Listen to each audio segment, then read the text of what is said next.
2.30 because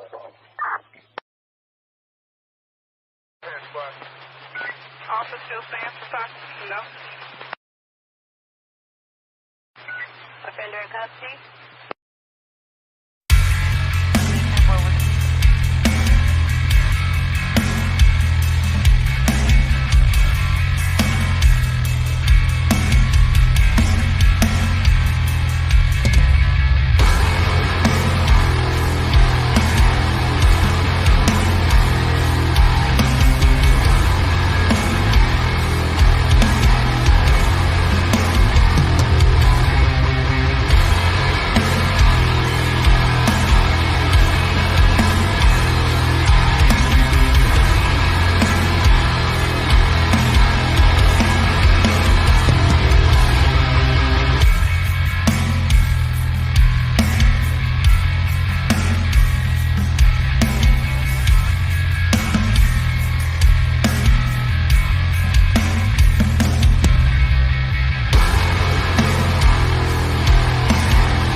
Good evening, everybody. It's Saturday night. We're one more day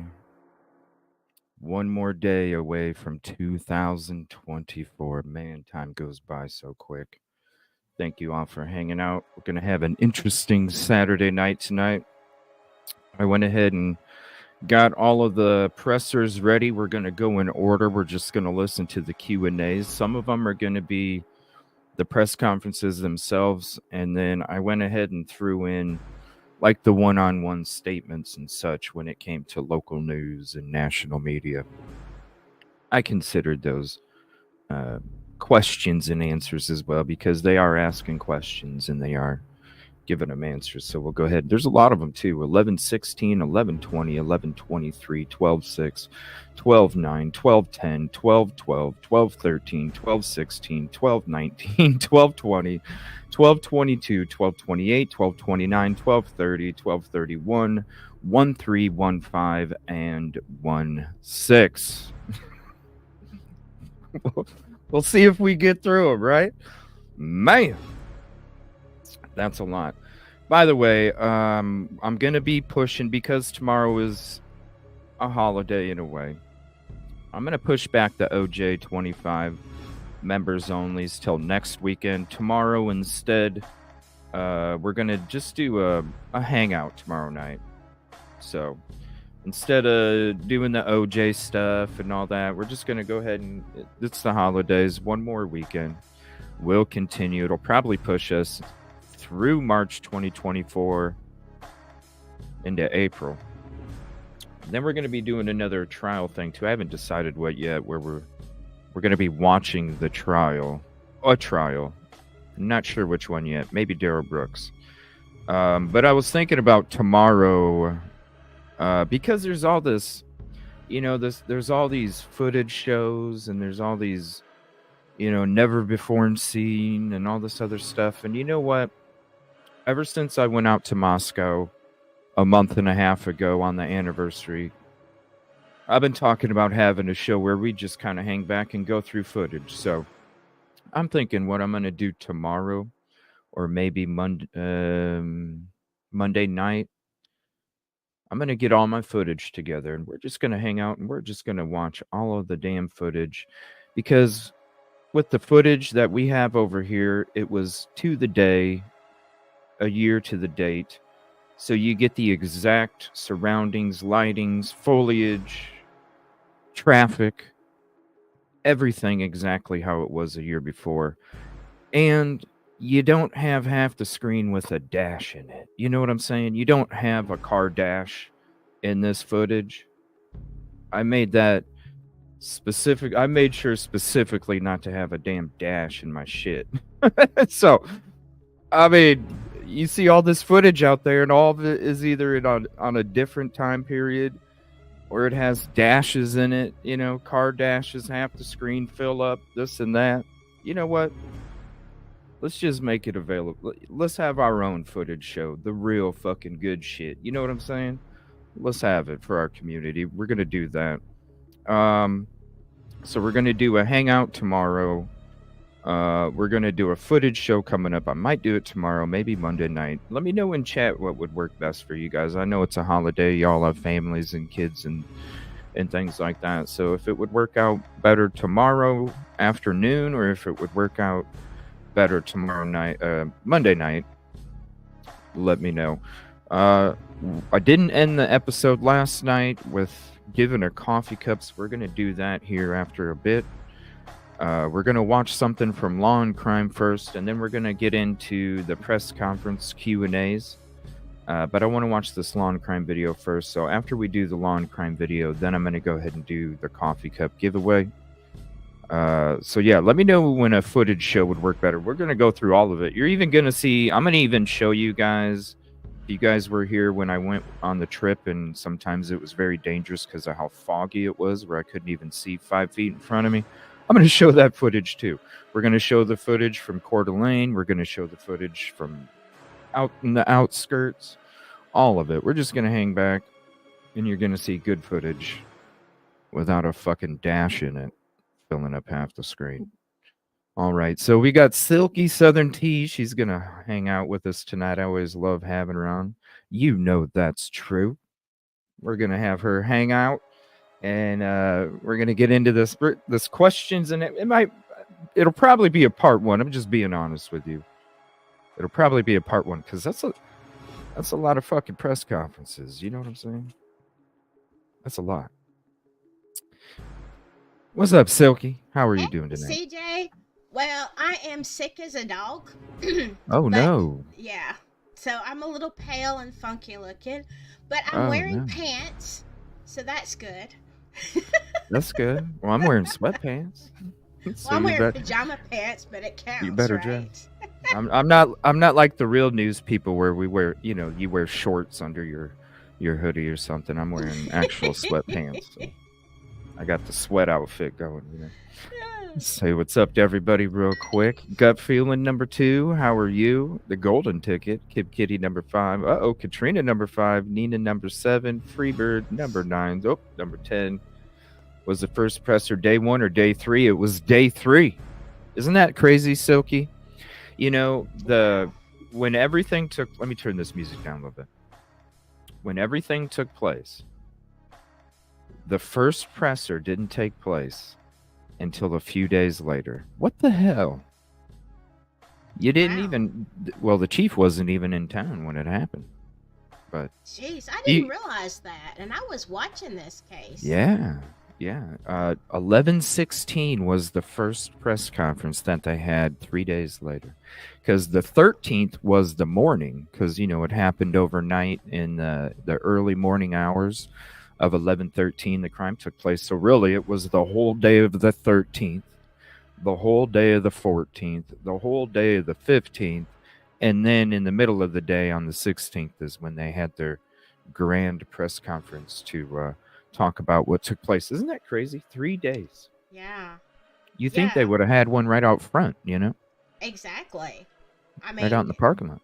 Yeah, because people wanted answers. I'm sure they were, terrified of what was going on in the community. It was crazy. One of the first, because when we first started going through our Fresh Notes, Old Notes episode, where I spent one afternoon and I went through my whole Idaho4 folder from the very beginning, because I've always saved everything in different playlists.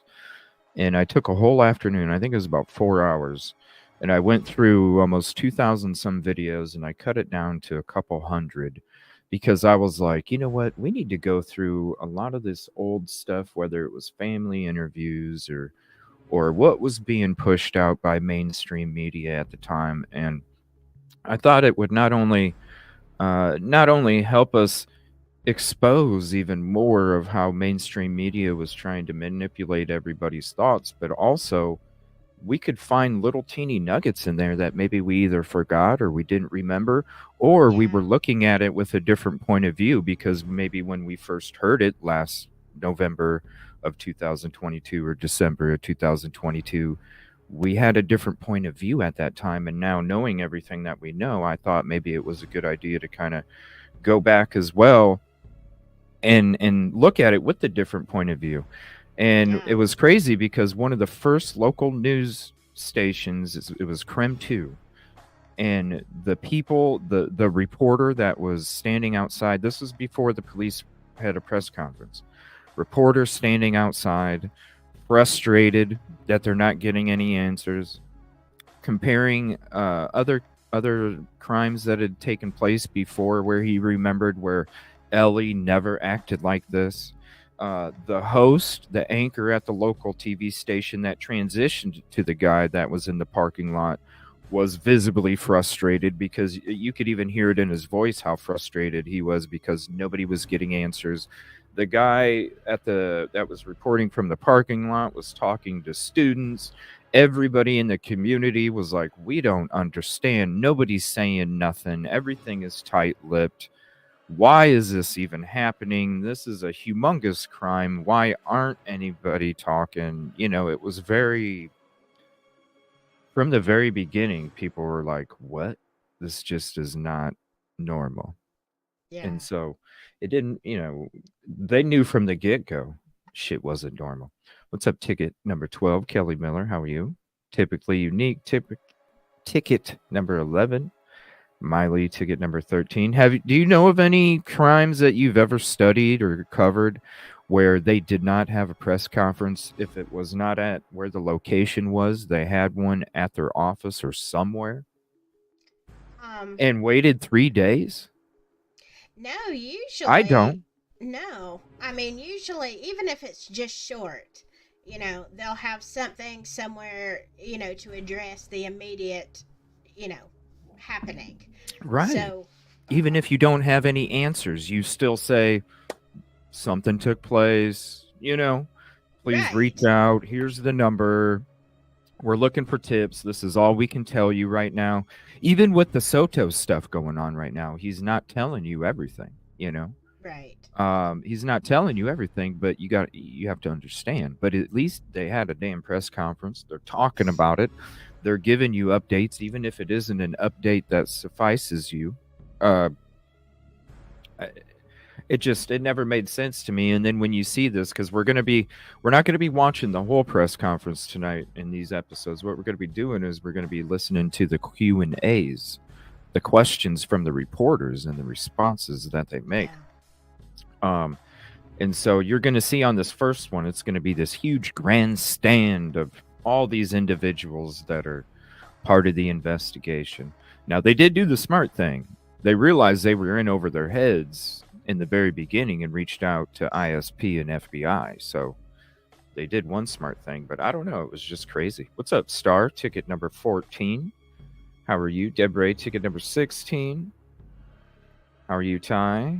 Aaliyah, number 17. Uh-oh. Oh, check this out, Silky. We got Freebird gifting 5 memberships, and I got a special screen now. It is the contribution call-out screen where I say thank you, Freebird, for the gifted 5 memberships. Now, it doesn't show on StreamYard who got gifted the memberships, but let me scroll up. And I can read it from my YouTube phone. Pagan Ways, Kelly Ward, Aaliyah, Aquarius, Aaron, Deb also got the gifted memberships. Thank you so much for that. I appreciate that. Hello, Velvet. So you're done using StreamYard? Yeah, I know part of it is my computer is not strong enough, but I had so many glitches and crashes and stuff. I don't know. And it seemed like that even though I had a good camera, it was just not clear. And so I've gone to EVMux. The only thing I can say about EVMux, and I think Crime Night told me this, you're okay live, but once you go and it has to process, like the next day it might kind of be blurry a little bit, but then after that it's okay if you watch it like a day or two later. Well, so, that sucks because most of the time people are going to watch your shows in the first 2 days. Yeah, usually. I don't know. I have a lot on the replay. It depends on my subject matter. Now, Delphi, yes. And if they watch it live, then they're good. I mean, it's not terrible. It's just not as clear as it's gonna be. Yeah, Delphi people always watch within the first 2 days. Some of my other cases, no, they get more on the replay way later. Oh, okay. What's up, Dre? How are you? Ticket number 27. Iris, ticket number 25. What's up, Sandy Toes? Mary Burns, ticket number 30. Brooke Nicole, lucky 33 tonight. Thank you so much, Sandy Toes, with the palm tree. Yeah, this video we're going to be watching. Aw, you look okay. You look great. What are you like? What do you got, like the COVID or what? I don't know. I think it's a sinus infection. I'm not really sure. But every time I've had COVID, it always feels like a sinus infection. I don't know. I'm not going to test myself. There's nothing I can do about it. So, I just feel like a fungus. Oh. Well, hopefully you got any kind of like, you got medicine or anything? Or? Yeah, I've got medicine, but if I go off for just a few minutes, it's probably because I had a sneezing or coughing fit, Oh, okay, you're good. No, I think I had a couple. Right before I had to make my trip for the holidays. I think I got food poisoning the night before. No. Yeah, I didn't know what it was, but man, I was messed up for a few days. Yeah. Oh my god. But I went ahead and went because it was Christmas. You had to go anyway. So I'm like, sure. Fuck it. I just got to buck up and do it. Fuck it. I know. Bianca ticket number 42. You never know. You never know. I mean, I worked about almost 40 hours in the last 3 days, still being sick as a dog. So today was my first day, and I was like, I really I miss being on panel with you. I love doing shows with you. Yeah. But also, I don't have the brains right now the mental capacity to put a show together. So Yeah, this I is hear you. great. I hear you. Because when I got back and I didn't have the brains that morning either, I totally understand what you're saying. Happy New Year's to you and everybody as well, Ghost Printer. What's up, Diana? Ticket number 37. CJ, Yeah, I saw something in the flipping. comments. Is your birthday coming up? Yeah, it's tomorrow. Tomorrow. That's what I was Yeah, looking at in the comments. Oh my goodness. Well, it's happy another day. birthday. Nah, it's just another day. You know what I mean? Yeah. It's another day. Well, I It mean, I ain't nothing. know. But it's a day for like presents. And Nah, maybe somebody will take you out to dinner. no, it ain't even about that. It's just you know what you know what I want. I just want a peaceful and positive day. That's it. That's Wow. it. That's all I care about. For real, that's it. Like that's it. Yeah, when you get older, birthdays, so it's like, What's up, Miss yeah, Girl? I like presents. I like being taken out to dinner, but I really don't like the getting older part. You know. So, I never feel like I'm getting older anyway. You know, well, I don't I feel still like feel it. yeah. Yeah. I don't know. People shit when I tell them how old I am. They're like, "What? No, shut up." Yeah, no. Same, same. I mean, hell, I was able to blend in amongst the students when I went to Moscow. You know, Yeah. yeah. I didn't have anybody in a truck with flags coming to harass me and shit. It was great. Just had the beefy truck crew a little bit. That was it. What's up, Mishy girl? Well, Thank you so much. I appreciate it. uh, I mean, the thing of it is the Take a good part 52. about getting older is now I realize I am too old to What's up, be though? trafficked. You know. Whoa! So, like they're looking at me like, nah, she's not gonna sell very high. we just hit the road where it went. You know. All right. What's up, Okay. Benefits ticket number? Hey, that happens when we get together on her show or my show. I do it Yeah. a lot myself. What's up, Moto? Ticket number 29. You know, explosive. That ended up taking over a show there for a little bit, and I didn't even mean to do that. Oh no, it was great. Right? Yeah, we I know always we have never fun. did come out with all the new side effects, did we? We got to do that sometime. No, yeah, We're gonna we have have to me and do that. Silky are gonna have a show where we talk about all the different side effects from the explosive that we do talk about. What Of that we medications, jerk, yeah. had a copy of an email telling him to have a press conference. What? Wow. I'm telling you, the universe I know it's starting I know people are starting to talk about it now about the university's power, the influence and all this other stuff, but shit, we're done past Wow. that. We were past that like a month and a half ago. Yeah. Catch up. Catch up. What's up, D Marie? Ticket number 36. How are you? What's up? Let me see here. SM, ticket number 63. Oh, Danny. Oh, thank you. Hold on one second. We got to get that contribution call out. Danny, thank you so much. Thank you. And all for letting me hang here, giving me a smile and giggles finally as I complain. Oh, we're sorry about that. And prayers again. But no, thank you. That's it's about like I heard some stuff about last night and other nights, and I'm just like, wow. Like, yeah, this is a different kind of atmosphere. Kib Kitty, I want to say contribution call out, super chat, stickers, memberships, cash apps, and Venmo. Thank you for your support. For the 5 Whoop, gifted whoop. memberships, let me scoot up and call them out. Gemini, Commercial Zone, Justy, Josie West, and Rach. Awesome. Thank you so much for that, Kib Kitty. I appreciate that. Whoop, whoop, Long-term whoop. effects of Ritalin. Yeah, how about you? We could do Huh.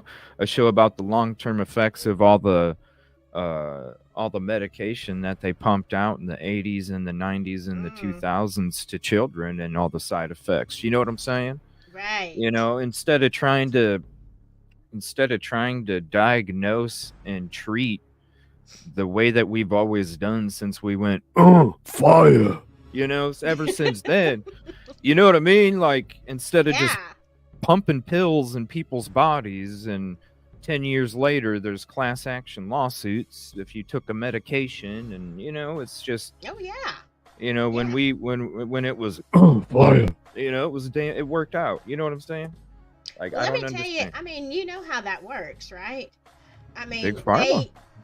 yeah, big pharma, Big and pharma. they have so much invested in their research that even when their research, if they have so many millions and they know that they've got a product that may not be great, it may have serious side effects more than just Oh, explosive. it does. They what they do is they're like, okay, if we put it on the market at a high price for, let's see, how many years can we get by? 5 years. Can we regain the money that we've lost? Because let's say you've invested $100 million in researching this product to find out in the end, it causes something horrible, like you grow another head, and they're like, well, let's see, we can really market this for 3 to 5 years, charge $200 a pill, and market it good, and then when it starts catching up and like people have all these other heads growing out of their shoulders, then we can pull it off the market, but we've already made our 100 million It's back. like the tobacco company back in the 60s and the 70s, Yeah. even into the 80s. They were even pumping out. I just bought me a pack of candy cigarettes the other day. I used to love Uh, those. yeah, they, you know what I mean? Like, and they're all together. The insurance companies, big Mm-hmm. pharma, it's everybody, and then the government's in on Right. it because it's Mm-hmm. all political shit. They get Unfortunately, paid. There's money in yeah, that. it's it's It's it's a that racket. it's the Stetson whiskey group. Yeah. Stetson whiskey. Also, the irony here is that to search your channel, it's Evil CG, but there's nothing but positive. It's everywhere. It's everywhere. Look at the license plate. This is the Freeze 2024 because the boom. I'm just so desensitized with all the booms, and I get done watching a boom show, and I'm like, I wasted my time. I've already talked about this shit. Catch up, buddy. You know, Yeah. it just because we do a lot of work in our time, even for you, Silky, when you're doing work and you're doing prep for your own channel, and you want to make Mm-hmm. sure, and yeah, some of the research is going in to other YouTube channels that are huge sources, and you think Yeah. that it's going to be, you know what I'm saying? So you do Yeah. sometimes, even though you do your research on your own with documents and articles and uh, uh, like notebooks and shit. Sometimes you want to kind of go see what somebody else that has way more sources than you is able to come up with. You know what I'm saying? And Right. and so that half an hour or 45 minutes can really mean a lot in one day's time when when you're doing your own research and stuff. But you also want to see, if there's something maybe you might have missed, kind of shit. Oh And when yeah, you absolutely. continually go and you see somebody asking you to compare two truck window truck to a one truck window truck, and you're like, wait a minute, like, Mm-hmm. it should be better than that. Why am I what? And then you hear the stuff, and it's like boom, boom, boom, boom, like Yeah. they're coming out with all this crazy shit. It's true. They're coming out with Yeah. all this crazy shit, and then it's like, wait a minute, this is not even to two truck window to one truck window. What are you talking about, man? You want to Right. organize a search for a murder weapon a year later? You wanna talk to people about getting a group together to go stay at 1122 King Property Road as like some kind of gimmick? Maybe that's why they demoed the motherfucker, because they were afraid people were going to do that shit. Maybe that's Maybe. why. Maybe they were like, fuck. If people are really considering staying at the house, maybe we do need to fucking demo it. Because they didn't want to Maybe. pay for security. They were tired of paying for Well, security, no. which, give me a break. Come on. You've already talked Yeah. about the wages that a security worker makes. they're in a hybrid fucking vehicle that gets great gas mileage. So even if you're leaving it on the whole time, I'm sorry, it's not, you're not paying. You know what I mean? Like with the how much the university makes and how much it would cost them to have just that little teeny cube SUV sitting there and paying somebody $15 an hour to sit there Yeah. in the fucking vehicle. It ain't that much. You know what I'm saying? When it Yeah. comes to the university and when it comes to the protection of the house. But then if you have people sitting there wanting to get people to go together and fucking go stay at the house, even if it is a joke or a gimmick, maybe that's what told the university, yo, we don't need people fucking breaking in this house because it's not being respectful to the property if you go beyond the crime scene tape. That's why I never went past it, even though there's a piece that was broken off. I still didn't go in that motherfucker. It was out of the Right. respect for the property. You know what I'm saying? The victims. Right. And if you're going to break in there and you're going to stay there, well, then you're not respecting the property. And maybe that's why they were like, shit, you know what? Fuck this. Maybe, yeah, they need it for the trial. But if we got people that are like wanting to get together to come stay in the house, maybe we just need to demo it because one, we don't need anybody getting hurt because then there's a lawsuit. We don't need anybody getting hurt, whether they have permission to go in or not. You have a lawsuit right there. Right. You're breaking and entering. You're entering a zoned off area that's supposed to be secured. There's a lot of things that you'd be breaking, not only respectfully but law wise. And so it's just like, I don't know. I'm just so tired of the boom. It's become so desensitized. Every time I hear the word boom, I just go, ugh.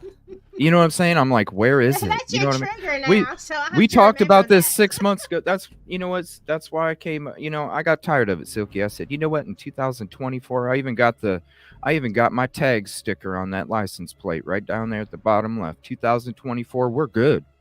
We're good until 2024, and so 2024, it's the year of the freeze. I'm just saying, just gonna start freezing. Freeze. Fuck it. I need I'm something. just boom know. desensitized, man. I'm just like, Yeah. and it was something like, I don't know, like I'm just like, nothing personal, but I used to go to this channel and I used to be like, damn, this really is some boom shit. And then like 3 months and I'm sitting there watching the booms and I'm like, dude, we done talked about this shit like months ago. Yeah. Okay, I just wasted a half an hour that I could have spent on an article. It gets Hey, frustrating after so many times. What's up, D Smith? We're freezing. Good to see you, 4Pits. Oh, Ghost, I appreciate it, but I do have my own t-shirts. We're going to be having those coming out soon. I'm almost done with the hoodies. What's up, Brandywine? How are you doing? Hope you're doing better. Yeah, I got my own shirts coming, and I got my own freeze. Got my own logos.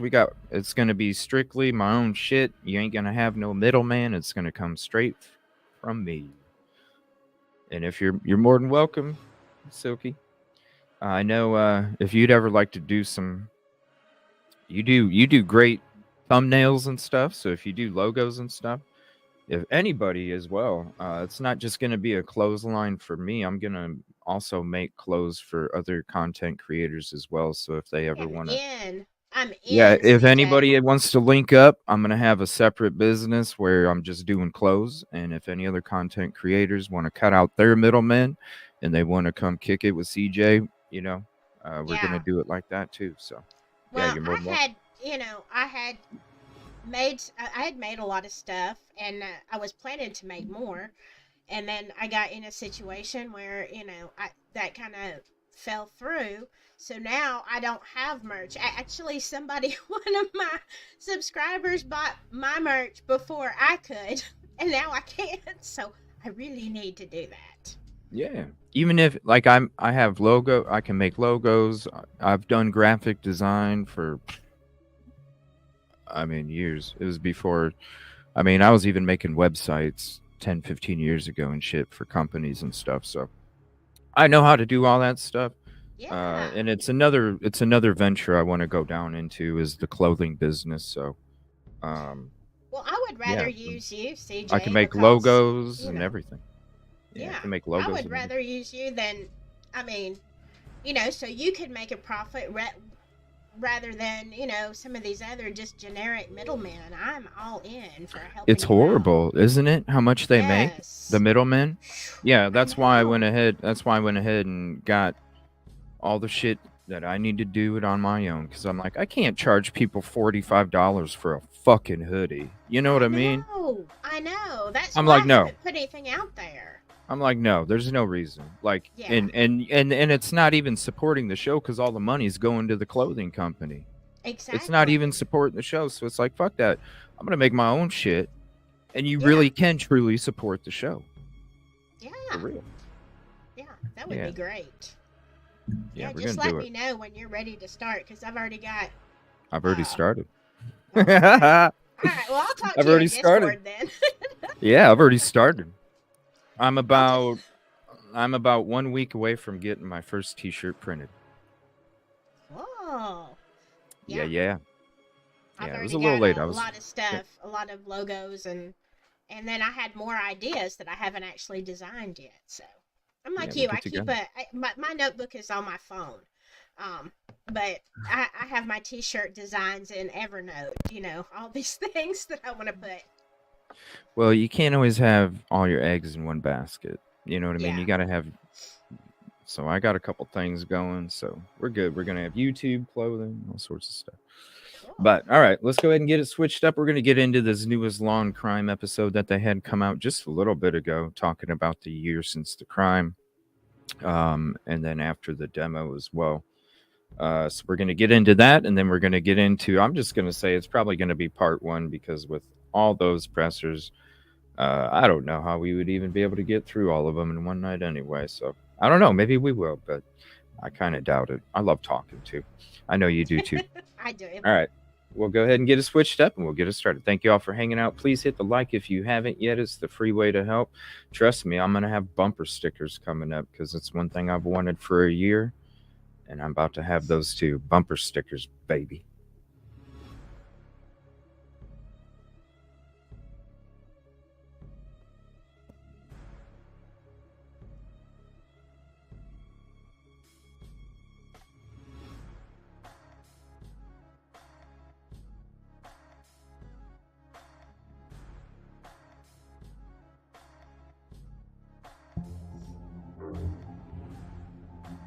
Community is healing.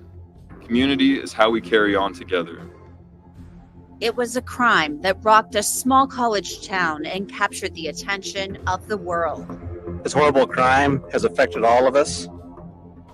4 University of Idaho students murdered in a house near campus. These girls were absolutely beautiful. They've been friends since 6th grade. It's a shame, and it hurts. Some feared the murders of Maddie Mogan, Kaylee Gonsalves, Ethan Chapin, and Xana Kernodle would never be solved. Who would want to hurt these 4 students sleeping in their house? The answer, police would later say, was this man. This is State of Idaho versus Brian C. Kohlberger. Brian Kohlberger, a PhD student in criminology who lived 10 miles away. But why? That's just one of so many questions that remain more than 1 year later as we remember the 4 Idaho students taken too soon.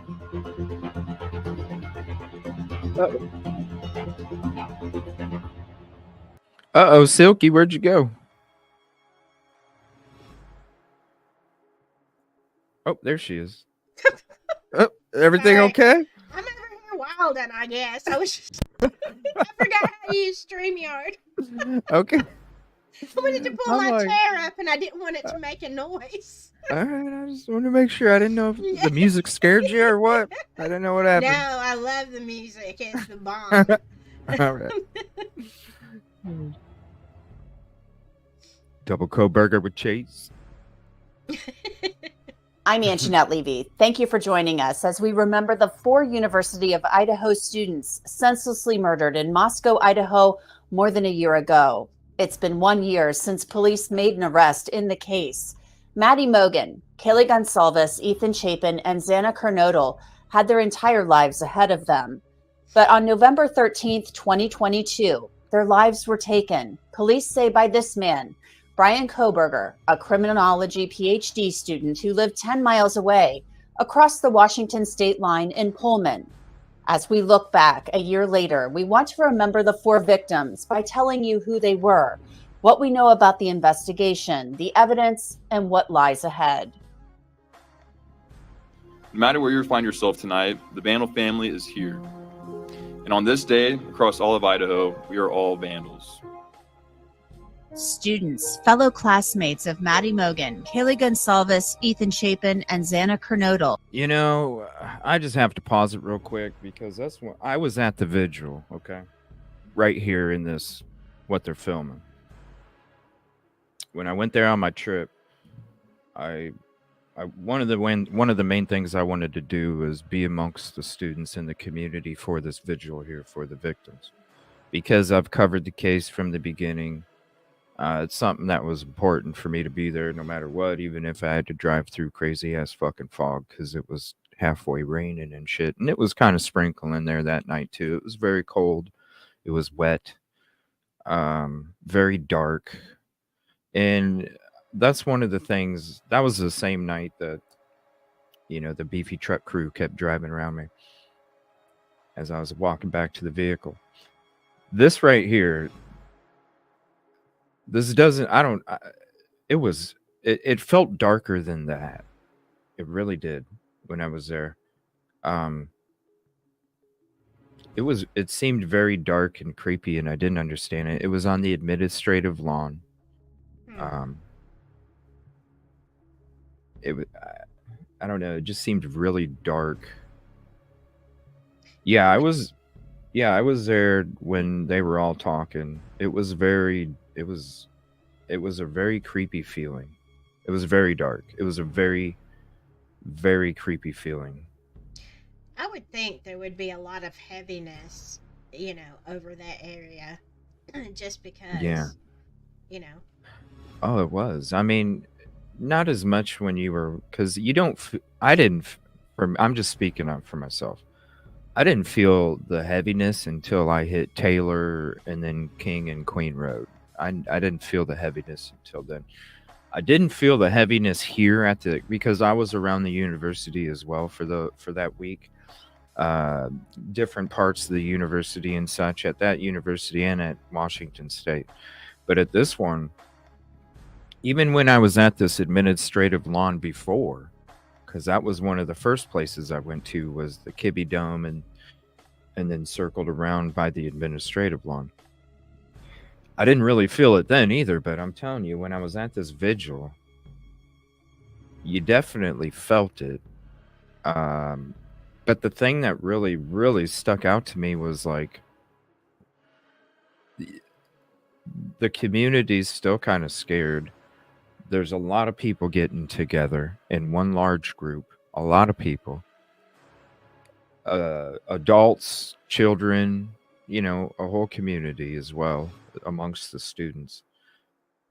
And there was barely any lighting. How are you going to see what the hell's going on? Yeah. You know, that was one of the things to me. It was like, man, it is, because it's already so dark there as it is, even with street lights and building lights and all that stuff. It's when you have the moisture in the air mixed with the cold, it creates like this hazy, and it dims the lighting in the actual it dims the lighting in a weird way.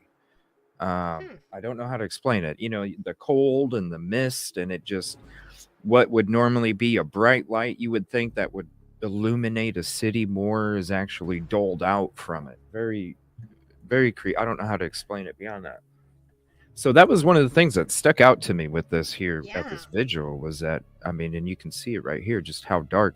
Now, when they showed the people speaking, it didn't even seem like it was that bright. So it almost makes me feel like when they recorded this, they had some kind of filter on it that brightened up the image so you could see it better, because it was a lot darker than what, to me, in real life, than what Lawn Crime even. So I'm just thinking they maybe had to have had a filter. Oh, Brandywine, thank you so much. Hold on one second. Contribution call out. Thank you for the 5 months of membership. Justice for Maddie, Xana, Kaylee, and Ethan. Appreciate that. Yeah, it was just, very dark, and where, yeah, there was even every night that I was there. That's one of the reasons, like, you know, being there in an exact year to when everything took place, you're gonna have the same activity at the same hours of the night. You know what I mean? It's not gonna be a month later where maybe some people ain't out as much, or there's snow on the ground, or there's it's a different daylight time, you know, because from November to December it gets darker at a different time. So that was the one of the main things with going there, that I'll always stand on when it comes to anybody's footage or photography or experience, is that I was there exactly the year later. It wasn't any other time period. You're getting the exact image of what it was the year before. Yeah. Wow. At 48 in Marion County. That's I'm not cool. sure about that. When I went there, I was there because, you know, when I did the footage, I got footage there. I was at his apartment for 3 days out of the 7 that I was there. And they know when a vehicle isn't normally, it's weird. It's the parking lot is tucked back in a spot that you can't even see it if you're driving by the road that goes by it. It's tucked back in. So whenever some people probably just don't go back there for any reason, and so, you know, on the third day there was a lot of people there that were kind of uncomfortable, I guess. I don't know, but I wasn't I wasn't doing anything. I just know that a lot of people on that third day started to be like, huh? They just kept, you know, the little side eye shit. But I'm like, hey, I gotta do work. I'm not bothering you. I'm here to get footage. Yeah.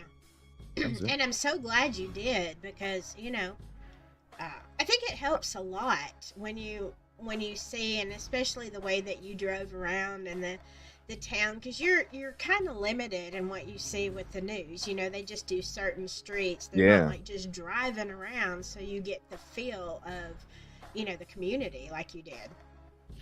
Yeah, and I made sure that half the car dash wasn't in my camera view either. You know, I was, you know what I mean? Like, I hate that. Like, come on, man. Like, what?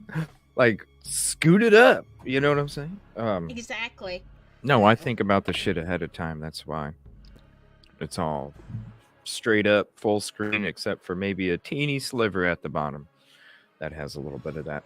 All right, we're going to go ahead and get into this. I swear they have a filter on this to brighten it up or something. Came together on a lawn at the school in Moscow this past November 13th to remember their friends 1 year later. It probably is. Bright person. She had a bright smile. She had a bright future. Maddie was bright. She was bright in every way that a person could be. Maddie was the kind of person that made sure everyone felt welcomed. Well, I'll tell you right now, and you'll see it on the footage, and I'll even show you some pictures tonight as well. There wasn't very many cars where his apartment was, so I highly doubt that anybody, there's probably a couple fucking apartments that are empty over there. Probably. I don't know though. I never looked in the window or anything. And cared for. It was nearly impossible to not be smiling when you were around her. I am reminded every day to live like Kaylee would. It was a lot darker. Be more than spontaneous, stop and take pictures, be loud, laugh loud, and love hard. May we all work hard to be more like Kaylee. The students also want to try to start the difficult process of healing as they grieve the loss of their friends. A beautiful aura followed her everywhere she went. There was always a smile on her face. She was a very contagious person. Xana was one of those people that you could not possibly be sad around. She made friends feel unapologetic for being themselves. He so effortlessly put anyone and everyone around him in a good mood. These traits are something I strive to obtain every single day. A little more than a year ago, on November 12th, 2022, everything seemed normal in Moscow, Idaho. The leaves were changing colors. It was nearly a perfect warm fall day. Students Maddie Mogan, Kaylee Gonsalves, Xana Kernodle, and Ethan Chapin posed for a photo with 2 roommates before the big football game. Back to the formation. Vandals return to the Big Sky. And that's his first rushing touchdown of the season. Later that night, Xana and Ethan went to a party at his fraternity, Sigma Chi, just a few blocks from the home where she lived with Maddie, Kaylee, and 2 other young female students. Hi. Welcome back. Thanks. I think I would like the carbonara. That night, a Twitch video from the Grub Truck recorded Kaylee and Maddie ordering food around 1:30 a.m. after hanging out at the Corner Club bar. Cool. Thank you. Maddie and Kaylee hung out for a few minutes, doing what college kids do, looking at Kaylee's phone, at one point taking a selfie. Minutes later, the lifelong friends walked away, a guy in a white hoodie trailing behind. Kaylee and Maddie took a rideshare home. The driver told me he had driven Kaylee, Maddie, and Xana home many times. He said they were all nice, happy, friendly girls. That morning, he dropped off Kaylee and Maddie just before 2 a.m. Police would later say Xana received a food delivery at 4 a.m. and her phone showed she was on TikTok at 4:12 a.m. A short time after that, Moscow police believe Maddie, Kaylee, Ethan, and Xana were attacked and killed. Hours later, 2 roommates awoke. Then came a call to 911, and the home on King Road that had been the scene of so many parties became a crime scene. We know that the autopsies confirmed the identity of the 4 victims, determined the cause and manner of death as homicide by stabbing, and determined that it was likely all 4 victims were asleep during the attack. Some of the victims had defensive wounds, and each victim was stabbed multiple times. There was no sign of sexual assault. Based on details at the scene, we believe this was an isolated, targeted attack on our victims. The brutality of this crime in this small college town of 25,000 was unbelievable. It was so scary. We were just like, who could have done this? So yeah, it was a lot of fear. It was so sad. And then you saw the photos of those beautiful, young people over and over and over again. Cindy Hollenbeck lives in Pullman, Washington nearby and has 2 college-age children. This is a place where we don't lock our doors, and I started locking, checking every single night. I was in so much fear. People around the state of Idaho started following the story, and then around the world.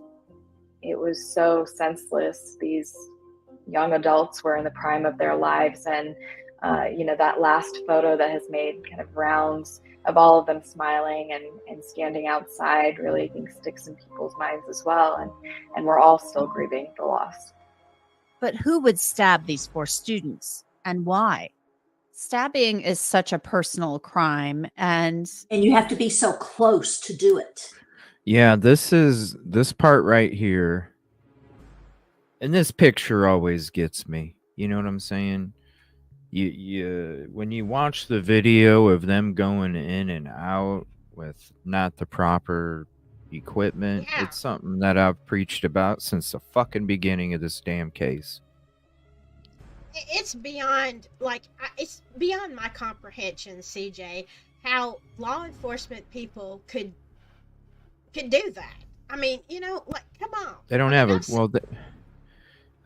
where they're not thinking. And it's because they're so used to fucking noise complaints. I mean, I guess, but come that on. They're not. Don't they ever watch CSI or they don't ever watch any shows on TV? I think almost everybody knows. I mean, anybody who follows true crime knows that you don't disturb the crime scene. It's all evidence. How do they not know? It don't make sense to me. It never has. It never has. And I hate this picture. It just, every time I see it, because you see the dude with the mustache, I saw his ass when I was there. Really? You just see, yeah, there's a couple of Rosenthal, a couple of them, but I didn't get pulled over. like Gray Hughes. I didn't get pulled over like Gray Hughes in the middle of my route. In the middle of my PCA route, he was recording his PCA route. Oh, I missed that. Yeah. Oh my God. With half a dash in the screen. He was recording his PCA route with half a dash in the screen, and he ended up getting pulled over because he didn't know how to do a stop sign. Oh my God. Yeah, you look at my footage. I ain't trying to get pulled over, yo. I might have even hung out at that stop sign a little extra. You know? I ain't fucking stupid. Yeah. Duh, you go extra, you don't go less, you know? Especially in a small ass town. Because they're waiting for you to roll through that fucking thing. You could still be moving just a teeny inch or something. They're like, well, nope, you rolled through it. Woo! Nope. Now if I stopped, all right, I better have a light out or something, you know? Yeah. You better have a reason. So, right. No, that's just hilarious. I mean, I've always said if I go to Delphi, nobody's going to recognize me. Like, I'm going to have some of those, like, those rubber face thing. Like, I'm going to look completely different. I'm going to be so under the radar that you will never. The only thing I can't do is I can't speak. So, because people will recognize my voice and my accent. Yeah. So, I mean, I'm going to have to, like, fake, laryngitis. Just I can't talk too much right now. Yeah. I can't laugh at all. I don't know. I guess just get a flannel, right? I mean, I don't know. Yeah, I'm gonna have those prosthetics. That's the word I was looking for. Like those rubber latex prosthetics that people put on. Like, you will never recognize me. Yeah, and they'll be like, we don't even want to talk to her. So then you don't even. So then you don't even have to say anything. That's a good idea. Maybe I could just disguise myself like as somebody who is collecting money for something. Like maybe carry a Salvation Army bucket or something. And everybody's just running the other way. Hey, not all of them are homeless. I'm not gonna lie. There's people that I worked with that would even brag about when they were getting done on their shift. They had this little outfit that they put on. They'd be driving a Cadillac and shit. Yeah. Oh my God. Little outfit they put on. They never shaved, even though they worked for a well-respected organization. They never shaved and just said that, well, it's for Christmas. But no, like it was to give off that bummy look. So then when they put on their outfit, parked their Cadillac a couple blocks down, and he would brag, I make more money doing that than I do working here. I'm like, dude, that's so wrong. That's so fucking wrong, dude. Oh, jeez. Like, that's so wrong. The karma is not good. Yeah, I mean, I've watched a lot of those exposés of the cameras following people around that are doing that. And I don't give at those, like at the stoplight unless there's a bunch of people and they're all doing it, because they do that a lot here. They'll have like, one Saturday a certain group will get together, but there's like a lot of them and they're all wearing the same t-shirts and all that. And I feel like that's probably not just a grifter. But, these people that say we'll work for food, I just don't. And I feel bad because I'm like, what if they really need it? But, they probably have more money than I do, honestly. You never know. It's, I don't know, it's just bad karma if you're in a position you don't need to do it and you're doing it like that. I didn't know that somebody came after him at Linda Lane. That's why I was cool. I just dressed up as a student, looked like a student. And everybody talked to me like I was a damn student. It was great. Cool. I didn't worry about any. Yeah, that's crazy though. I didn't know that people went after that Linda. Wow. Still can't believe forensics on TV cameras dropped their clean plastic glove, or even sneezed, or even any of that shit. Remember, we saw them. It was just, even when they were taking pictures up inside through the windows, there's the lady that was taking a photo of DM's room, like stepped back, and that was right over where the fucking latent shoe print was at, you know? Like the female that was taking photos of DM's room literally stepped back while the guy was in the fucking hallway entrance between the second floor living room and in front of the little entranceway where it drops. He was standing there, and it's like, yo, that's a fucking crime scene, man. Like, what are you doing? Yeah, I cannot fathom, CJ, that anybody could be that dumb. I really can't even fathom. Because they walked around like they were big time. You watch these body cams, and they're all cocky, and they fucking, they all know what they're fucking doing, and they're cocky, and it's this intimidation shit that they have. And then when something real life fucking happens, when it's you're not just going there to rank up quick off of no reports, then all of a sudden something big happens, and you're like, fuck, you were already in over your head before the event even took place, because you weren't prepared before it even happened. It was obvious. And that's exactly what took place. It was a town where it was just noise complaints and intimidation tactics, and then something real life happened, something that they had to, something really happened that they really. It's like when somebody signs up, for the fucking army because they just want to sign up for it, and then all of a sudden a war happens a year later, know. Some of them people ain't prepared for that shit. They just signed up just to sign up. They didn't sign up for what comes along with it. So right. And I mean, I get that to a certain extent, but again, I think common sense. Don't they get any training on this? And if they were not trained at all on how to handle a crime scene, then why didn't they just stop and say, hey, let's let somebody else come in here who knows what they're doing? Because ego. Oh yeah, well, ego. Yeah. There was ego floating all over that fucking town, with the intimidation and the way that they treated these students. It was ego. So yeah, they're gonna walk in there. Yeah, we can handle this. And then they really quickly found out, oh shit, this is way over our heads, and nobody had any kind of communication because the chief was on vacation in a spot where you had no cell signal. Jeez. There was no communication, no organization. It all went to shit. And then they're trying to, even the community. We'll go through some of these, when we get to these Q&As here. Even when you're listening to some of them, you can tell all of the confusion that was going on. And then you can tell how they were sometimes getting attacked for not doing what they should be doing. So this lady said, go ahead. I get it, and I really do get the ego part. But now here's the problem, CJ. If you have so many people that are trampling on here, I mean, what if there already were? On? Yeah. Well, yeah. Before they even showed up, there was students trampling all over it.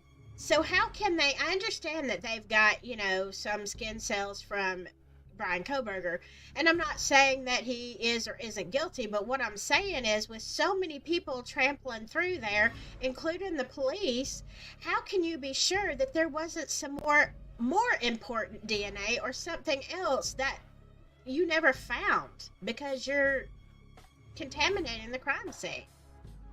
Well, they get the DNA from all the people that were there. Now, the interesting thing is how can you exclude DNA because when we go through these press conference Q&As, they're gonna ask them how many people were there. We're still not sure.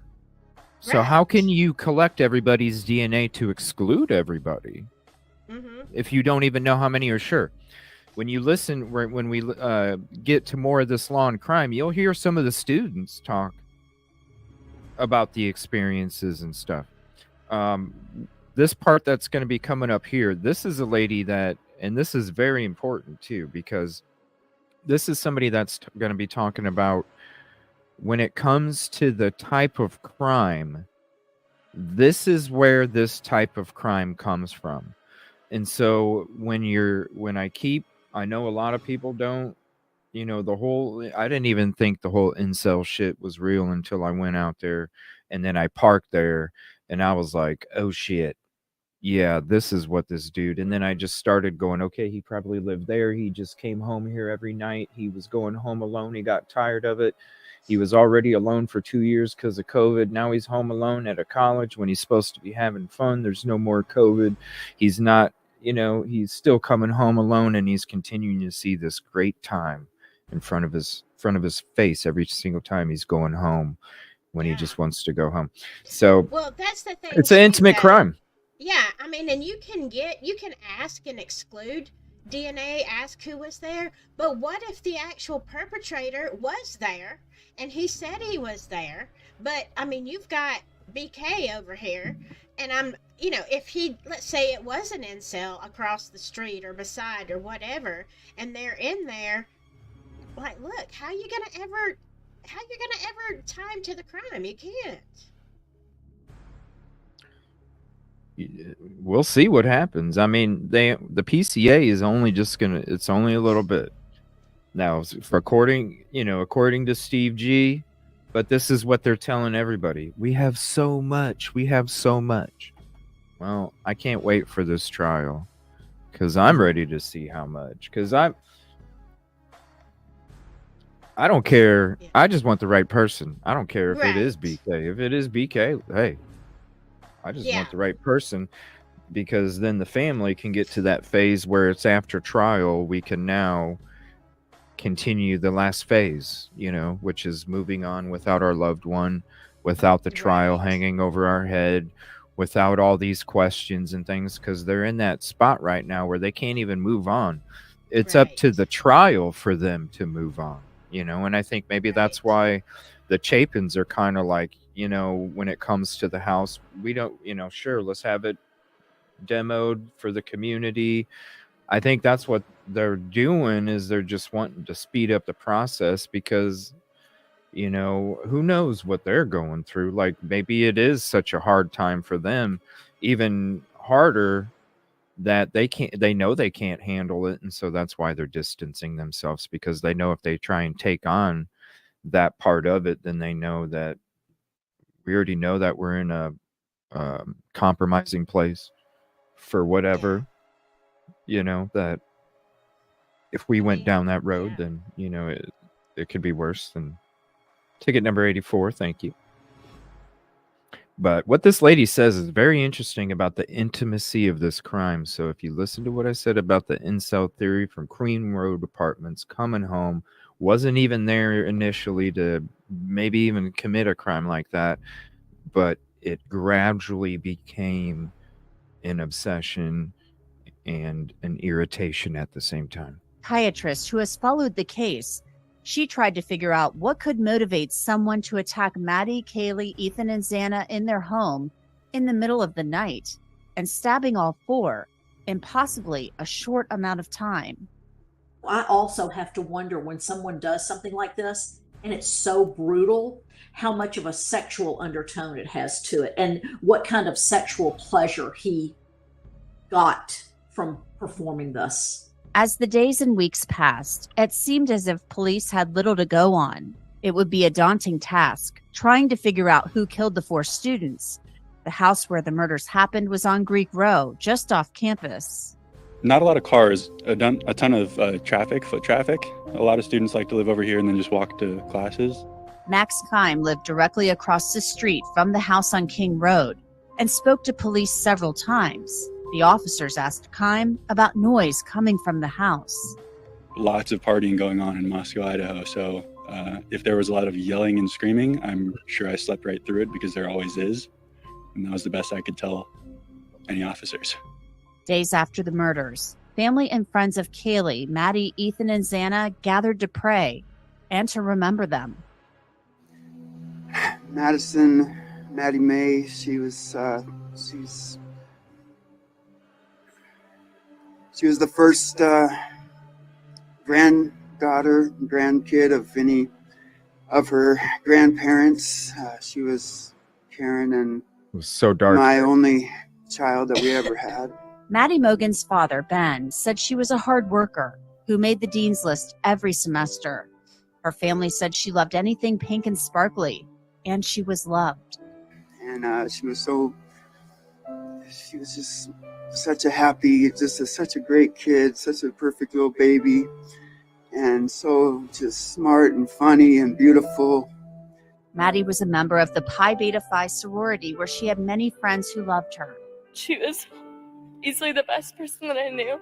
She loved everyone around her more than life. She loved her mom. She always told me, "Don't you think my mom's so cute and so pretty?" Kaylee's parents also took the stage to talk about her and Maddie. I want everyone to know these girls were absolutely beautiful. They've been friends since 6th grade. So then they went to high schools together.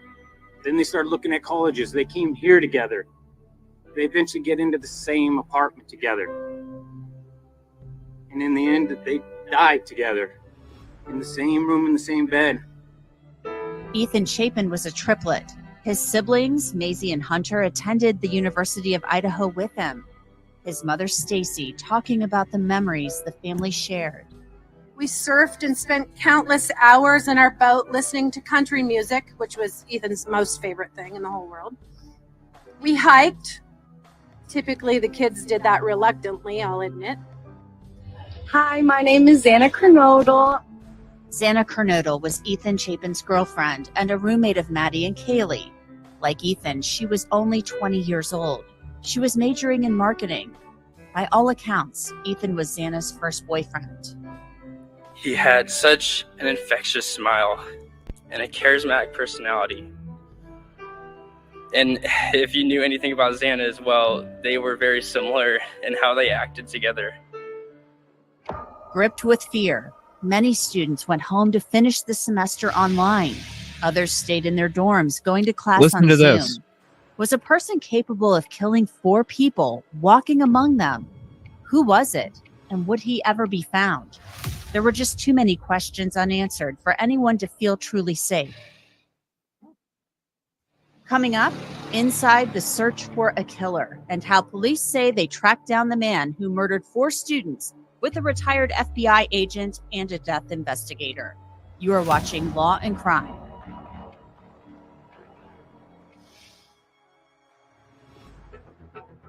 The house on King Road had gone from a happy place with a good vibe sign hanging on the wall where college. I want to share something real quick. The house on King Road had gone from. Okay. I'm going to zoom in here real quick, and I want to show you guys something since we have this view here. Let me go full screen. All right. So when it comes to... What's up, Donald? So yesterday, there was a question. How long would it take, or the day that morning, either last night or the morning? There's a question. How long would it take to get from that car where you parked to the back sliding glass door? So if you see where this car is parked right here, where if you can see the word year, see this car that's parked right there where you can see the word year. All right. I was parked right in that spot right there. Okay. Whenever I took my footage and you see me back there, that's in the spot that I always parked, right by that big tree sticking up. So whenever you see that big tree right there and you see the big tree where I'm parked, you'll see that big tree is off to the left of wherever I park. So that where that car is parked, that's where I parked every single time. So it literally, see how you come off to the right and there's like an opening where there's this obvious clear tree compared to the other trees off to the side. Actually, let me take a screenshot and I will be able to zoom it in. Hold on. Police say they tracked down the man who murdered 4 students with a retired FBI agent and a death investigator. You are watching Law and Crime. Give me 1 second. I'm going to get a screenshot. The house on King Road had gone from a happy place with a good vibe sign hanging on the wall where college... All right. Let me pause it here. And this is important when it comes to even any of the footage that I'm talking about when I show it.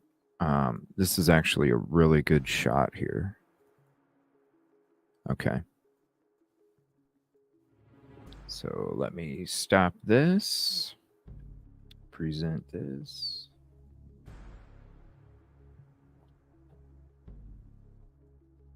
All right. So right here is where I'd be parked. All right. And this is so perfect of a picture to show you guys when it comes to where I say they could have been just sitting there chilling, waiting, watching inside the sliding glass doors, and you can see the second floor living room. You could see if somebody's, by how they're walking, if somebody's going to be walking upstairs. You can see if somebody went to DM's room, because you would see if the door was shut or open, or if somebody's walking in that direction to go into that room, because you walk differently if you're going into the room instead of if you're going up to the stairs. You could have literally looked right in Kaylee's room from the sliding glass door, and you could have looked all the way through to where you seen her door to get into her room. Okay. And I'm going to also knock a couple other things out here too. Look. Right here. There was that hole, okay? There was that hole right there. I'm going to knock this shit out because I'm tired of hearing this too. There was a hole right here.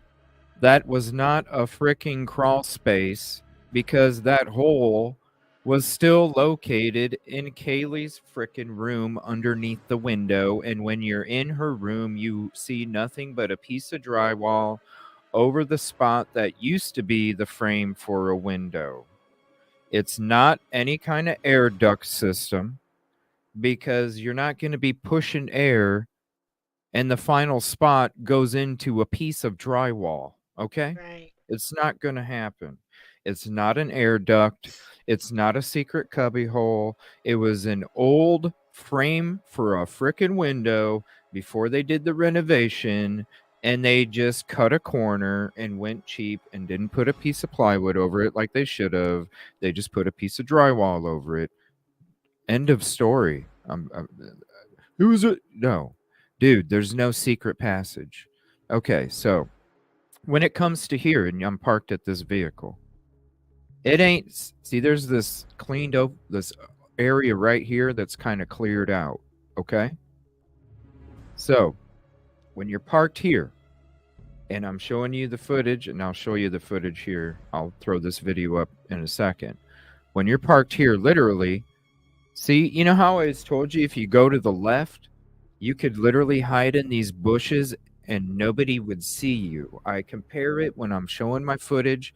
I compare the bushes on the left and how I only have to take a couple steps to the left, and I'm in those bushes.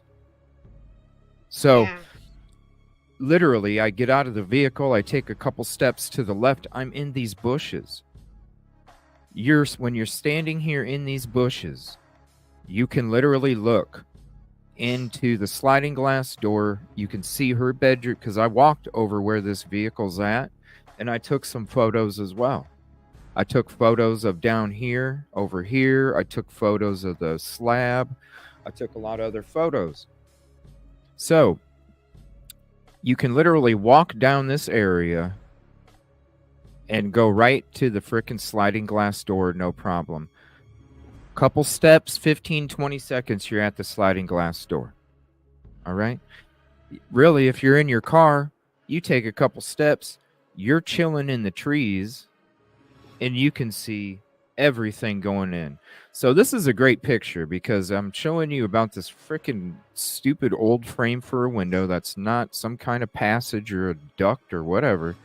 And it's a good vantage point to show you how little you can even see and how much brush there is right there.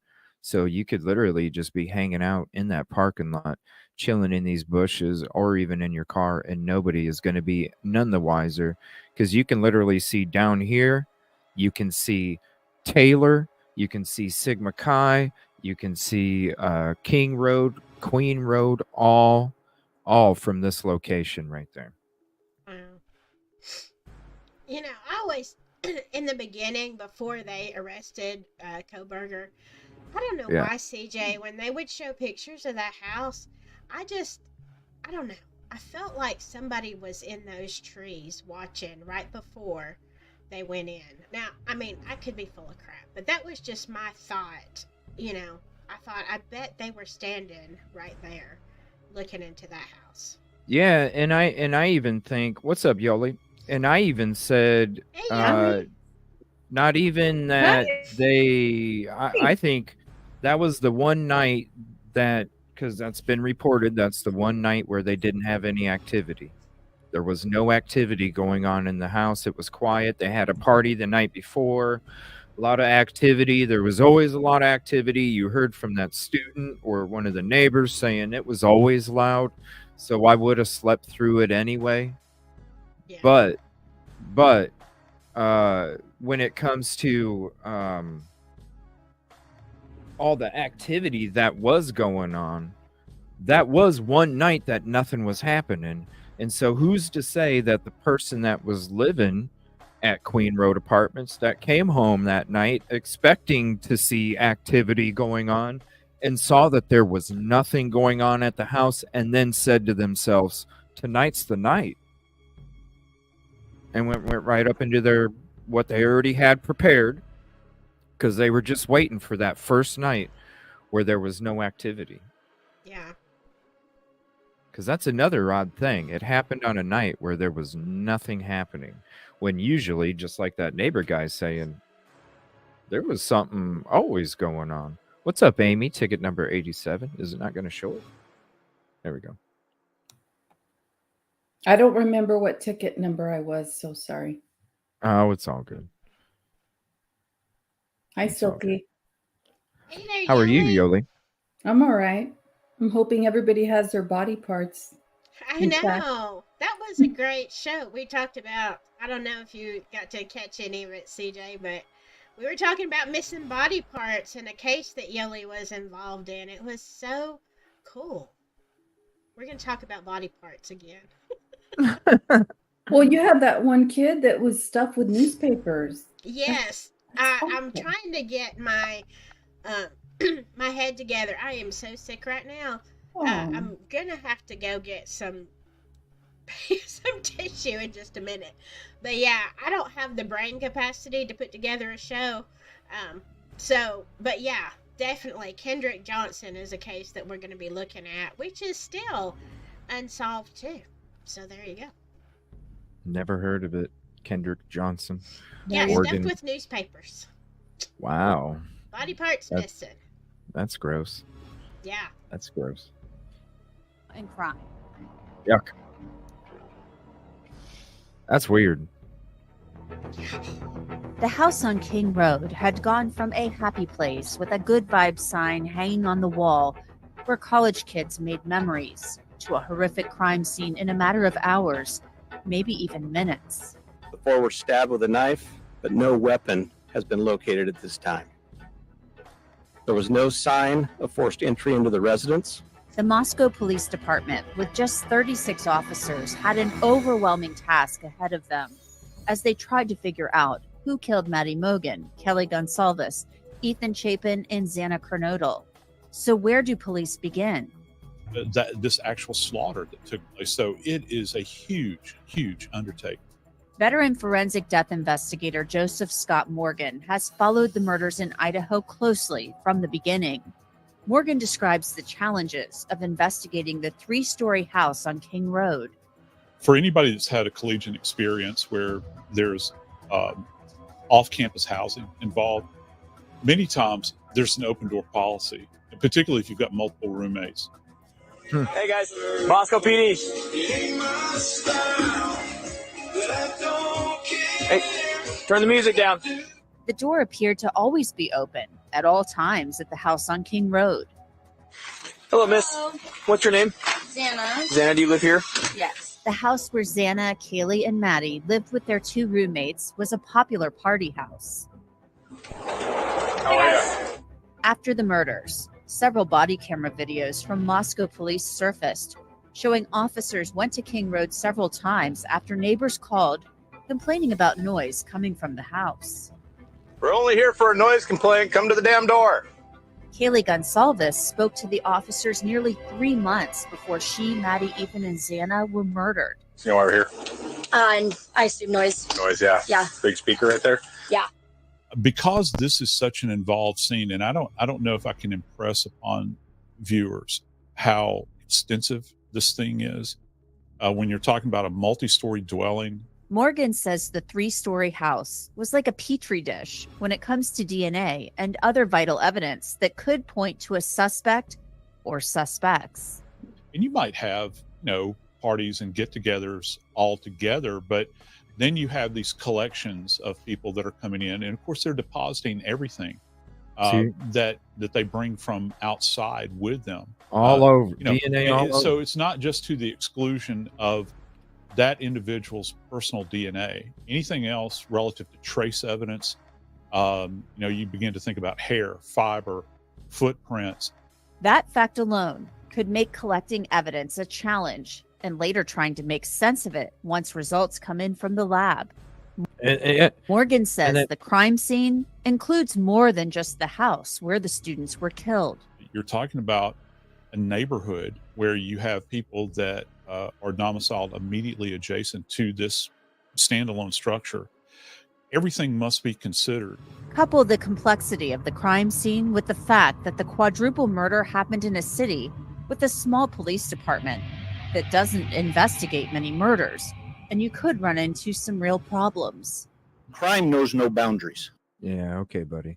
And that's the thing, like when all that different evidence that was being scattered all over the place, or not evidence, but DNA, even stuff from outside, then you mix that with them going in there, contaminating it themselves too, without the proper equipment, some of them. And then when it comes to the collection, it just leaves it, and you don't even know days later in your first press conference, and even after that, you don't even know how many students were there. So, like, how do you even, when it comes to excluding, right? Because you're going to have all this DNA there. There's people's DNA that you don't know whose DNA is what until you get the DNA from them to exclude them. So when you don't even know how many people were even there, how do you even know that you have all the DNA to exclude them? There's got to be to have all of those people there. This is what doesn't make sense to me. To have all of those people there, all of those people coming in and out, you don't know. When you hear one of these students talk about classes, he said, and he tells you straight up, at least half of them didn't come back because they did the online shit. So you know that there's half of the people gone that you probably didn't even get a chance to talk to or test. That could have been in that house. And when Joseph Scott's talking about this open door policy, and you even see on these body cams, there's people answering the doors. Oh, nobody lives. Whoever lives here is not here. Like how many times do you hear that? And all of these people coming in and out. Like, I'm surprised that there's only 3 other male DNA that they don't fucking know about besides Koberger to them. I'm surprised there's not more than 3 with the way that, open door policy, contamination before, contamination after, and you don't even know how many people were even there. So how do you know you interviewed everybody? No, and the question that the defense attorney would ask is, how is it that you came to discern that there was DNA here? Like, why, like the other 3 unidentified people who left DNA, like, where did you find it? Like, how did you discern to look there? Like, wasn't there DNA all over the house? I mean, wasn't there DNA on the cups, the silverware that was left there that was not cleaned? Like, how did you know what to focus on? And I really don't know the answer to that. Yeah, I don't know how you would get an answer. You know what I mean? Because No, and I think you're they're not going right, to answer. CJ. I'm sorry. You know me. You're right about all the people that finished online because of all this. Yeah, if I were going to commit a crime like that and I were a student, I would definitely leave campus and go online. Yeah, I would stay the heck away from there. Fuck yeah. Especially when they don't even give you a license plate, a picture of the car, or they let the families come out with a reward because they were trying to come out with a reward before the semester was coming back. So when you don't even, like, that's one of the things that just pissed me off back then was like, dude, if this happened in my community, why would you tell a family member, no, don't make a reward, you can't have a reward? Why would you tell any family member, regardless of what crime it is, even if it was whatever, the smallest thing you can think of? If the family wants to put up a fucking reward, you let them put up a fucking reward, no? I mean, who cares what happened? If they want to, why would you stop them? No, let's not reach out for help. You're as shady as Scott Peterson, man. Scott Peterson sitting there talking to his girlfriend while he's supposedly looking for his wife in the fucking headquarters, Yeah. or pretending to be interested in helping out or whatever, but he's just trying to be deflecting. Right. Don't take no pictures. No, we're not going to do this. No, we're not going to do this. Even though that it would have helped try and find his wife. Right. Like, so why are you acting like Scott Peterson, Moscow PD? Like, what the fuck's going on? That's sketch. What's up, Angel? How are you? I mean, really, there's so many. Yeah, it was known for decades. Really, there's so many people that have been in and out that it would have been, in my opinion, I mean, what if Brian Koberger says, yeah, I was there at a party a few days before, whatever. I didn't have my phone on me, I left my phone at home, forgot, and then I touched a lot of people. There was a lot of people in there. That's how my DNA got on the sheath. I mean, you don't know. I mean, there's just too many ifs and too many people in and out. I mean, I think it's going to be hard. For sure. I don't know how it just don't, to say, I don't know. I mean, I praise the Ellie. There's shows on here where shit, when they're on Halloween, they were going door to door, making sure that SAs were where they said they were and all that shit. You know what I mean? And then reminding them, don't be having your porch light on, Yeah. Like, I applauded the shit out of that. Different things like that, I would definitely highlight. But damn, when it comes to the secrecy and the quietness, you look at anything else that goes on in any of these other cases. Does the LE act like this? Fuck no. Send me some that do, And for all the people that say that tunnels do exist, because send me pictures, because I showed you guys pictures of the fucking tunnels not existing. Send me a picture of a tunnel in the foundation, and then maybe I'll change my mind. You out of your damn mind. Next. I just want to say something about the tunnels. Yeah, it's just, give me a picture. You know what I'm saying? Please. I never understood the tunnels, but there isn't even a link to the crimes to the tunnels. I don't understand. Like the link that I have in my head that would make sense is if there were tunnels and the unalivers left and came in through there, but That's what they're claiming. Well, no. No, that's what the people that talk about the tunnels are claiming, and that's why they're talking about the tunnels. It's nonsensical because they're saying that's how the person committed the crime without Ellie knowing where they left. No, because there's a bunch of dirt. I know. You got to get a torch. You got to get a torch to go through the underground dirt tunnel that's dug, before you get to the steam pipe. And then you gotta turn the wheel and hope it didn't lock up, and you gotta turn that wheel and then you get in through the little entrance there. And there's no way to shut it from the inside, so you need somebody from the outside to shut it for you. Give me a break. Anyway, I don't know. Right.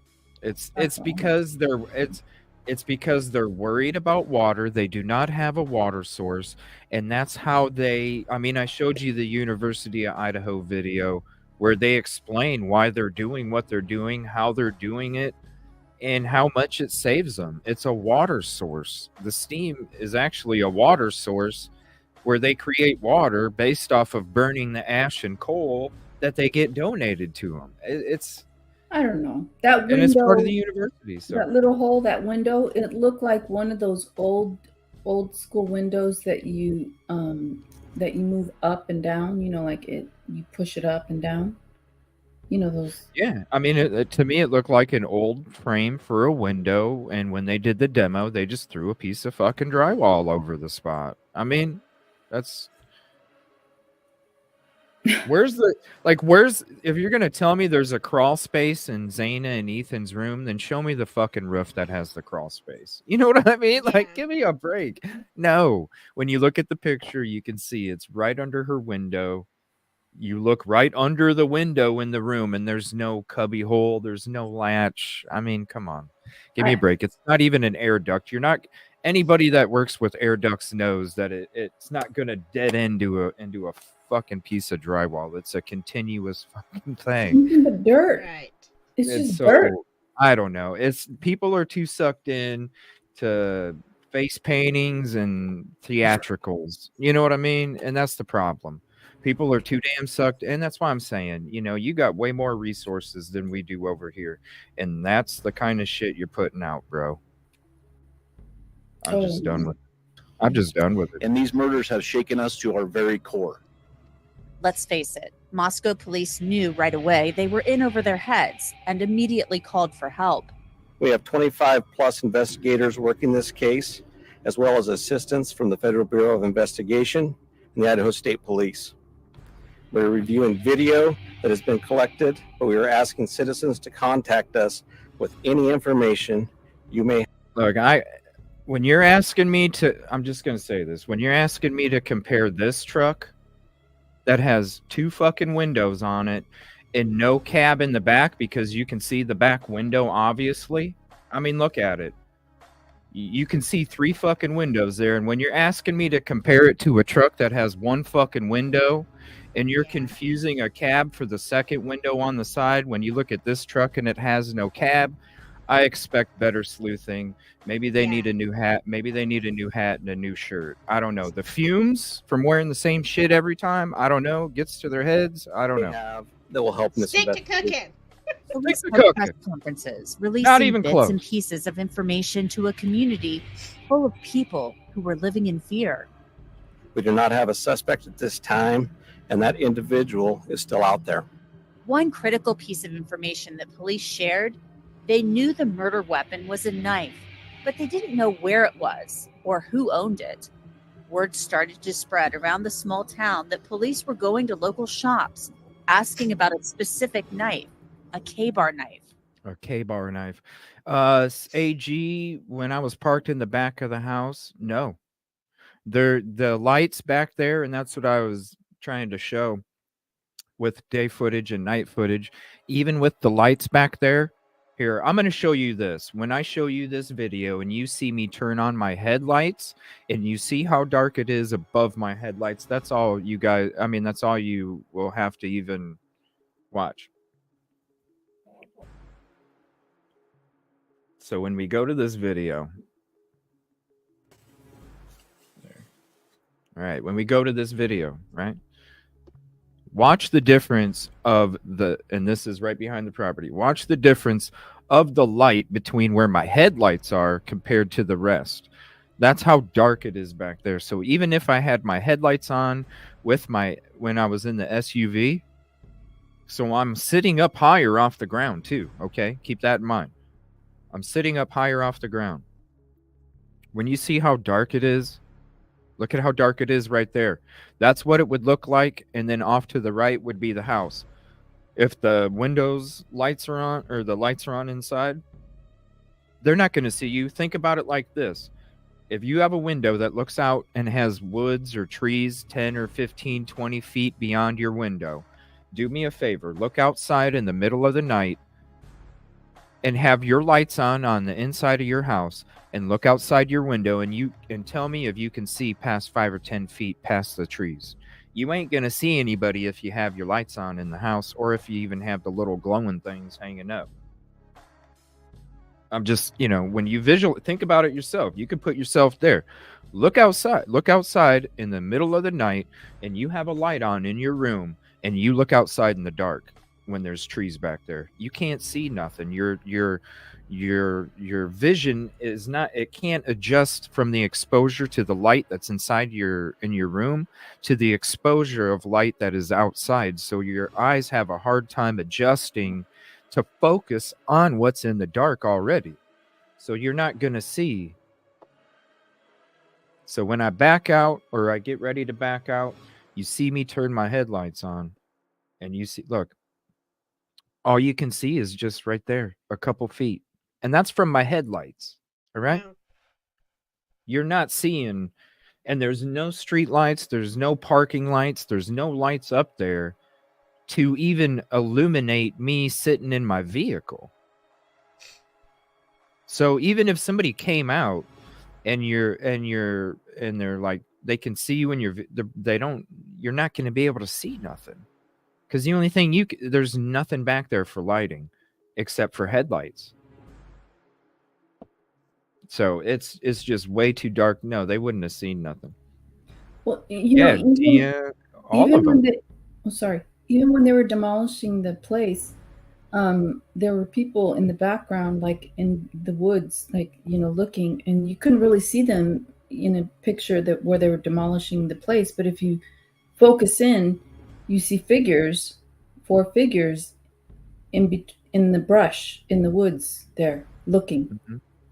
I mean, you wouldn't, if somebody was sitting in a car, it would even be harder to see somebody.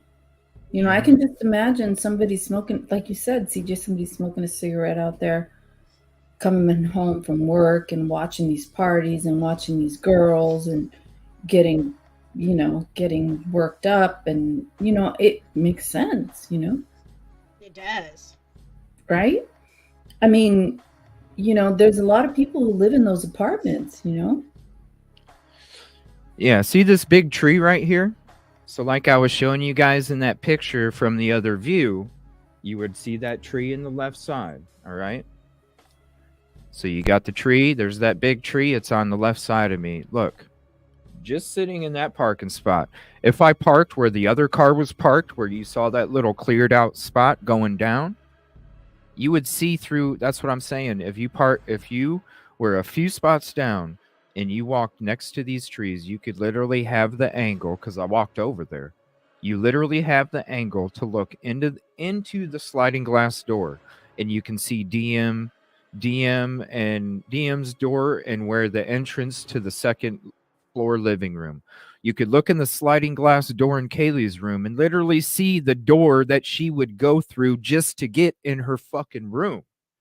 Then you can still see Maddie's room, and you can even see through the window down here at the bottom if you're at the right angle, but there's some bushes and shit there. Like, you could literally see every freaking thing just from being parked in that spot.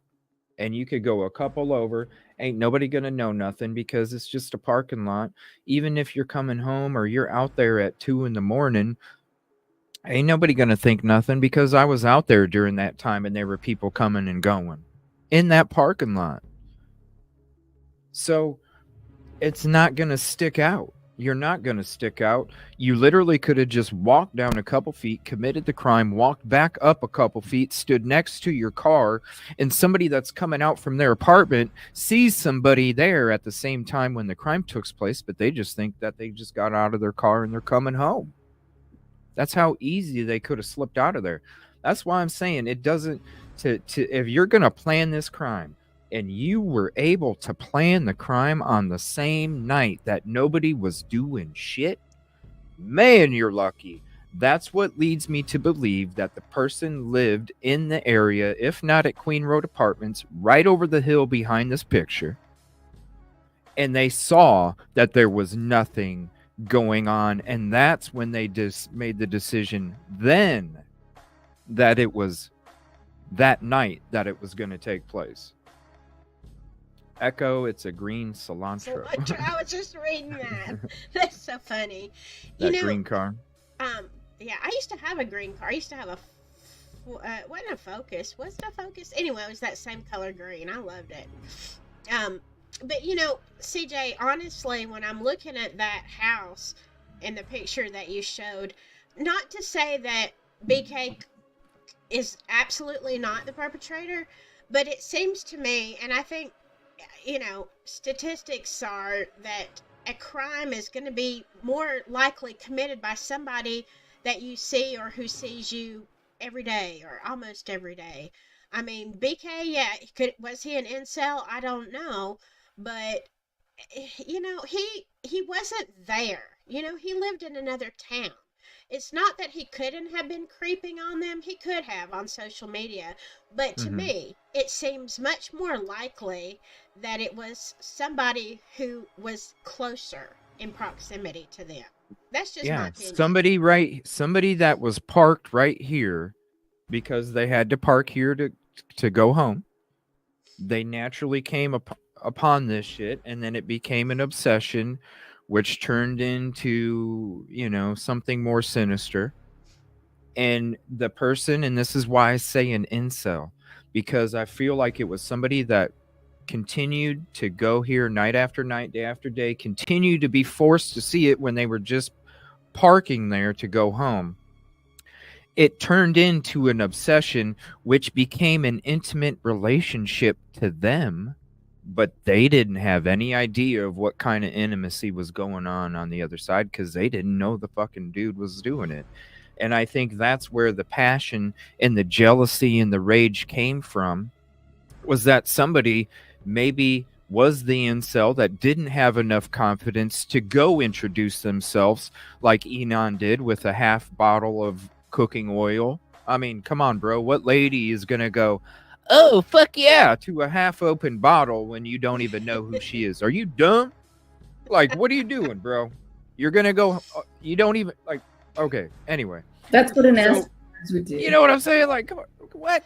No, it's mean you were scrambling looking for something, and the last thing you could think about, well, I don't want to give her my new Hot Wheels, so I'm going to go bring her a half bottle of open fucking cooking oil, and she's gonna go, fuck yeah. No, I doubt it, bro. She's gonna be like, dude, you're a creep, get the fuck out of here, and throw the damn thing in the garbage because you don't know what he put in it. Exactly. But what I'm saying is that person, they couldn't even get to the point where they could go introduce themselves, and they kept going home alone, and they were tired of it, and this thing became an obsession. Maybe at first they would come home, sit there in their car for a few minutes and go, man, I would really like to say hi, or man, they're having a great time. And then time goes by and it gets to a point where they're like sitting there, oh gosh, you wore that 3 days ago, Maddie. You know what I'm saying? And nobody's gonna know none the wiser, because all they know to neighbors or to anybody at the house is they just normally see that car parked up there all the time anyway, because they live over at the apartments. So nobody's gonna know none the wiser. That's why nobody knows how this person left the crime scene. That's why nobody knows,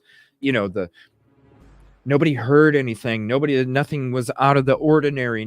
Because everything was normal. The only thing that wasn't normal was the night that the person chose to do the crime because they noticed nothing was going on, and they went home to their apartment where they had everything ready because they were waiting for that night.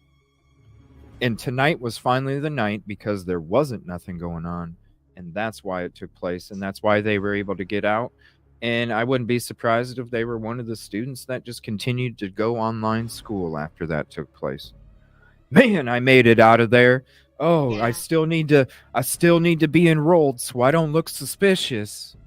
Yeah. And then they just finished out whatever and never came back to the area. And now they're kicking it, somewhere else, partying, knowing the dirty secret that they did and laughing because everybody's about to convict somebody else. Right. I wonder if law enforcement is considering it. Well, maybe, I don't know. I'm not saying BK's an incel. I don't want people to get confused. I'm not saying BK's an incel. I never thought he was an incel unless it was in January when MSM was just pumping the shit out of it and I was sucked into it. But I never thought BK was an incel. I'm saying the incel is somebody that is... I'm not even saying BK did it. Does BK live at Queen Road Apartments? No. Nope. The incel lives at Queen Road Apartments. That's the difference. Sorry, what do I think about Ann Taylor? I mean, do you think that she is looking, or has anybody looking into the other people that were living nearby? How can you? The first 48 hours are so important, especially to witnesses. Could she And if not people, get like a? if people aren't, subpoena a if list people aren't of talking, people? if people aren't talking, No, how but can you get a list? Well, How can you get she a? request people, like request from the apartments a list of people Well, who were renting or living there? I'm sure. Well, I'm sure that was part of the discovery. I'm sure the interviews where they talked to this neighbor or that neighbor or what they said, I'm sure that was part of the discovery. When it comes, I mean, hell, MPD didn't even know how many fucking people were out there. So how can you get a list? You know what I'm saying? And then if you have, if you're talking to, if there are people talking, and do you think they're going to give up their friends if nobody's really talking? I don't think so. So and you can't make somebody give you that information if you don't have them in a position where you can make them give it to you. So, I'm sure she's doing the best that she can, and I think she's doing a good job. But you can only do what you can do, especially when the she's asking for simple shit that she should be able to have. And when they're not even giving you that, how much more can you, what more can you do? So I don't know. I guess what if, and I think this is a awesome theory. But if this is the case, then this person could go undetected forever unless they commit another crime. It could be 40 years. Yeah. But who's to say that the DNA would even match up? Where's their homework? They don't claim to have the homework anymore. So who's to say that if they did run it through they ran it in CODIS first. That's what they first did, and it didn't come up with a match. So I don't know. Do they keep that and then they can rerun it in the future? I doubt they would, because then that would give them egg on their face.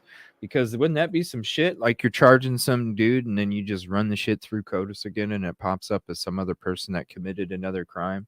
And then next thing you know, that's why you listen to some of these cases and there's people that have been exonerated on convictions, and you have like sheriffs and shit saying, well, we didn't run it because we didn't think we needed to. And then when the exoneration project actually got the DNA ran and found out it wasn't even the dude and it was somebody else, and they were still like, well, we felt like we did the best thing.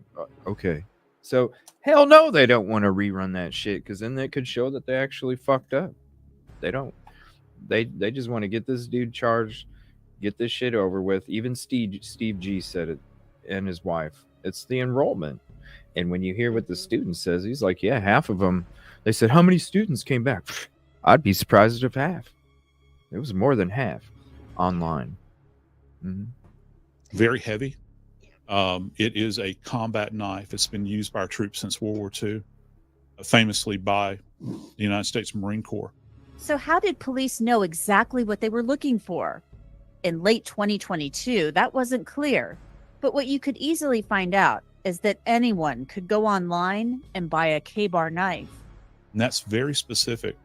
Folks that didn't see it, there's the word, K-bar. It actually is what's referred to as a bastardization of the words kill a bear. And that's how far it goes back. And so the knife was considered to be that robust as a combat knife. You show up with a knife like this, it kind of implies that you're showing up with, say, some level of homicidal intent. But who says that anybody showed up with that? It could have easily been one of the victims that they were trying to use to defend themselves when the person came in and committed It the crime. appeared police, even with the help of the FBI, had little, if anything, to go on. Just what happens in the beginning of a case like that, you don't know what's what. You don't know where to go. So you're just trying to stay in the investigative mindset so that once you get that break, whatever that break is that you were alluding to, like what that was, what was that one thing, you want to be able to be in a position so when that one thing happens, you can exploit it and you can take advantage of it. The investigation moved forward slowly, day by day, with few details released. That didn't stop people from talking, though, about the case. There was something about it, and the victims, that seemed to strike people.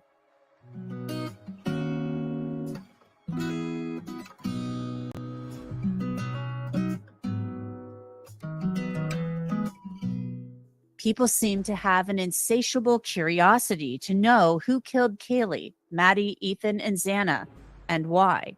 Murphy, you've been a bad boy! No one could seem to understand how or why this happened to these four people, who seemed so happy, their entire lives ahead of them.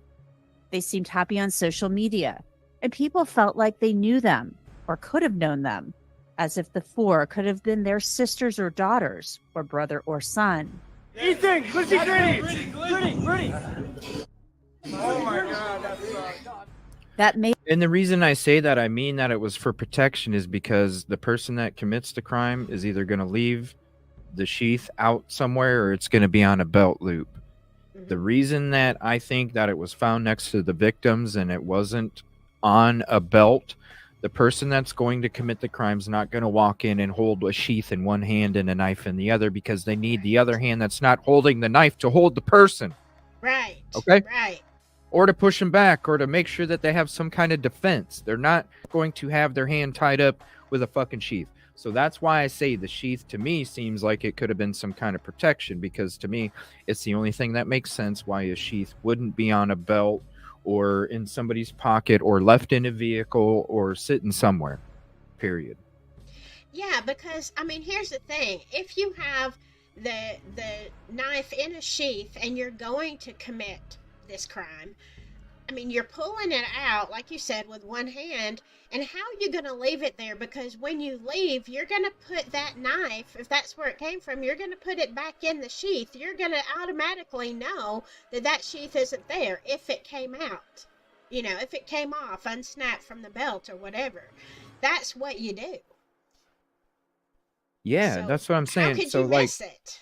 so if you're going to commit this crime, say you're going to commit this crime and say you don't have it on a belt loop, okay? Say you're in your car or you're standing outside next to the bush. I don't give a shit where you're at. The thing that you're not worried about is putting the sheath over the knife while you're inside the property. You're not.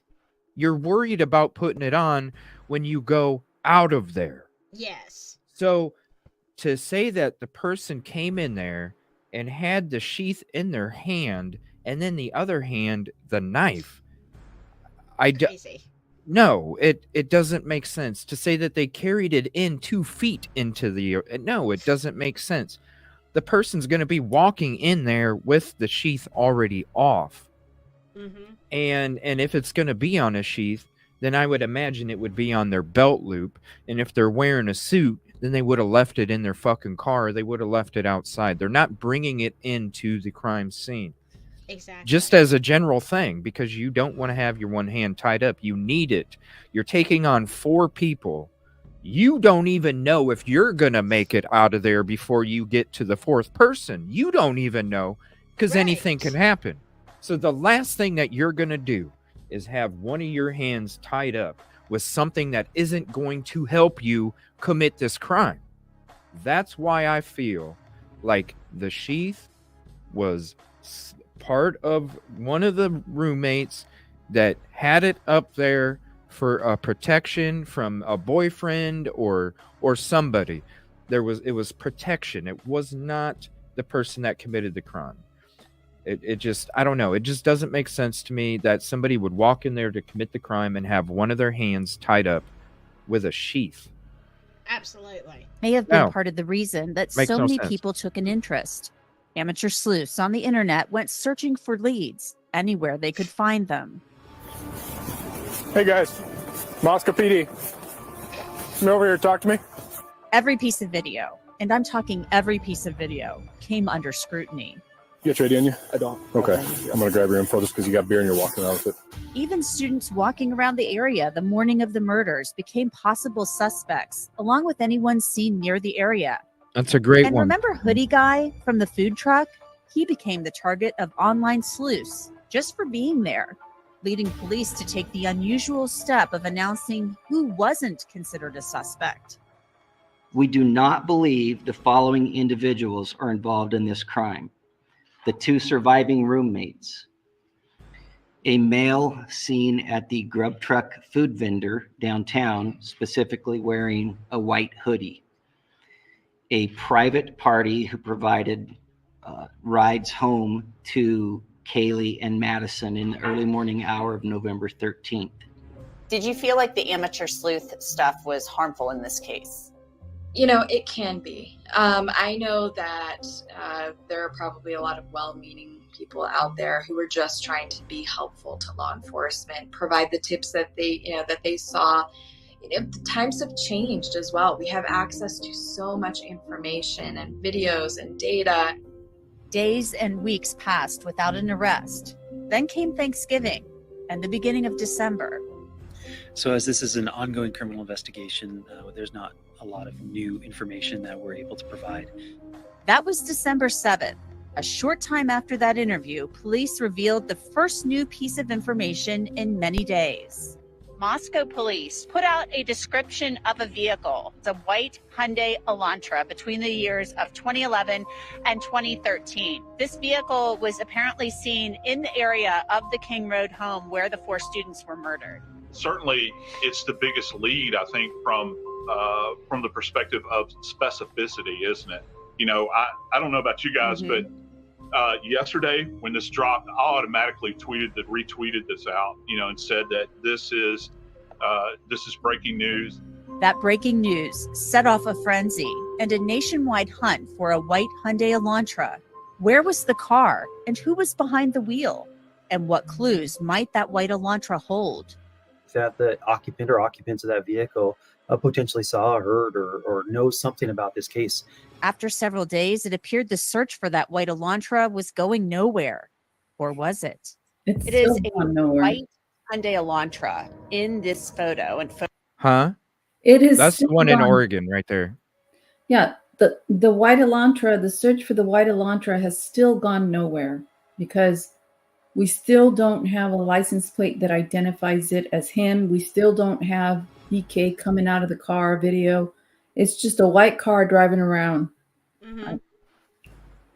Well, they might have it. Yeah, but we haven't seen it.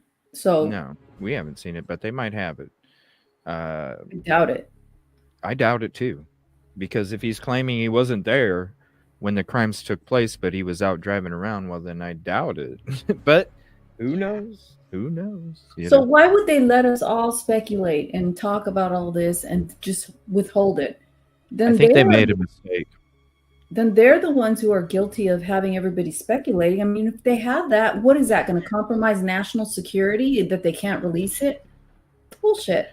It's a white Elantra. Give us a license plate and then we'll all shut up. The community. Yes. That's one of the things I was flipping out about last year was I was even flipping out on Birdie. If anybody remember those shows from back then, I was even flipping out on Birdie because they were promoting, hey, we'll sell these devices to all the University of Idaho students. They were selling them for like $18 a pop, something like that. Mm-hmm. And it's like, Birdie, you can't fucking even donate 20,000, 15,000 of these. Look like a fucking awesome business from the PR that comes from it. You do something good for a community, which is good karma. You know what I mean? Like, you couldn't even break off 15,000 of them fucking things to donate them because nobody was getting a reward. Nobody saw a picture. What if there was single moms out there that just didn't go to the store that night because they couldn't find a friend to go with them, and so they had to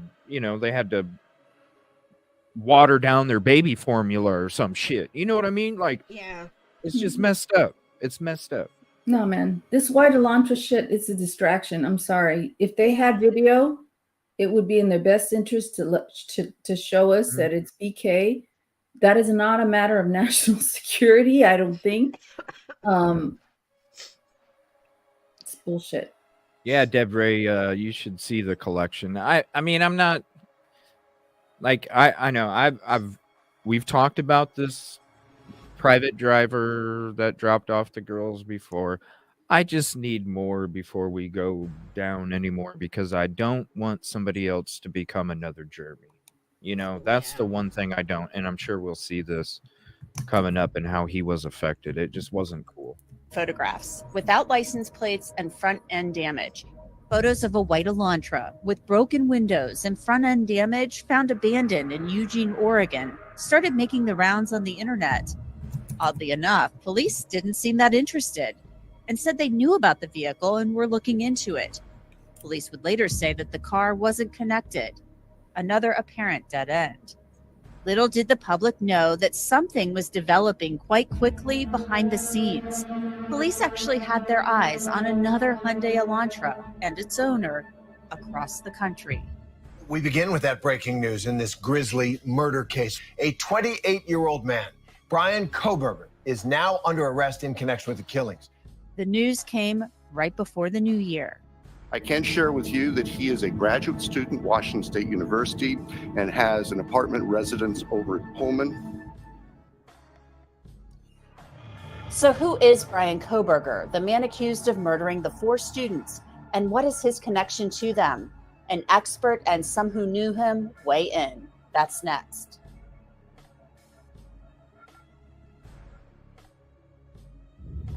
The murders of Maddie, Kaylee, Xana, and Ethan changed life on campus in Moscow. You know, before people were very rowdy, sort of outgoing. Then they just started to keep to themselves a little bit more. The fact that the killer of the homicide may have been someone closely related, it always just throws out a little bit of doubt. As students finished classes for the semester, the campus had pretty much emptied out. Maybe half the people show up at best and everyone else is online. A killer was on the loose, and no one knew who it was, or if he, she, or they were still around. The people who were still in town were on high alert, and so were police. I came here because it's a safe campus, so it's part of my reasoning for coming here. It's not like a lot of other colleges where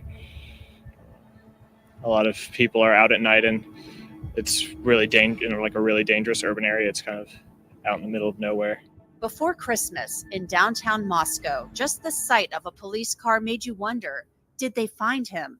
Police cars certainly drew our attention one afternoon.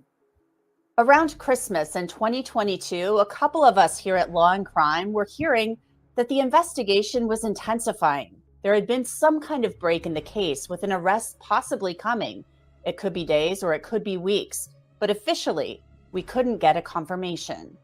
Things in the investigation, at least publicly, were quiet, almost too quiet, but it was Christmas time. Then on December 29th, Moscow Police Chief James Fry posted a video message. We've received over 19,650 tips. We want to thank the community for all their help and thank everybody across the nation for the help that they've given us.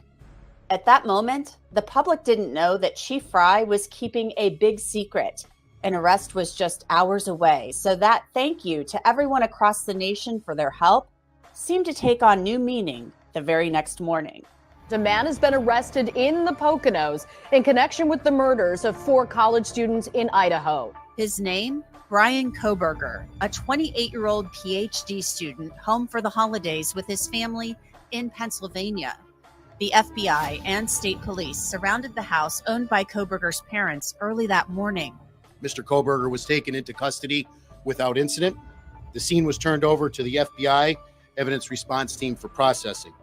The neighborhood in the Poconos was effectively shut down as police searched the house and seized Kohberger's white Elantra. I can share with you that he is a graduate student at Washington State University and has an apartment residence over at Pullman. Pullman is just a 10-minute drive from King Road, yet Kohberger was taken into custody 2,500 miles away. Prosecutors and investigators might have their man in custody, but that didn't mean they had all of the answers they wanted. Y'all now know the name of the person who has been charged with these offenses. Please get that information out there. Please ask the public, anyone who knows about this individual, to come forward. Call the tip line. Report anything you know about him to help the investigators and eventually our office and the court system understand fully everything there is to know about not only the individual, but what happened and why. There really wasn't much information about Brian Kohberger on social media, but what could be found raised more questions. The day of Kohberger's arrest, I found an Instagram account in which he appeared to follow Maddie Mogen and Kaylee Gonsalves. The account appeared authentic. He followed others with the name Kohberger. Law enforcement won't comment on the authenticity of the account because of a gag order. That account was later removed. Then there was the survey directed to ex-cons posted on Reddit, asking questions such as, how did you feel when you committed a crime? How did you travel to and enter the location that the crime occurred? And why did you choose that victim or target over others?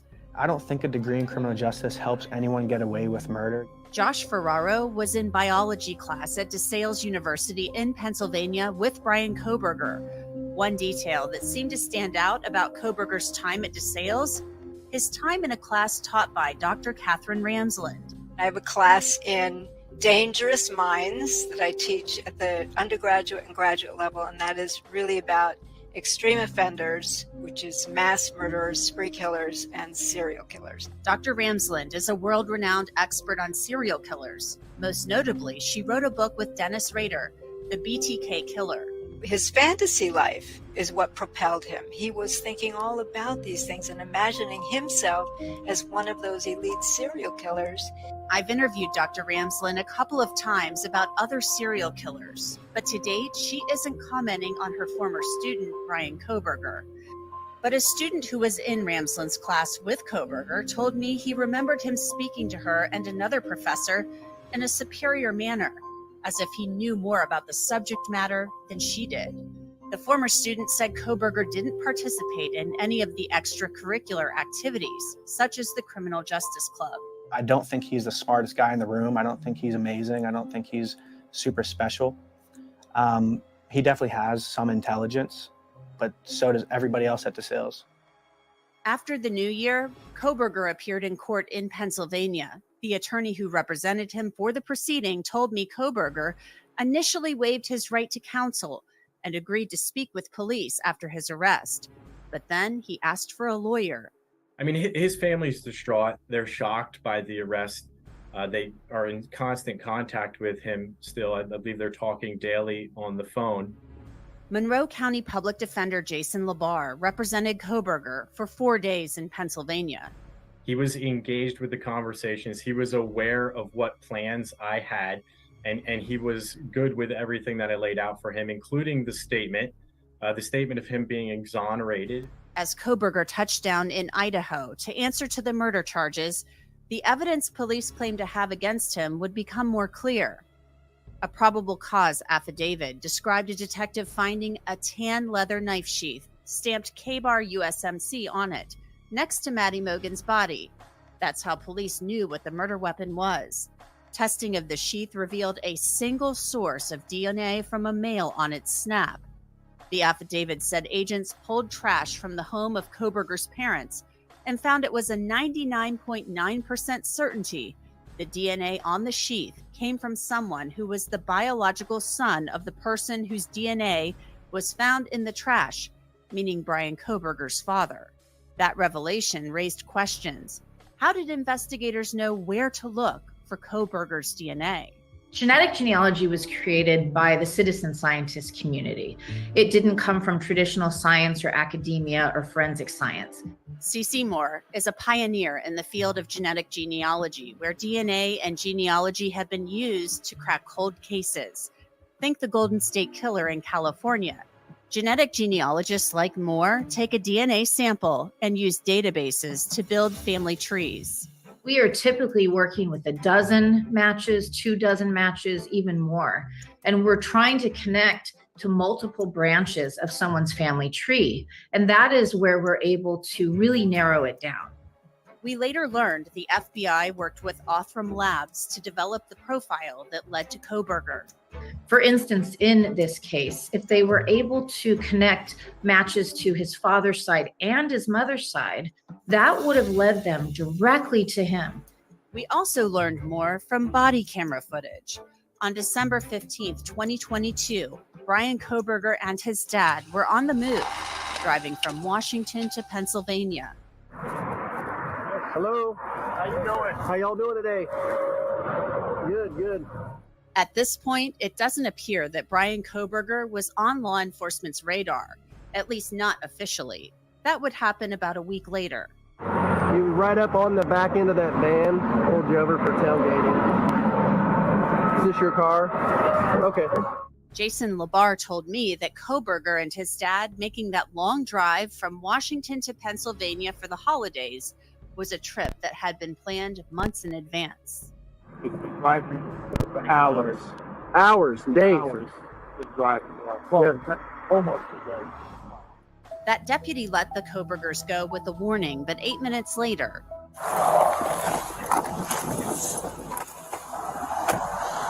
Brian Koberger and his father were stopped again.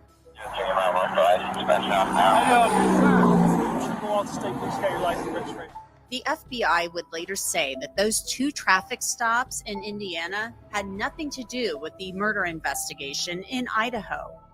Hello, I am Officer Langus. Stops being audio and video recorded. Koberger actually has a history of being pulled over. Just 1 month before the murders, a Washington State University officer stopped him. You know why I stopped you? You ran the red light. What actually happened was I was stuck in the middle of the intersection. Yeah, so I was behind you the whole time. Yeah. Yeah. We later found out that Koberger had actually tried to get an internship at the Pullman Police Department that fall.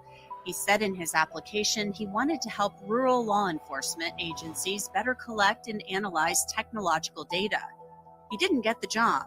Pullman Police won't say why, and the department will not release his application. Koberger was a PhD student in criminology at Washington State University and a teaching assistant. Following his arrest, police searched his office in Wilson Short Hall. Some students described him as a harsh grader. Former friends said Koberger struggled with a heroin addiction in high school, but he eventually got clean. He also struggled with his weight, but took up running late at night, according to friends, and dropped the weight. A neighbor at his apartment in Pullman told me Koberger was certainly a night owl. We heard, we heard loud sounds during the night. Yeah. Many times. Like clean the floor, sometimes vacuum. It's very loud sound. Moscow police said the night of the murders, This video Koberger has it was all. definitely up late. His cell phone records showing he left his apartment at 2:42 a.m. His car spotted by several surveillance cameras driving toward Moscow. A&W. Then from 2:47 to 4:48 a.m., there was no activity on his cell phone. Prosecutors say that 2-hour time period covers the time when the murders happened. Koberger's late night habits will become important later. Up next, more on the case against Brian Koberger and how he might challenge it, along with where the case stands as the victims' families try to move forward as they grieve.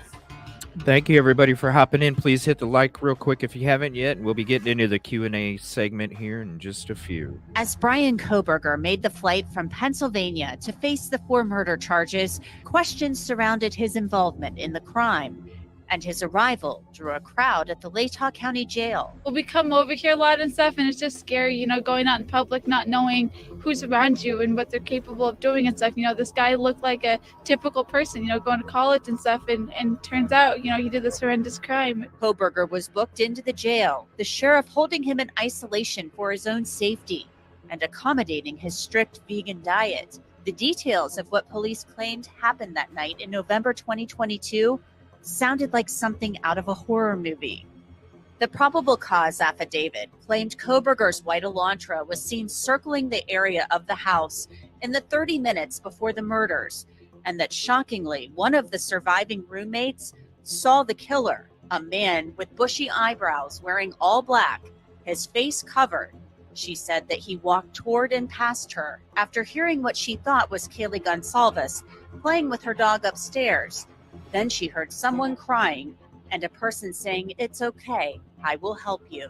According to one of the surviving roommates, the murderer went upstairs first to a specific bedroom that belonged to Maddie Mogen. So does that lead us to believe that maybe she was the target and the others would have been collateral damage? Yeah, I think so. I think you're right. I think that's a proper conclusion, I think, that can be drawn from what we know right now. Sadly, Kaylee's parents would later say she had moved out of the King Road home and went back to Moscow only to spend time with her friends that weekend and to show off her new car. The killer, if he indeed went to Maddie's room first looking for her, may have been surprised to find both Kaylee and Maddie in the room, and then surprised again to find Xana still awake downstairs after getting her DoorDash order at 4 a.m. Police said cell phone records showed that Brian Kohberger had been in the area of the King Road house a dozen times in the months before the murders. He was even pulled over in August, a couple of miles from the house. But after the day of the murders, Moscow police said Kohberger's cell phone records showed he never returned to Moscow. Less than 2 months after the murders, Brian Kohberger was in a courtroom in Moscow, listening to the charges against him. The maximum penalty for that offense, if you plead guilty or are found guilty, is up to death and/or imprisonment for life. Do you understand? Yes. Prosecutors later announced they were seeking the death penalty. Ms. Taylor, is Mr. Kohberger prepared to plead to these charges? You are reviewed with a standing side. Judge John Judge entered a not guilty plea on Kohberger's behalf. His defense team's efforts to have the indictment thrown out failed. Well, honestly, I think they really have an uphill battle on the defense of this case. Everything that we know right now seems to point that he's the one who committed this crime. Attorney Tara Malik says the case against Kohberger is compelling. The knife sheath that had the DNA on it, that knife sheath was found underneath one of the victim's bodies. Now, the job of a defense attorney and a good defense attorney is to look at all that evidence and to find where assumptions were made and leaps of logic were made. Even Jason Labar, Kohberger's public defender for a few days in Pennsylvania, agrees. The state's case looks convincing from what we know now. It's a strong circumstantial case. However, Labar believes the case is defendable. But the evidence, when it's viewed individually, you can attack that evidence as a defense attorney. But if you take the DNA evidence that's recovered from the sheath, for instance, I believe that to potentially be touch DNA, transfer DNA, which would mean that it could remain on that sheath for an indefinite period of time if undisturbed. Forensic death investigator Joseph Scott Morgan on the sheath. It would be clicked over and over again to get access, and it's just kind of actuating the snap. It's important to note the public doesn't know the source of the DNA on the snap of the sheath. If it is touch DNA, which is generally associated with dead, sloughing skin cells, this is a perfect place to harvest it from because it can actually be caught in this location and kind of protected in that area because it's... Yes, protected in that area. like they just said, it could be there for who knows how long. Exactly. It's in a protected area. That's why I keep saying, who says that, who says, what if it was a gift from BK? Who says BK didn't know that Kaylee was a sleuther? Or, knew she was a sleuther, wanted to do something nice. Hey, I got 4 of them. How about you have one to protect yourself in case, you're getting into some you're getting into some ugly shit. And no, don't carry a weapon around or a gun or something.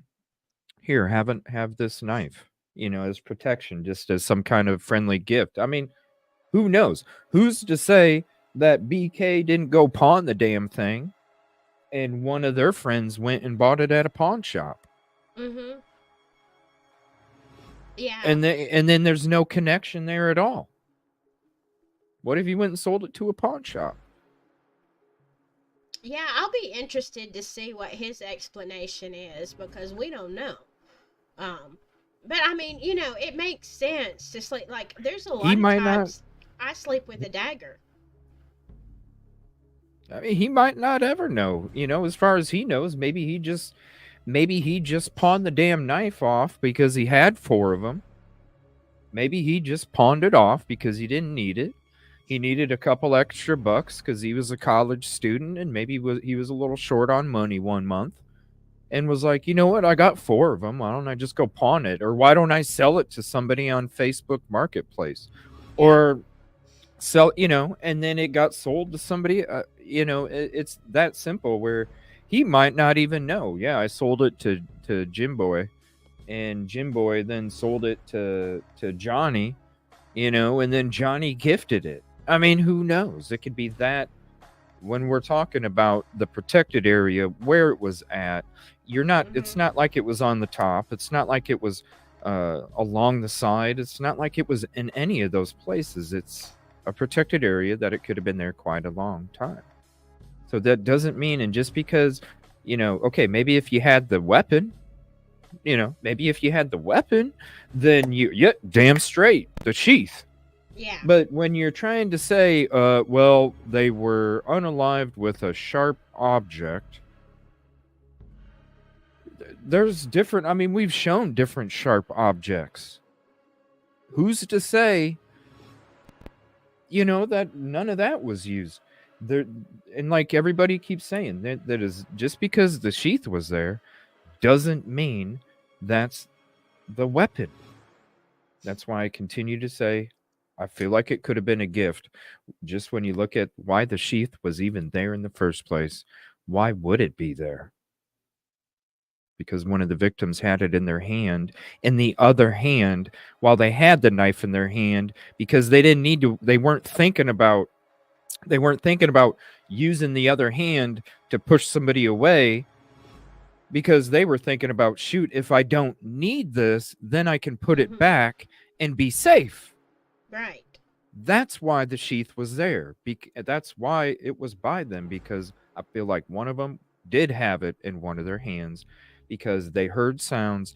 They didn't know if it was a friend or not, so they didn't know if they needed to use it or not, but they were ready to use it if they had it in their hand. But if they didn't need to, sheath was there.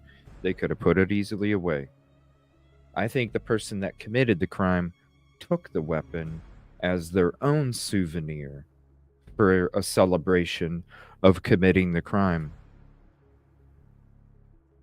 So, they're laughing, in their little secluded spot where they're protected. They're laughing, going, I not only got away with this crime, but they get to look at the K-bar that somebody was trying to use to fight against them, and they were successful. So they're looking at that knife as like a piece, like a prize to them, because it's like, you know what? Not only I committed this crime, but they can sit there and look at that knife that they took and replay it even better than an article from the crime scene. Because think about it. If they're saying that the sheath, they're not even entertaining the idea that it could have been used for protection from one of the victims. So who's to say that that person is going to get in trouble for being able, they probably have it on a shelf in their living room. That's how they're, they're so, because nobody's, how is any go, when it comes to an ID or it comes to an article of clothing, well, son of a bitch, that'll look odd. That'll tie it right back. But with the knife, not if they're thinking that the person that committed the crime used it and they're about to be on trial. They're not going to associate that knife at all with the crime scene.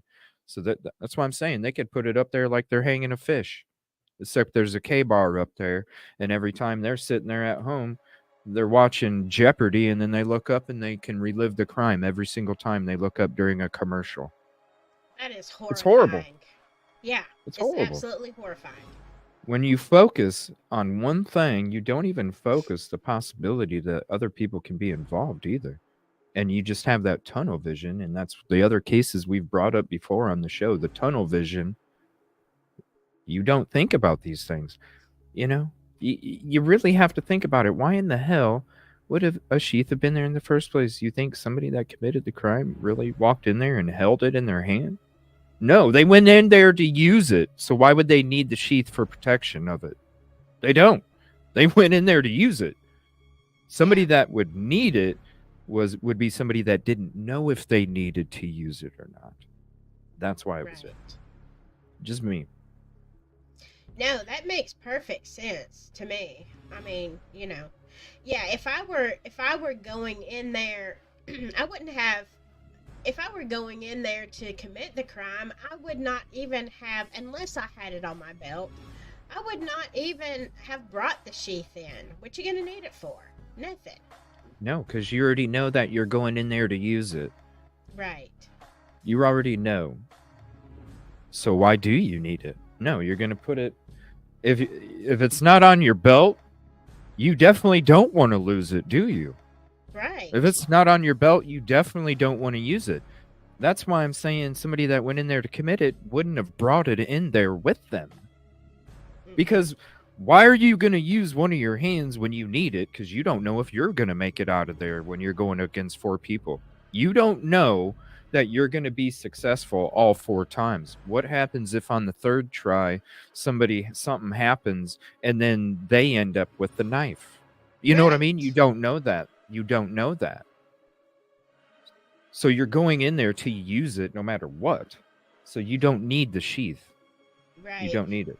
And even if it's on your belt and you leave, okay, you've done your business and you're safe and you're leaving, you would be looking for that sheath to put the knife back in. So why is it, you still have time. You can go back. You're like, shoot, I left it somewhere, Mm-hmm. Well, and like this too. You heard the noises come from upstairs. The sheath was upstairs. Then you heard the noise come from the 2nd floor.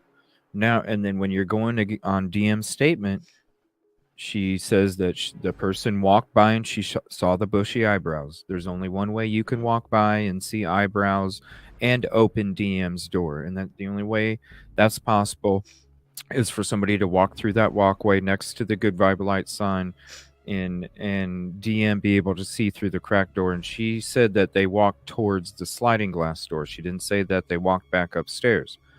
So if somebody did commit the crime upstairs, lost the sheath, went downstairs to commit the rest of their crimes because there was 2 left, went downstairs to commit the rest of their crimes, then why didn't DM state that the person went back upstairs? Because if they would have forgot the sheath, they would have even if they didn't know where they lost it. It's only in a couple spots. You just got done on the 2nd floor, so you can search. Okay, I didn't leave it here. I'm going to go back upstairs, right? To search, because that's the only other place it could have been. No, they didn't go search. They left. So to me, that's another thing to me that says, no, that sheath was not part of the crime, because if they would have forgot it, damn straight they would have walked back upstairs to go look. Yeah. Because you're not going to leave it behind if you did lose it. No. To me, the sheath was from one of the victims that they were holding when they had the knife in their hand because they didn't know if they needed to protect themselves or not. And for them to be so tunnel visioned on the sheath, being that that's the murder weapon, even though we don't have the weapon and we have all these different statements from the coroner about the injuries. Okay. Well, it's pretty obvious if it was the same weapon, right? Then don't you think the same type of injuries would have taken place? Don't you think if it was only one weapon, they would have been able to come out and say, we know for sure it was a knife that was this long, this many inches, yada, yada, yada, because you hear about it in all these other crime shows. Yeah. They tell you how many inches on average with the knife that they're looking for, from this inch to this inch. Mm-hmm. You don't get none of that. You get different statements about the injuries. So to me, to sit there and be so tunnel vision that you're looking for or you're interested in a K-bar, what about being interested that was one of the victims that they had for a defense, and the person that committed the crime took the trophy and put it up on their wall like a fish? Mm-hmm. That's for somebody to get, with all these people that do these crimes, they usually take an article of the crime so they can relive the crime when they're away from it, right? What better article from the crime would be than like a knife that nobody thinks is tied to anything but the person that committed the crime that they have charged? Like, that's the best part, because it's not a clothing, it's not an earring, it's not a necklace, it's not a phone, it's not nothing. It's something you could literally hang on the damn wall and nobody could. You could comfortably put that on your wall and know that your ass ain't never gonna get caught. You could bring it with you. You could walk around with it and pull it out and relive the fucking crime while you're on Santa Claus's bus going through the North Pole. You know, like, that's sick. Yeah. And they're so focused. That is horrifying. It doesn't make sense. The sheath, it just doesn't make sense that the person that committed the crime left it, especially when you look at DM's statements even. That doesn't tell you the person forgot something. See, it makes me wonder what people think when they come into my house and they see my knives and swords on the wall. Hey. Yeah. What did you do with that? Over here on this side of my wall, I have a bunch of books on serial killers and all kinds of stuff, awful stuff. The Rancho Mirage, they drank the Kool-Aid, the cult. I have all kinds of stuff over here. People looked over here, they would be. She's messed up. The body parts, everything. Yeah. Damn, Yolie. Well, you should get that. You should get that in your camera view sometime too. Yeah, I'll move my desk this way and you can see all the shit. And I read them all. Yeah, I used to have that. I used to have like nothing but a bookshelf of, books on individual crimes, Gacy, the whole 9 yards. And then, my family said, that's kind of morbid. What's wrong with you? Why do you have this? I'm like, because I look at them, I reference them. But eventually I felt like, especially when I got rid of them a while back, because I didn't want my kids to, be worried. And I didn't want them to pick them up and read them either when they were younger. So I don't have any of those. But I do have my collection. I love knives and swords and weapons, and I have them on my walls. So I guess people think I'm weird. I don't have none of that. I just got my pistol. So other than that, yeah, we don't have no katanas. I've got a katana. It's right over here. Yeah, we don't have none of those over here. All right. So, speaking of 3 days after the crime takes place, this is when they hold their first press conference. 11/16. And we're going to be getting into the Q&A part of the press conferences now. We're not going to be, when it comes to this part, this will be a part 1. We'll be doing a part 2 and some case discussion on the next one too. Now this one, the first one, this is when they all got together. Now, with what we're doing, we're not going to be listening to these statements at first. We're going to just skip across all that, and we're just going to listen to the questions and the answers that comes from the reporters that are in attendance at these press conferences. Because I think, like I've always said before, and I'd never really wanted to do any kind of deep dive on the press conferences because obviously they obviously just bullshit. So really, you're just going to be sleuthing bullshit, I don't, even though sometimes you have to work on a pig farm and shovel shit, it's not preferable, right? And I don't prefer to do it. So what I'm going to do is we're going to listen to the Q&As, and then we're going to see because they're good questions.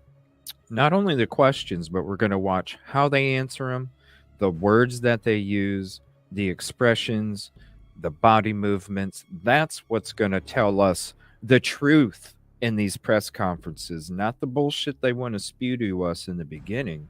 When they're being asked questions that they don't know what question is going to be asked and they're put on the spot, that's when your body is not going to fucking lie, even though you want to. So that's why we're going to be going through these parts. It's the Q&As of all the LE press conferences. And we're going to go ahead and get into that. First of all, though, we're going to give away a coffee cup. Silky, you don't even have... I think you have to be using StreamYard for this, but I'm not sure. You'll have to try it sometime. Okay? We're going to give a coffee cup away here real quick. This is a StreamYard giveaway tool. Okay? So all you have to do is you have to go to the website. I can share it with you. And then you click on your live. You have to be live when you go to do this. You click on your live, and then you just type in what anybody wants to hashtag to be entered in to win whatever you choose to give away. I'm giving away coffee cups, customizable coffee cups that has everybody's logo of their name or whatever they want to have, along with the Evil CJ Show logos, and even down to the colors that they want. It's totally customizable, something I like to do, and something I think goes along with the show because I love coffee. Why not give away coffee cups? So if there's anybody in chat right now, and I'll go ahead and we'll wait like 4 or 5 minutes if you want. Hashtag capital PPP if you want to enter to try and win a coffee cup. I would mash the hell out of it if I would type it a few times, because you never know if it gets entered. You know how buggy StreamYard is. So if you are interested, I would hashtag capital PPP a few times, however many times you want. I don't give a shit. You can spam it if you want, just to know that you got entered. I'd rather have people be entered in for sure instead of some kind of glitch or something. Now, if you have won a coffee cup already, shout out to the winners that have won. We got Yvette, we got Yolie, and we got Katrina from last night. If there's anybody that has won or will win in the future, if you do win, you do get excluded from the drawing, even if you hashtag PPP, because I have it set. So it just won't even count for you. I want to make sure every time we give a coffee cup away, it's to somebody brand new. So hashtag it. We'll wait 2 more minutes, and then we'll go ahead and hit the drawing button, and then we'll see who wins the new coffee cup. So if you do win the coffee cup, make sure it's capital, Silky. I don't know if it makes a difference, but I would just capitalize it. So now, if whoever wins, all you have to do is do me a favor, send me the details of where, and then I need to know what color of logo you want for yourself. If you want your name or your YouTube name or whatever you want, let me know. I need to know your 2 favorite colors. and then you will have a completely customizable cup. All right, we're going to about 1 minute and 30 seconds, and then we're going to hit the drawing. This is cool. I know EVMux has like integrations that have a spinning wheel and a couple of things for drawings, but I don't think it has. I think it's limited to the number. I'm not sure. Yeah, you can have as many as you want in this thing. You could have. I've seen when StreamYard did it, because I first learned it, and then when I first learned you could do it on StreamYard, I did it the next night. I gave a coffee cup. Wow. I was like, hell yeah, I can finally give, do giveaways, and why not give away coffee cups? All right, so we're going to wait about 45 more seconds, and then we're going to hit it. And I will do the countdown. I look like 30. I have a red mustache from me blowing my nose. Aw. Oh my God. Do you got Vicks? Somewhere, but I can't find it. Who knows? Yeah. I've got some peppermint oil. I put that on a while ago, but I'm not sure that didn't make my face redder. I'm not sure. Ugh. Oh, well, I hope you feel better. Everybody's sick nowadays, I know. It's worse than it's been. It's like COVID again, getting crazy. All right, 10 seconds. 8, 7, 6, 5, 4, 3, 2, and 1, and 0. Here we go. And then it just automatically goes through anybody who's entered. Wow. All right, here we go. Who's going to win it? Teresa. Yay! There you go. Do me a favor. You can DM me on any of these links here. EvilCJ, one word, at Discord, Twitter, or evilcj@gmail.com. And like I said, let me know your 2 favorite colors. Let me know if you want your YouTube name, your personal name, whatever you want. Let me know. And then I will take a photo of it, send it to you, make sure it's exactly what you want. And then once I hear the words, it's perfect, then we get it done and we get it out there. It does take a little while. It takes about a month and a half for the completion from the production to the doorstep. But I think once they get through these holidays now, I think it's going to be a little quicker now, because I'm thinking all of these other ones were right before Christmas. So the time limit was extended. So I think the next ones are maybe be cut down to like a 3-week to a month period for that. So thank you so much for being part of the show. I appreciate it. And do me a favor, like I said, let me know your 2 favorite colors, and we'll get it done for you. Thank you so much. All right, now let's get to these Q&As here. And thank you all for joining. So at this time, I'm going to open it up to some questions that I'm sure you have, and we'll do the best we can to answer those for you. Congratulations, Teresa. Hello, Chief Ray. Hello. Thank you for having us. I'm Amanda Rowley with Creme 2 News. You mentioned that there's an indication that it's an isolated, targeted incident, and there is an individual somewhere. Can you give us a reason as to why there's belief there is a suspect? And can you also give a little more information on the forced entry? There's no sign of forced entry, but was the door, did it seem like any of the entries were left unlocked by any means? I'll answer the last part there just because it's at the front end of my mind. We're not 100% sure if the door was unlocked, but there was no damage to anything, and the door was still open when we got there. And my first question, Yeah. if you'd like me to read. No, I think I haven't. In these cases, He tried to get away with take the totality of the things that we see, and they're very dynamic, right? And they're very big, and there's a lot of information, and we try to take that information, and some of it we can't share with you, correct? But we try to take that information, we try to make the best educated decision we can. We review that as a team with our detectives, along with our prosecutors, along with the university, to try to make that best decision on that. So we, at that time, believe that there was no a threat, and our goal is to provide safety for this community. That's why we're bringing in the resources we're bringing. We want a close to this, and we want to do everything we can to let the people in our community know that we care. We want them to feel safe. We want them to be safe, and we're going to do everything we can to do that.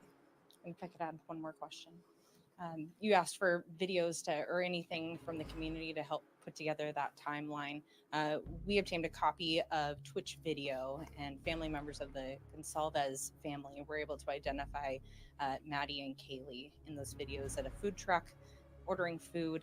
Is the police department, our investigators, aware of that video, and has it helped put together that timeline? We are aware of that video, and it has helped. It gives us a time and space where we know that two of our victims were, and that helps us a ton, and we'll continue to follow up all leads that we can and continue to gather those. Any indication of a party at the home that night? And this will be the last one. Okay, I understand. Not that we know of, not at the home.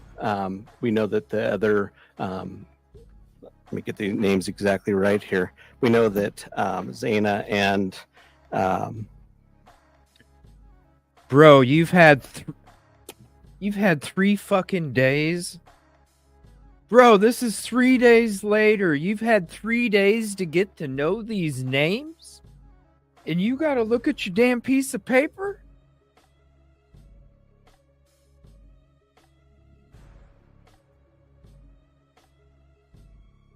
How much are you invested in this case 3 days later?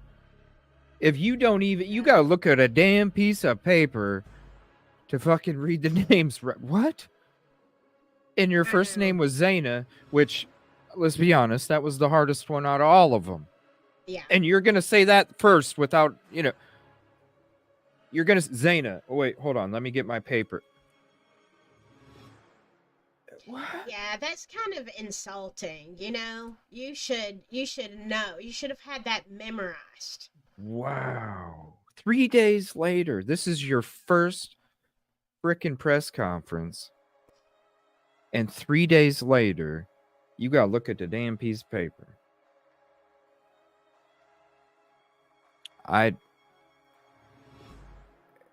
First, I'm surprised you let her get away with that many questions. I thought after the first 2 she asked in the first batch, he would have went to somebody else. I'm surprised he didn't go to somebody else. He just kind of let her control the press conference. That was interesting. Maybe it's just inexperience. Yeah, that's that clip on. He's answering questions without answers. Yeah. We're going to take the totality. There's a lot of information. Some of it we can't tell you, but we're going to break it down. Bro, you've had 3 days already. This is like you just showed up at the crime scene. Seriously. Yeah. Yeah, it does. Let me look at it. Hold on. Let me look at this. I got to make sure I get the names right. And you're like even saying that. Like, why don't you just look at your fucking piece of paper and not tell anybody that you got to look at a piece of paper to get the names right? Why not just look at the piece of paper? And saying you got to look at a piece of paper, it's like I'm standing there watching you outside. Hold on a second. Looking at your little fucking notebook. Wow. Oh, you must be on delayed. Hit refresh. Not all. Hit refresh. Maybe I have to do that before we do these giveaways, is may remind people to hit. Well, you won't even. Well, I guess if you're delayed, you won't hear me say refresh for the giveaway anyway. I don't know. Oh, that's too bad. Ethan, we're at a different party on campus. But that timeline will still help us if other people know about that. Thank you. Yeah, they still need other people. They still need to know more about it. Chief Wright, John Webb with KHQ. On September 12th, there was a vandal alert that was sent out about a potential stabbing threat on Paradise Path. Does this have any connection with what we've seen so far? Not that we know of it, but we're following up every lead. Every piece of information we get, we are following up to ensure that nothing has gone unturned. We want to have the individual identified, who is the suspect of this eventually. So we are literally looking into every aspect of everything. And you guys have said repeatedly that there's no threat to the public, but we don't know who the suspect is. We don't know where he's at. How is there no threat to the public at this point? Well, that's kind of an unknown. Like I said, we took the information that we had at the time, but we do need to be aware the individual is still out there, right? We need to be vigilant. We need to watch out for our neighbors. We're a community policing community. We've said that for years, and it's a community that watches out for each other. We need to continue to do that until we can close this off and make an arrest. Why has there been such limited information over the past couple of days? I mean, we're almost 4 days into this. Why has it been so limited? Yeah, it's a difficult. We have a lot of information coming in, and we have tried to push out some information through press releases, but the reality is, I probably should have been standing here a day or so ago. Yeah, you putting out with press? Yeah, because you're hiding behind a keyboard. Wow. You know what? Let's watch that again, everybody. Let's watch that part again, because he didn't say a whole bunch right there. He didn't really say a whole bunch right here, but I want to see. This is what we need to watch. We need to watch, because he's not in that uncomfortable position right now where he just had to answer the truth that he should have been there a day or two before. All right. Mm-hmm. This is what we need to watch. Let's watch how he answers the question as he's finishing here. Let's look at his here. Let me switch this up. I wish this here. I gotta see if I can change. I don't know why. There we go. Let's go with this. There. So we're like totally zoomed up here. All right. So now let's watch how he talks, answers, and then let's see the change when he gets asked the question and has to answer. Yeah, honestly, I probably should have been, even though we've put shit out on Twitter and Facebook and shit, we probably should have been here a day or two ago. Yeah, you should have been, bro. Somebody should have been at the fucking parking lot when this shit was happening. Yeah. They wanted this humongous multi-million-dollar new police department because they needed to hire more people, but you didn't have anybody hired to handle press. Don't you get press even if you are at the smaller building? So when you have room, don't you think you would have one anyway? Or if you didn't, at least the chief would be talking to you. Because anytime you see any of these other press conferences about cases, do you not see the sheriff? Do you not see the chief? Do you not see the head person? Of course you do. So why wasn't he standing there?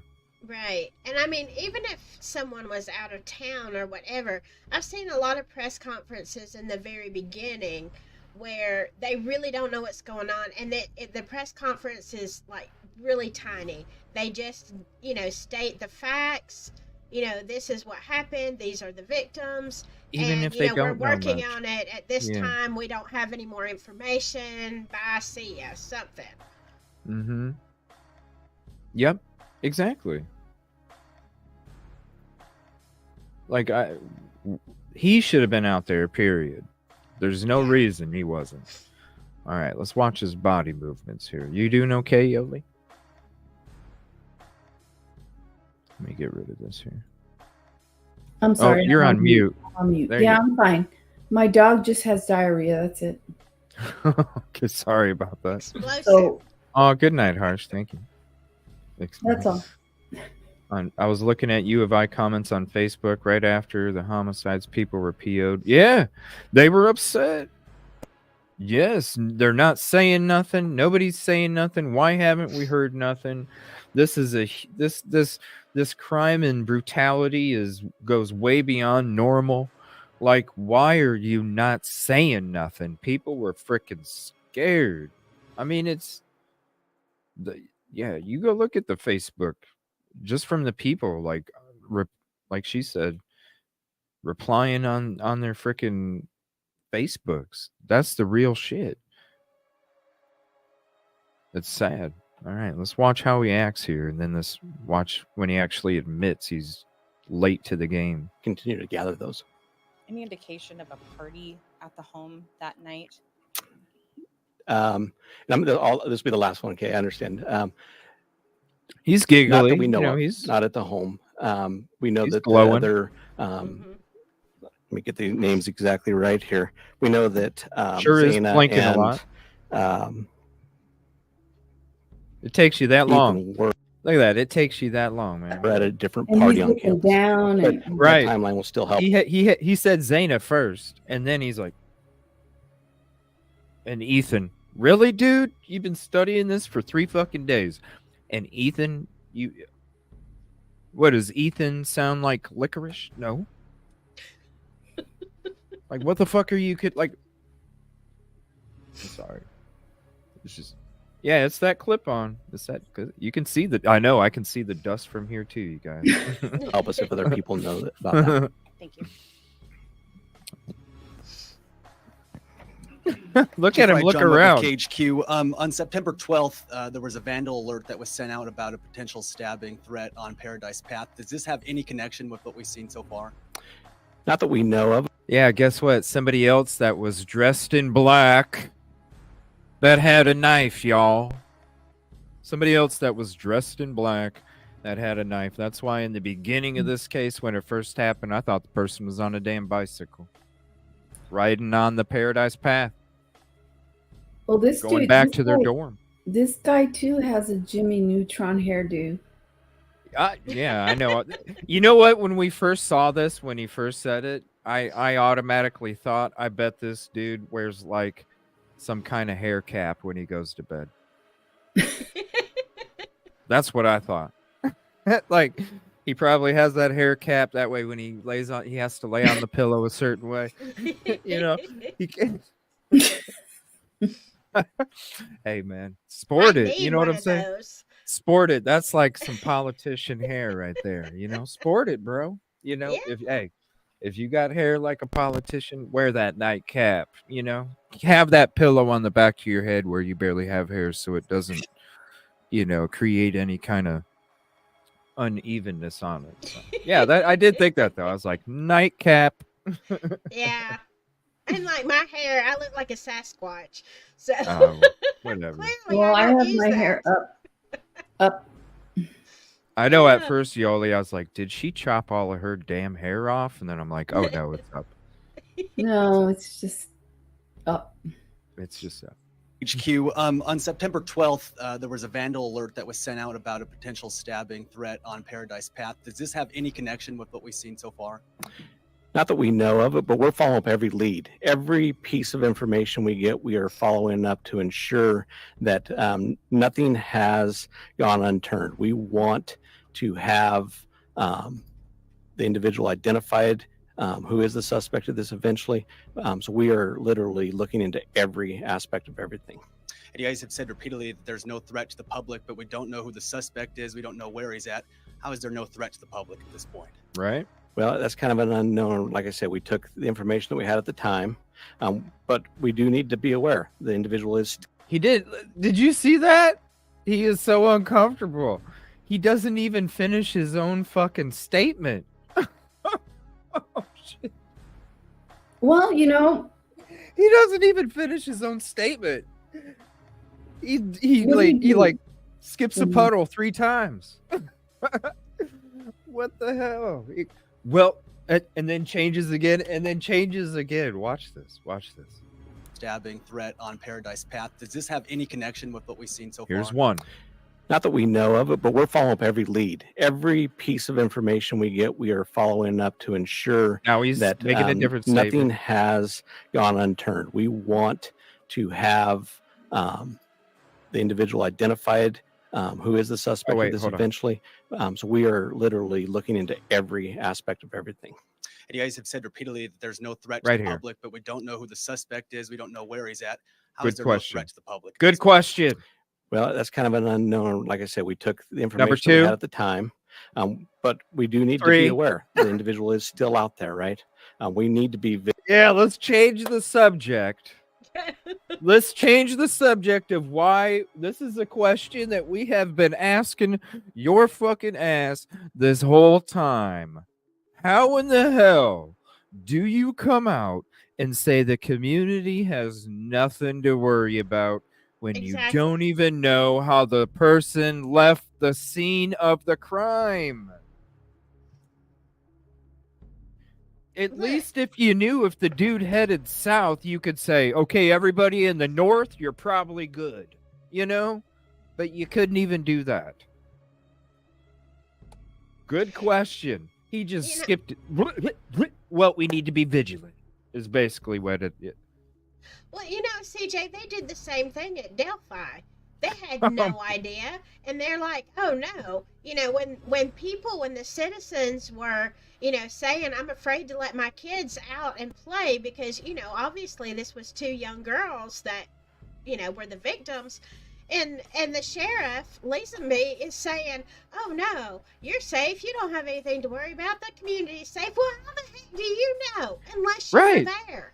You don't even know how they left. You don't even know how they left. How do you know that they're safe? No, it made no sense. No sense. It's just like, let's put a Band-Aid on this huge gaping wound and say, oh, it's okay, y'all, don't worry. Yeah, just be vigilant, everybody, and continue to call in with your tips. Stay vigilant. Stay aware. Wow, this is so, the first damn one, this is why I wanted to watch, because I'm not going to listen to the bullshit you're going to spew, Mr. Fry, that you're going to put out for PR. I want to hear the real fucking questions, just like this dude. Individual identified, who is real the suspect of this eventually. So we are literally looking into every aspect of everything. And you guys have said repeatedly that there's no threat to the public, but we don't know who the suspect is. We don't know where he's at. How is there no threat to the public at this point? Well, that's kind of an unknown. Like I said, we took the information that we had at the time, but we do need to be aware the individual is still out there, right?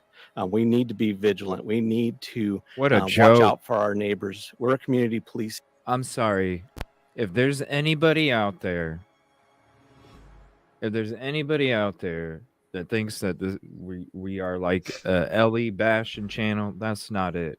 It just sounds that way because we talk about this case the most because it's the most fucked up, and LE is one of it. And if this doesn't prove to even to the people out there that are so gung-ho about it, if that don't prove to you, this is a press conference and somebody's asking you a legitimate question. Why are you telling the community there's nothing to worry about when you don't even have a suspect? And he says and it's you unknown. don't even answer the question. You fumble.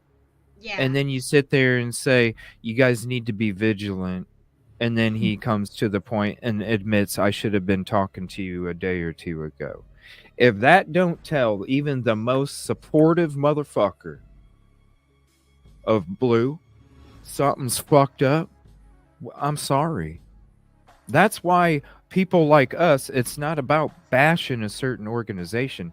It's about bashing the bullshit because we want the truth and justice. We need to knock off the fucking the hard shell that they want to put around the truth and justice, and we're going to smack against it. It has nothing to do with who the shell is. It's what's inside of the fucking shell. So if these people are going to be shady, we're going to be smashing on them. If it's family members of a victim that are being shady, like in some of these other cases, we're going to smash on them. When it's anybody that's not being about the truth and justice, we're going to smash on them. It's just the way it is. It doesn't mean that if this doesn't show even the most supportive that something was fucked up, bro, you should have answered that question, because that is what the community has been asking for 3 fucking days while they've been waiting for you to stand in front of a microphone. Why are you telling the community they have nothing to worry about? And you can't even answer it. Does he explain why he didn't tell the community sooner, or why he didn't talk? I don't to know. the We'll see. sooner? We'll see. We'll see. Let's get to this one. We'll let it play on. He might have. I don't know. We need to watch out for our I neighbors. literally haven't watched this since 11/16, so it's gonna be like a fresh notes, old notes kind of thing where I might even. Holy shit! I didn't remember that. We do need to be aware the individual is still out there, right? We need to be vigilant. We need to watch out for our neighbors. We're a community policing community. We've said that for years, and it's a community that watches out for each other. We need to continue to do that until we can close this off and make an arrest. Why has there been such limited information over the past couple of days? I mean, we're almost 4 days into this. Why is Good it been question. So Good question. Difficult. We have a lot of information coming in. It's difficult. We have tried to push out some information through press releases, but the reality is, I probably should have been standing here a day or so ago, but I'm here now. We're going to continue to be here. We're going to continue to give you the information we can. We care about the. You know how this is what he's doing. He's answering every fucking question, letting you know how hard they're working, and letting you know that nobody has anything to worry about, and letting you know that you need to remain vigilant and aware. Like they're asking, I remember when we were watching these, I remember back then going, these are great questions, and they're not answering these damn questions. Why are they not answering them? They just, I probably should have been here a day or two. But I'm here now. Okay. Yeah, I was late to the game, but I'm here now. Hey, coach, sorry, I missed the first quarter, but I'm here now. It's cool. No, the coach is going to say, sit your fucking ass on the bench, and you'll be lucky if you're coming in. Yeah. And you show up at the second quarter in a crime, but I'm here now. And I should have been here a day or two ago. But you know what? We just need to remain vigilant. You know, we're working as hard as we can. We have a lot of information to go through. It's the same shit. They're not answering nothing. These are great questions. Whoever this dude was, I don't know. He's got great hair and great questions. Shout out. I don't know. I'll figure out a nickname for you soon. Continue to do that until we can close this off and make an arrest. I'll figure one out. Why has there been such limited information over the past couple of days? I mean, we're. I just said nightcap. Why has it been so limited? That's a difficult. We have a lot of information coming in, and we have tried to push out some information through press releases, but the reality is, I probably should have been standing here a day or so ago, but I'm here now. We're going to continue to be here. We're going to continue to give you the information we can. Yeah. We care about this community. I care about this community. Yeah, you I've do. worked here for 27 years.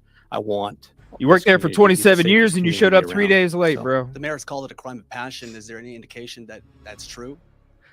We're looking into every aspect of this.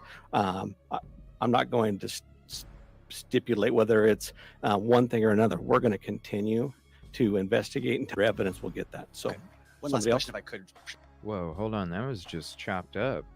Hold on a minute, because I got different sources of the same press conference in case this shit happened. Hold on. Evidence will get that. So, one last question, that's true. So we're looking into every. I probably should have been standing here a day or so. I just got to see which question he's asking, because I got to go to a different source and see what the hell was cut out. Watch. Ago, but I'm here now. We're going to continue to be here. We're going to continue to give you the information we can. Hold on. We care about this community. I care about this community. I've worked here for 27 years. I want this community to be the safest community around. So the mayor's called it a crime of passion. Is there any indication that that's true? Okay. We're looking into every aspect of this.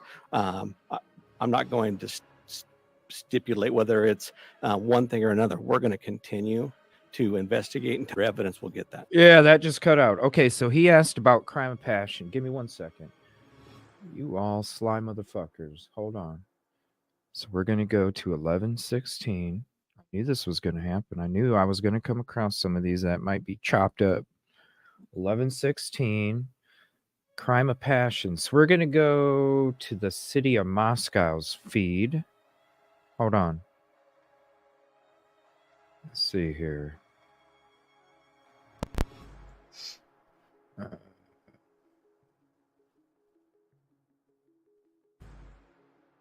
He's news reporter This is. again.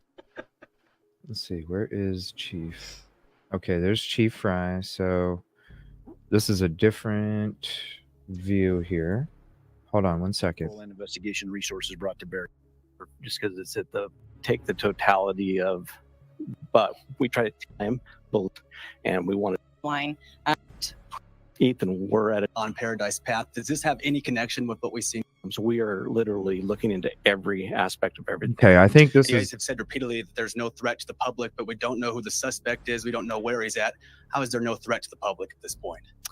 Well, that's kind of an unknown. Like I said, we took the information that we had at the time, but we do need to be aware the individual is still out there, right?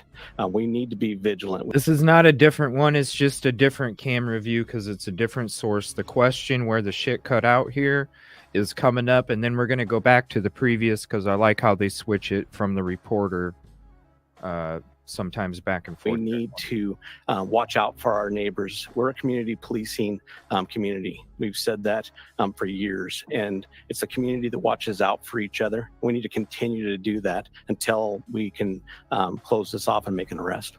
Why has there been such limited information over the past couple of days? I mean, we're almost 4 days into this. Why has it been so limited? What's up? Nothing. That's a difficult. Lucio, we have a lot of information coming in, and we have tried to push out some information through press releases, but the reality is I probably should have been standing here a day or so ago, but I'm here now. We're going to continue to be here. We're going to continue to give you the information we can. We care about this community. I care about this community. I've worked here for 27 years. I want this community to be the safest community around. So the mayor's called it a crime of passion. Is there any indication that that's true? We're looking into every aspect of this. I'm not going to stipulate whether it's one thing or another. We're going to continue to investigate until we have the facts, because really it's the facts that will drive what the cause of this is. And as we gather evidence, we'll get that. So, one last question, if I could, Chief. They've had 3 days to gather evidence. So is that what was cut out from this version? I mean, how could you say this type of crime was not a crime of passion, even if it wasn't a love thing, even if it was revenge or whatever? I don't think you can do what you did in that house, right, and not be a crime of passion. So they're asking him, he's like, oh, I don't know, just we don't have the facts. So, yeah, it is. Dude, you've been investigating it for 3 fucking days already, and you should have way more answers. I mean, maybe not. I mean, but it would be kind of obvious. Yeah. 4 people, it was something. But maybe that I could, I can see why they might not want to answer that, because think about it. What if it was a hit? You don't. Mm-hmm. Well, then you're not going to say, well, then the community's safe. The community's not safe. Anything that you do say, the community has even more of a reason to ask, well, why are you telling the community that they have nothing to worry about? And that's the one hole they don't want to fall down.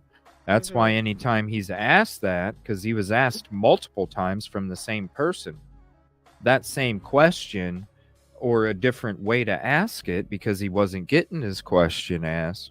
And that's the hole they don't want to fall down, because that's the hole they could never recover from. There's no good reason that you could come up with that. If you're going to go based off the evidence, there's no good reason that they could come up with an answer to sit there and say one way or the other, because then they're falling down that hole of that they can't recover, because they're not going to be able to give any reporter any good reason why the community has nothing to worry about, but that doesn't fit the crime. That doesn't fit the crime. It doesn't fit 4 people. It doesn't fit the way that supposedly the crime scene was. It doesn't fit the way that the victims' families talk about the autopsies. It doesn't fit. So then they would just be putting themselves down an even bigger rabbit hole, because not only they couldn't answer it, in a way that would not bring more questions about the community safety.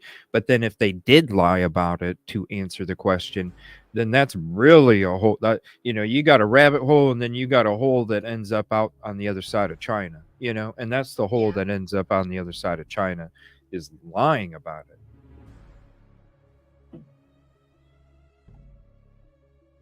All right. So they took out that little part about what they've been doing here. One thing or another, we're going to continue to investigate until evidence will get that. So, One last question, if I could. I don't know why they cut it out, though. Have we This is the University of Idaho's version, so I don't know. Maybe that's why. looked at any boyfriends or any ex-boyfriends, any spouses as a potential suspect? I will tell you, we are looking at everyone. Every tip we get, every lead we get, there's no one that we're not going to talk to. There's no one we're not going to interview. There's no one that we're not going to look into. And we're going to do our due diligence. We're going to make sure that nothing goes unturned, and that we do everything we can with the assistance of all the resources we have to get a final answer. Thanks, Chief. Yeah, he was in a there were spot sorry, where I'm there not was. with this book, sorry. He was in a spot where there was no cell location. That's why nobody could reach him. They had to have somebody drive out there to him to let him know. Ain't that crazy? But doesn't mean nobody can have a vacation. All right, so this is going to be the next part. I'm surprised he's letting these reporters ask so many questions and not go into different ones, unless, I don't know, there's 15 more minutes, so maybe there was a lot of reporters that got questions in. It'll be interesting. I'm Emma Epperly with this Books on Review. Hi. So there were other roommates who lived at that residence. Were the roommates home at the time of the attack? There was other was people home at that time, but we're not just focusing just on them. We're focusing on everybody that Sorry, I may missed be it. coming and go. He just doesn't answer the question, and he changes it into something else. She asked him, were the roommates home when the attack took place? He says something for a couple seconds and then changes to it's all, wow, man. He don't know shit. I think, oh man. Then just say it. Like, I don't know what's going on right now, but I'm going to get back to you as soon as possible. Right. And, Yeah. be honest. It makes me wonder, like, if somebody, it makes me wonder if Lanier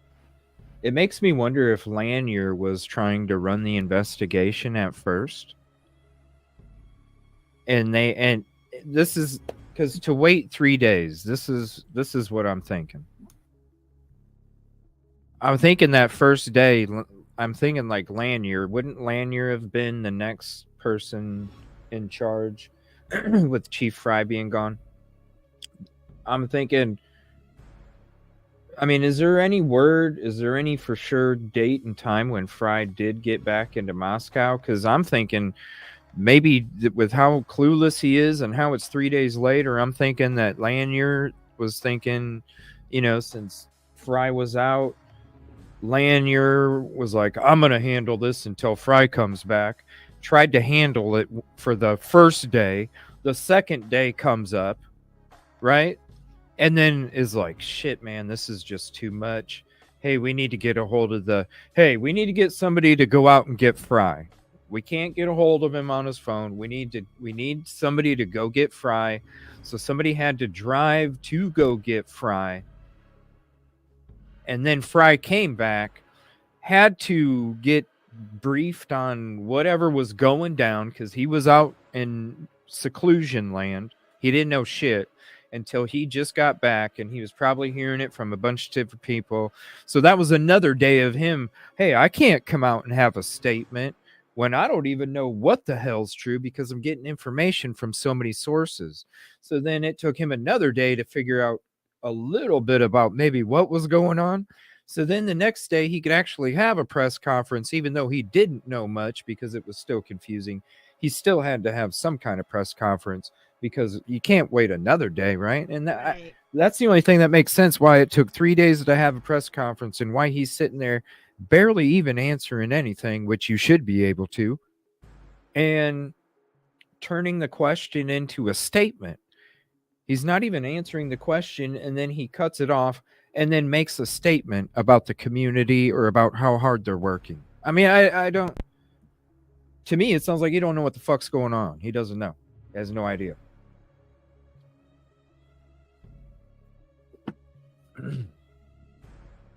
I mean, I'm sure obviously he knows more, Pamela, but what I'm saying is when you have a community saying, why are you, okay, there was a reason why you said the community's not safe. What's the reason, right? If you're telling the community, otherwise you wouldn't say you don't know if you don't have a reason, right, people? If you don't know, you don't have a reason. If you know that the community's safe, or if you know that the community is not safe, you have a reason. So if you're telling the community that there's nothing to worry about, you have a reason to give to the reporters, because every community member that pays and funds your ass to protect them deserves to know the answer to that question. Because if you're telling me that a crime took place and you're telling me as a taxpayer, a member of the community, that I have nothing to worry about, well, then you should be able to tell me, especially if I have nothing to worry about. Because the only time you wouldn't say would be if there was a reason for the community to be worried. Look, community, you need to be worried. We can't tell you why because it's close to the investigation. Please just continue to be worried. Now, if you're saying, community, you don't need to worry, here's why you don't need to worry. Because the killer's outside of the state, because of this, or whatever reason you came to. That should be the easiest answer to tell the community and the local reporter. That's why it makes no damn sense.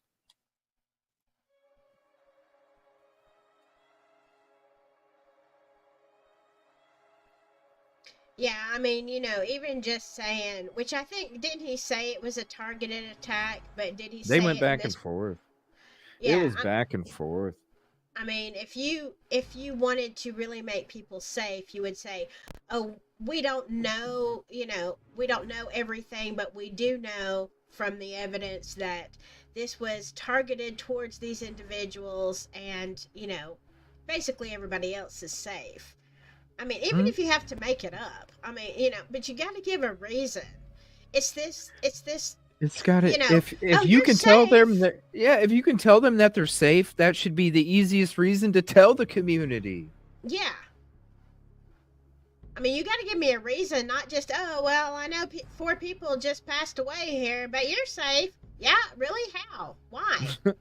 Right?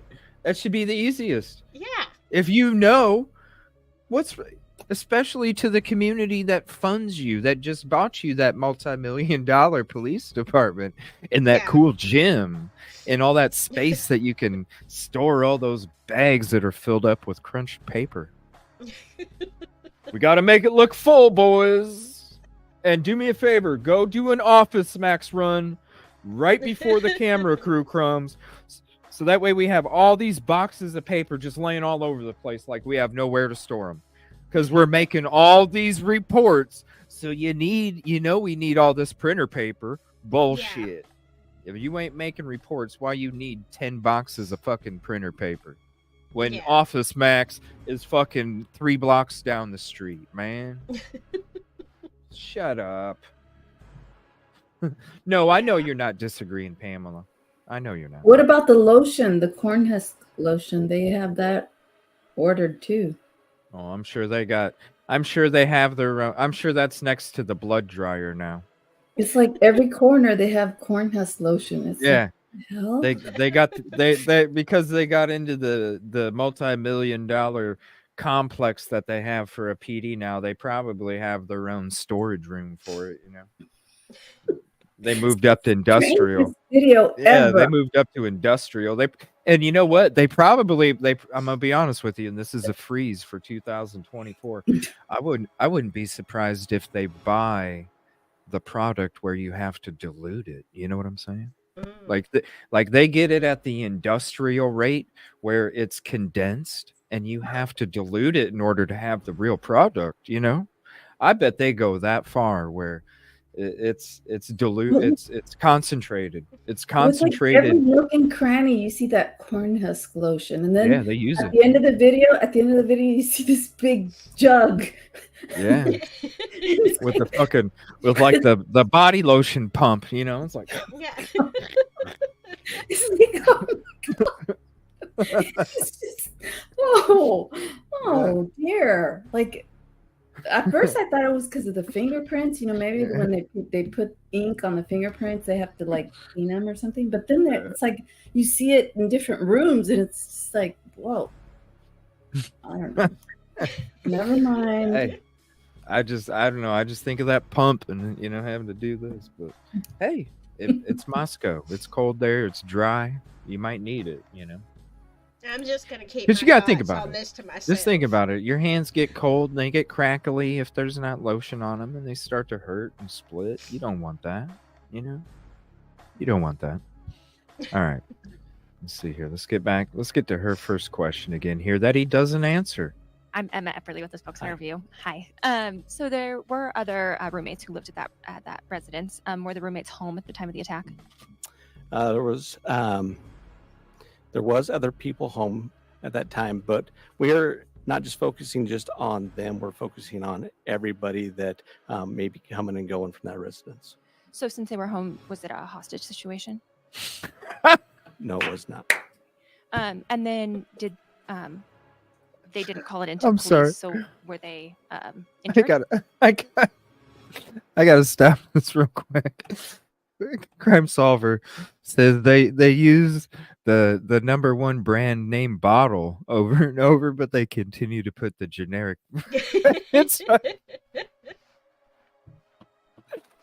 Oh shit! I appreciate you, Crime Solver. You're always coming in here. Dollar Tree. It's the Dollar Tree version. Yeah, just make sure you get the green. We can't mix the green with the red, okay? We got to get the green. Just get the green. It don't look right if you mix them together. Then people will know. They'll find out. Oh my gosh. They didn't call it into police, so were they? Can you hide that shit? They were not injured. Rewind this. Hold on. Oh fuck. Injured? Whoops. They were not injured. Just on them. We're focusing on everybody that may be coming and going from that residence. So since they were home, was it a hostage situation? No, it was not. And then they didn't call it into police, so were they injured? They were not injured. Great questions. But like I said, we're still following up with everybody that could have been in that area. And how can you say it's a targeted attack if you don't have a suspect? Great question. Like I said, we take the totality of the situation. We try to make the best bit of information we can with everything that comes in, and then we make our decision off of that. So at this time, I'm not going to expand upon that. But like I've said, we do have a suspect out somewhere. Why wouldn't you tell the community why they have nothing to fucking worry about? Exactly. But did you hear what he said? He said we do have a suspect. Yeah. I was just gonna say. Right off the bat. But why are you're not answering the question again, and there's no reason why you shouldn't be. Targeted attack if you don't have a suspect. This is so Like ridiculous. I said, we take the totality of the situation. We try to make the best. And then you don't want to tell us though. Bit of information we Watch. can with everything that comes in, and then we make our decision off of that. So at this time, I'm not going to expand upon. You're not going to that. expand. But like I've said, we do have a suspect out somewhere, and we are looking for that individual to solve this. Well, our suspect is Yeah. somebody somewhere. Yeah, There's and a person you somewhere. Yeah, you do have to look for them to yeah, I mean, well, yeah. There is a suspect somewhere, so I don't think the community has to worry. Somewhere, because they didn't go to fucking Mars, people. And I mean, Well, you know they're what? somewhere. I Mars mean- is still somewhere. I guess you could say some of it is nerves, but a crime like this, you would be more prepared, I would think. And you would be able to tell the community why they have nothing to worry about. Yeah. But you're going to sit there and say, well, like I said before, we've gathered the information, and based off that information, we've came to a conclusion. And I'm just not going to tell you guys why we continue to tell you that. The University of Idaho's influence. Chief Fry. We don't need our students scared. I mean, hell, you heard from the student in the thing that we watched earlier. I'd be surprised if half of them came back because they all did online. Yeah. It scared the shit out of them. Fry, the more students that are scared, you guess what? You know why Fry didn't say the community had something to worry about, never answered the question? Because I bet you University of Idaho would have been 96% motherfucking online. 96% of those students would have been online, and the other 4% would have been the ones that couldn't afford and had to live in that kind of atmosphere because they didn't have the opportunity like other students to travel home or to even miss a class, right? Yeah. That's sad. They were so worried. I do think there can be a lot said that he probably is nervous. He's not used to this kind of thing, a press conference, and this was a huge, crime. I think there is a lot to be said for that. However, he should have been prepared to just give that, that answer 3 that days. Everybody gets. We can't relate. We can't release that information that is, we're investigating this, I can't answer this right now. It's under investigation. You can give those standard crap answers. Mm-hmm. Yeah, instead, it's like he tries to BS his way through it and it doesn't work. Yeah, and it just makes him look bad. Yeah, I mean, just tell the truth. I mean, just be an open book. Like, if it were me, I'd just be like, hey, man, I was out of town. I came back. I'm sorry. I'm here. I'm going to get this person. We're going to get this. We're going to do whatever we need to do. And, I wouldn't lie. I mean, I wouldn't say, like, I should have been here 3 days ago, but I'm here now. Okay, so where the fuck were you 3 days ago? Yeah. Exactly. And to come out here 3 days later and answer questions with statements about the community being vigilant or that you've collected all of this information and you're not going beyond it's just like, why didn't you put out a reward? Why didn't you put out a picture of the vehicle? Why didn't you put out a picture of the suspect with bushy eyebrows with a fucking ski mask? At least somebody would have known the shape of their damn head. That's the first thing you do is put out information that you know of. You would know the shape of their damn head. And you would know the shape of their eyes. Who gives a fuck if they got a mask on? At least you see the shape of their head and you see the way that skinny eyes, squinty eyes that are spread apart, eyes that are close together, eyes that, you know what I'm saying? Something. And then it's just like this. You ask why, and and another one is, why could you continue not to answer the same question that every reporter is asking you in your first press conference 3 days after the crime took place, when it came to what you've already made a decision of, in which there should be no reason why you couldn't tell anybody? Why are you telling the community they are safe? What made you come to that conclusion? Because there's nothing with that information that is going to tell somebody or that's going to risk exposing part of the crime. Why can't you? The easiest fucking question, the question that the community deserves, the question that the people that pay your fucking salary deserve. This is why, because they know the university's influence, it was already happening. It was already happening. You don't think students book the next fucking day? Shit. They already knew the avalanche that was coming. Fry knew if the community had something to worry about, or if he answered that question, he knew that the students would be freaked out. The community would be freaked out. The students ain't going to come back. You only have half your income. The community might move the fuck out of there. And then all of a sudden, you done lost your job, bro. Yeah. You done lost your job. That's why he couldn't answer that question. He would have lost his job.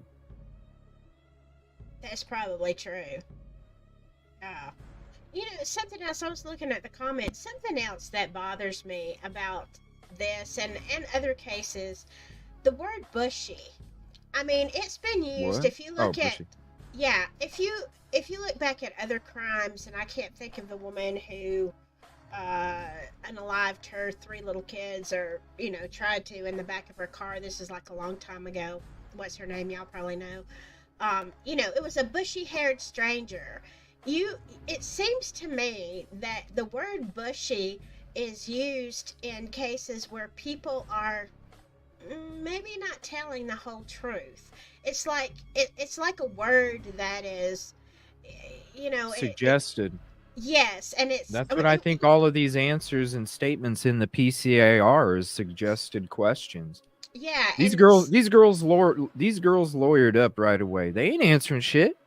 No. And that's why I've always said, who says that's the first time they talked to him? That could have been a phone conversation that they had with Dylan on the 3rd time they talked to her. Yeah. This bushy, it just bothers me. Susan Smith maybe did, and I know before her there was another woman, can't think of her name, but yeah, it seems like that is bushy is kind of the descriptive word that, breeds terror or fear. Clad in black. Yeah. Clad in black, Yeah, so to me, this is almost, and I'm not saying she's lying, okay? I'm not saying that. No, But she when just got done watching, like, Game of Thrones or something. Yeah, it seems like it is a very typical description of someone who is nefarious or scary looking. Yeah, you're gonna be wearing black, bushy eyebrows. Well, that's subjective. What's bushy? Does she mean wide? Does she mean Captain like long Kangaroo hairs? has bushy eyebrows. Yes, it did. Yeah, For real, but Captain Kangaroos, those are bushy. yeah. I mean, so to me, this description, and I mean, maybe he did look like that, but to me, that almost sounds like something you're just making up. It doesn't. Especially when it's used in a different part of the PCA. It's almost like the person that interviewed or wrote it suggested that question. Yeah. Even it just clad in black. That's the first time I read it. The PCA, I was like, "What? Was somebody watching a medieval movie or something? Like, where in the fuck do you even? Where do you even come up with that? Clad in black." Yeah. Really? I mean, that almost, makes you think burglar because they're coming in at night But and they're trying clad. Who uses A the word burglar. clad? But clad. I never even heard listen, I've never even heard the damn word before this freaking PCA. Really? Fuck no. No, I've never heard the word clad. What? It was clad in black. I don't watch medieval shit. I'm not into it. I'm not. It's boring to me. Swords and mud. Okay, cool. What? What? I love medieval stuff. Listen, their outfits are cool. Yeah, guess what? If I wanted to go to a club, I would go to that kind of club. I'm not interested in it. So, but yeah, I'm just saying, I'm into ladies. Classy. Not so much the black clad leather stuff. I don't know. I mean, not every day. Not every day. Wow. Not every day. That's in the cave, That's in the cave. That's the cave kind of shit. Yeah, that's the cave kind of shit. That's not out in the daylight. Out in the daylight, it's like, you gotta, yeah. But clad in black, maybe it's a thing. Maybe. I've never heard. I don't know. I just think that Bushy is overused in cases where the person who is describing somebody totally knows it's a big fabrication. Okay? And I'm not saying that, that what came from Dylan, right? Yeah. And you're right. She could have been led or suggested, to make that statement. I mean, I don't know. It seems like so routine for crap. Somebody Just that's generic inexperienced. BS. Somebody that's inexperienced. Think about this. You got kids that are lawyered up, or young adults that are lawyered up right away. You don't think that they already got advice? So then you mix that with a inexperienced investigator that's going to do some witness statement questioning. Now you got somebody, let's be honest, if they didn't call for 8 hours, they weren't wanting to talk to your ass anyway. Yeah. They're lawyered up, and then you have one of them asking you a question. Do you really? I don't think they're going to answer shit. They're going to be like, I'm not talking to you, bro. Talk to my lawyer. I'm not talking to you, bro. Talk to my lawyer. Okay, well, can you at least tell us if did they have skinny eyebrows? I don't know. Talk to my lawyer. Did they have thick? Were they bushy? I don't. Sure, dude. Oh, okay. Yeah. So they were bushy. They were bushy. Sure, dude. I don't care. Talk to my lawyer. Sure. Yeah. Sure. I'm tired of you asking me. But That could have been right. You know what's crazy is if DM gets up on the stand and she doesn't say what's in the PCA. She doesn't testify to what's in the PCA because she doesn't want to be charged with perjury. She says something different. Maybe that's why neither one of them want nothing to do with it, because they know that when they get on the witness stand, their statements in the PCA are going to be torn to shreds, and then they're going to look like the fucking bad guys for BK getting off. That's why they don't want to, because they already know they're going to be used as scapegoats. Yeah. Because what's going to happen if their statements on the trial, in the stand, if their statements don't match what the PCA states, and then what happens to the PCA, and then what happens to the case? And that's the thing about. And then who gets blamed? Yeah, it's about like. I'm sorry, I'm going back to tearing down the house. That's the thing about a trial is so many things could happen that you may need that house for something. Like already they're deciding like, no, we don't. And it's like, you don't know what people are going to say. Like people ask me, oh, are they tied to that timeline? Well, they're only tied to the timeline insofar as there are credible like videos with timestamps that haven't been altered. Otherwise, in terms of the witnesses, no, the witnesses could change their testimony at any time. You're assuming a witness is going to say what you think they're going to say, or in civil cases, you take their depositions and you know what they're going to say, but they could change their testimony. And then you have to say, so you were lying in your deposition? Yes. Why were you lying? Because I was scared. And then they bring up some shit, and then you're like, what the? I mean, it's so fluid. It's like, why would you ever destroy something that could be possible evidence when trials are so unpredictable? Unless this trial is going to be predictable. It is. They already have their guy. It's all been set. I've been predicting what the hell's been going on with this damn thing. You know what I mean? I'm telling everybody, like the court hearing before the court hearing and all this other shit. Like, it's so predictable. It really is. It really is.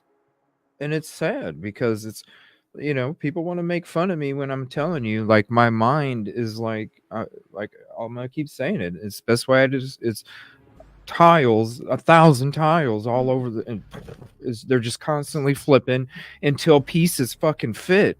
Yeah. Because my mind is constantly going through probabilities and percentages and what is logical and what makes sense and what leads to this and what leads to that, because I already have a mind that's already thinking 3 steps ahead based off of two of your reactions. I even think about what your reaction is going to be when I'm thinking about my step. And then I'm thinking 3 beyond that. I'm even breaking down the opponent's reactions and possibilities and then going steps based off of those. And so when you're looking at this and you're putting it all out there like that, and you got all these tiles flipping around and they're just flipping until they start matching because you're going through percentages, then it's like none of it is just making any damn sense. And it's been from the very freaking beginning right here. They can't even tell you why the community is not safe when they told you that you were safe. They can't even tell you. They should easily be able to. And they can't. Yeah, targeted attack if you don't have a suspect. Like I said, we take the totality of the situation. We try to make the best bit of information we can with everything that comes in, and then we make our decision off of that. So at this time, I'm not going to expand upon that. But like I've said, we do have a suspect out somewhere, and we are looking for that individual to solve this. Hi, Rachel Sun, Northwest Public Broadcasting. I just want to clarify something you said earlier. Over the past couple of days, the information that we've been getting is there's not a threat to the public. And earlier I heard you say you can't be sure that there is no threat. I just want to clarify what your stance is on that. Yeah.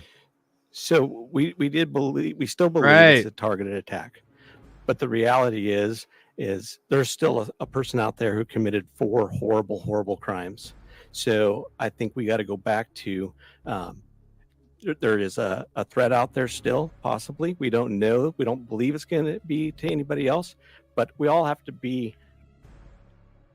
There's still a threat out there, possibly 100% there is, because you don't even know where the fucking dude's at, and you don't know if he's staying 2 blocks away and is going to do it on that night that you're having the press conference. Oh, they know, CJ. They've got a suspect somewhere. So He just answered. He just fucked up.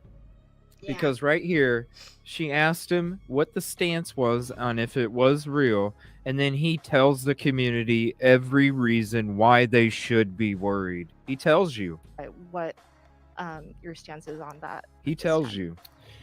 So we still believe it's a targeted attack. Possibly. But the reality is there's still a person out there who committed 4 horrible, horrible crimes. Still out there. So I think we got to go back to there is a threat out there still, possibly. We don't know. We don't believe it's going to be to anybody else. But we all have to be aware of. Yeah, so based off of the crime, they know that it was just these 4 people, and they're not going to go do this to anybody else. What fucking person unalives 4 people and never does it ever again if they're free? What? Oh my God. Of our surroundings and make sure that we're watching out for each other. Okay, and then one other follow-up. I know you said when the call came in, it was for an unconscious person, and also that was a stabbing. It seems, just from an outside perspective looking in, like that would be not. Yeah, I know it's tough for you, buddy. A person it's calling tough. in would think. You're right. But the report that we got was that it was an unconscious individual.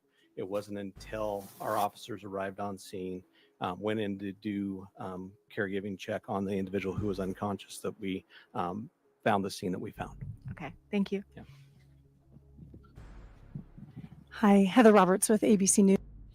Yeah, because I probably wouldn't be surprised if DM walked out of her room and started puking, and then had to go downstairs to where Bethany was at, and she fucking passed out from fucking puking, and Bethany didn't know what the fuck was going on.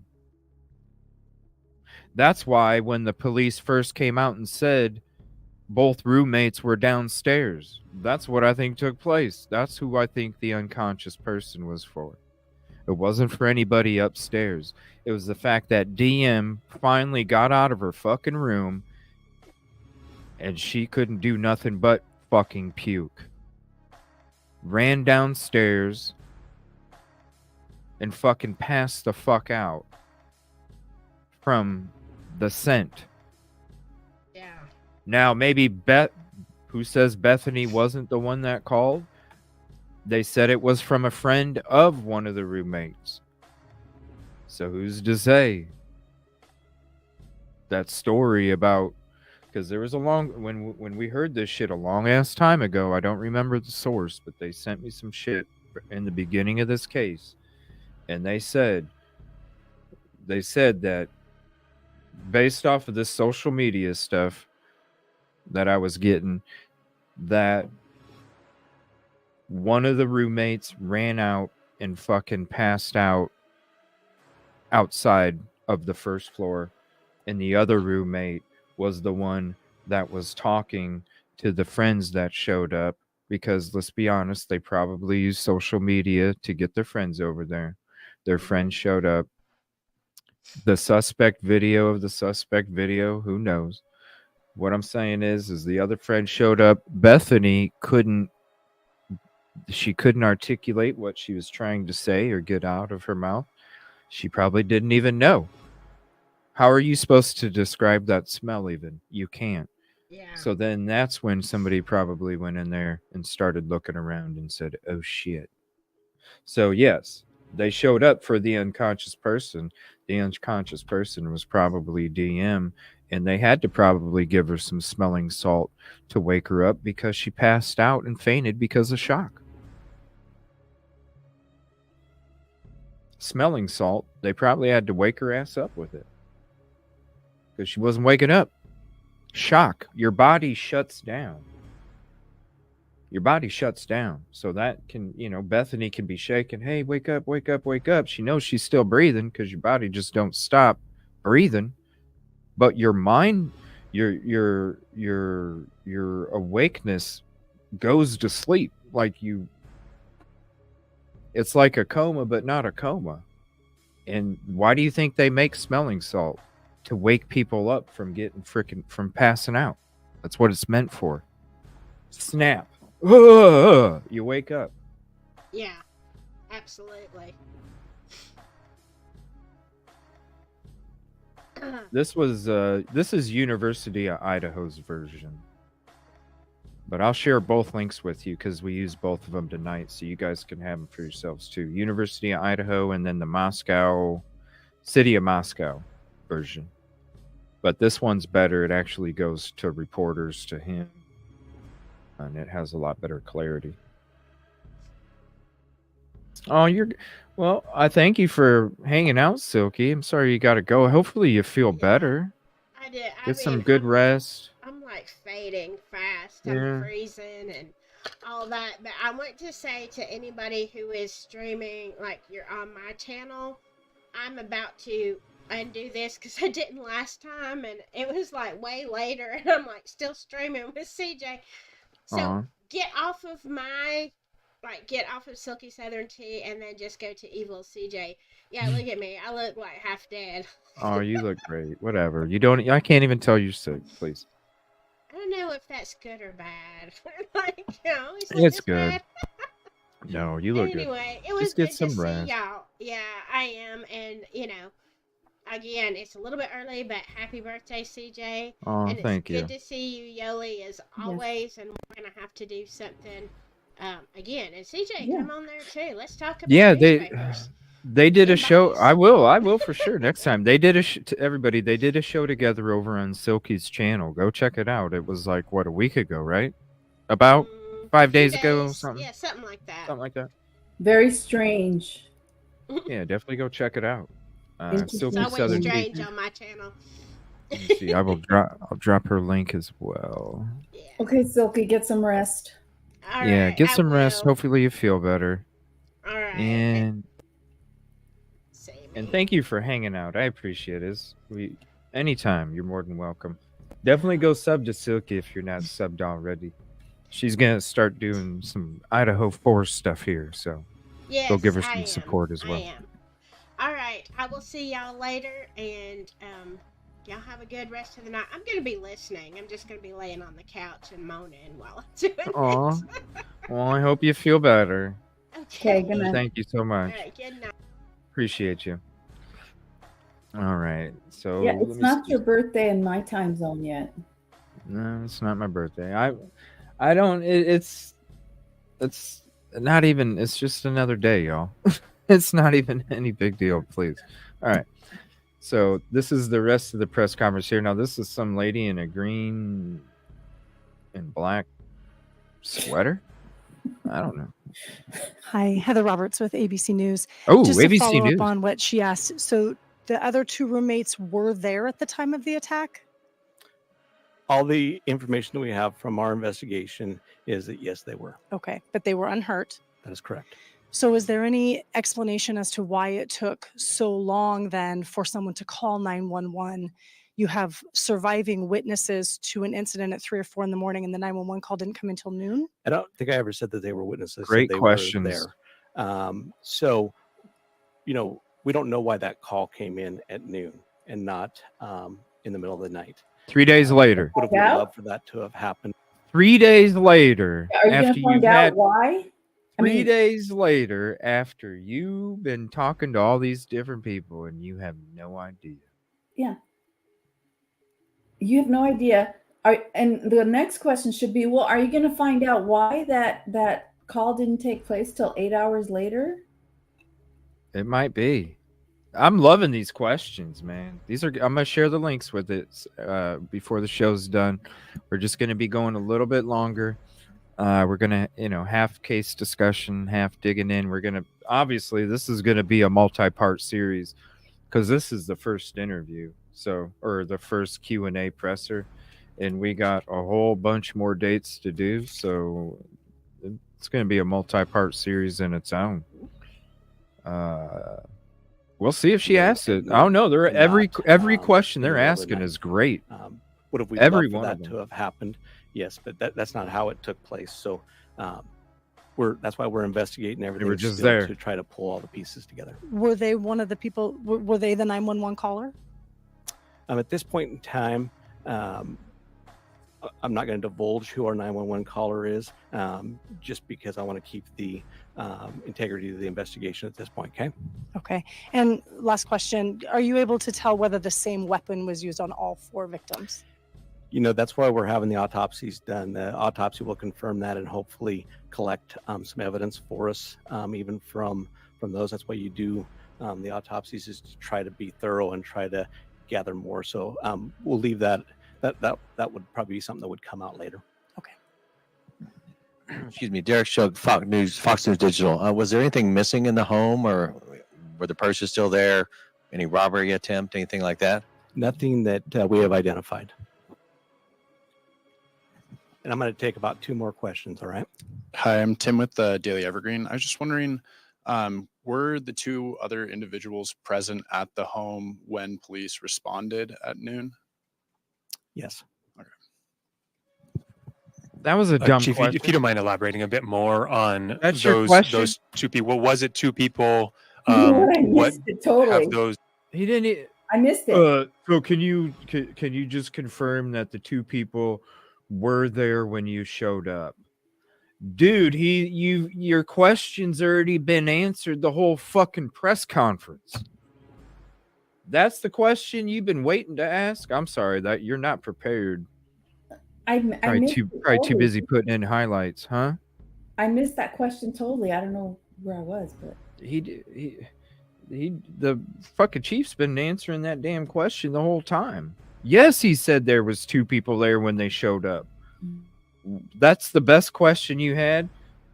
That's probably the only question you had, because normally I would think if you're a reporter, if it was me, I would have a list of fucking questions, and if any of them got asked, I would cross it off. That way, I had my best fucking question to ask when I had an opportunity to ask a question.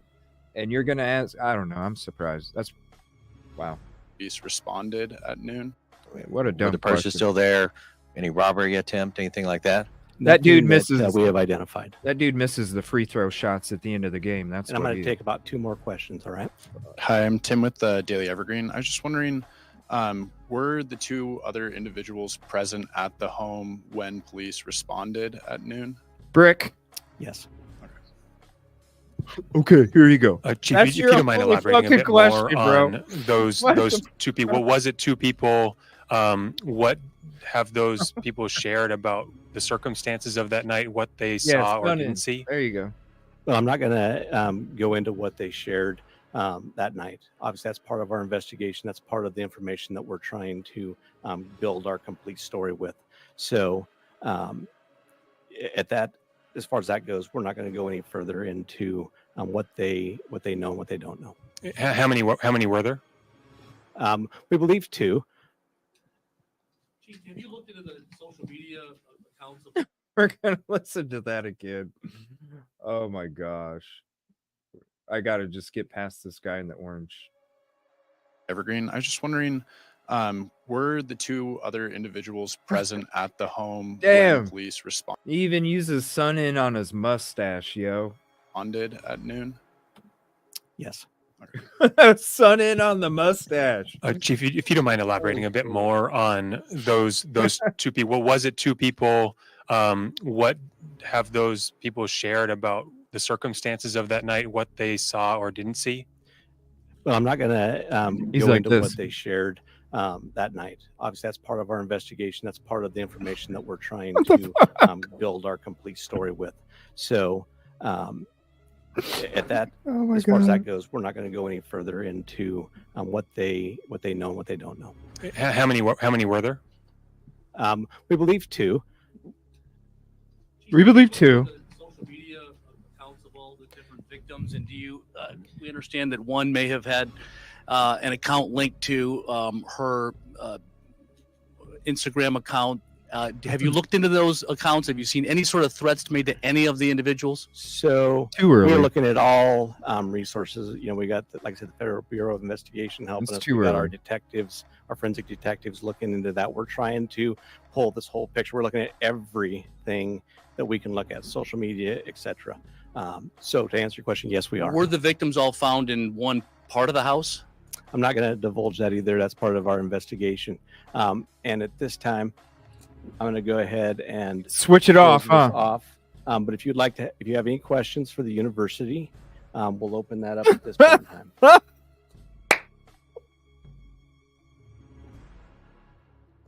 The shit was getting too hard. All right, we're gonna rewind 2 more minutes, okay? Just 2 minutes and listen to that part again. We just believe 2. Oh, okay. I'm sorry, Sun In guy. I'm sorry. Were I'm the sorry. 2 other individuals present at the home when police responded I'm at sorry. noon? Yes. Chief, if you don't mind elaborating a bit more on those 2 people. What was it 2 people? What have those Oh my people God, that shared guy's about work. the circumstances of that night? What they saw or didn't see? Well, I'm not going to go into what they shared that night. Obviously, that's part of our investigation. That's part of the information that we're trying to build our complete story with. So, at that, as far as that goes, we're not going to go any further into what they know and what they don't know. How many were there? We believe 2.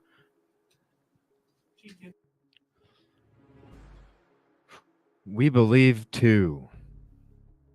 And I'm not going to entertain Mr. Green's part because 2 things. He's just going to piss me the fuck off.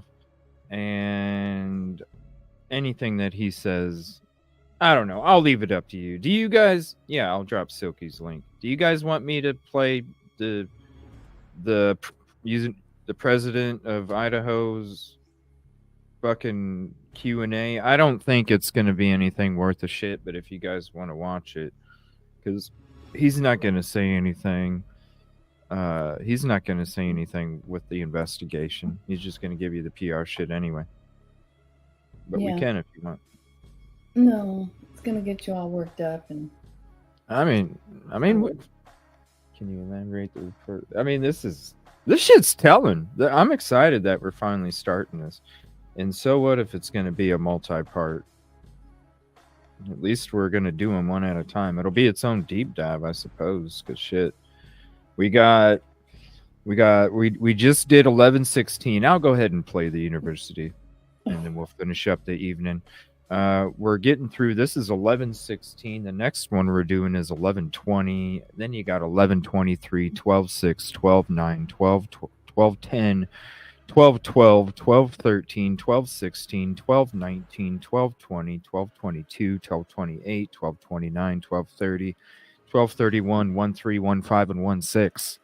Like, that's all of them. We're all going to be pissed off when we go to bed. No.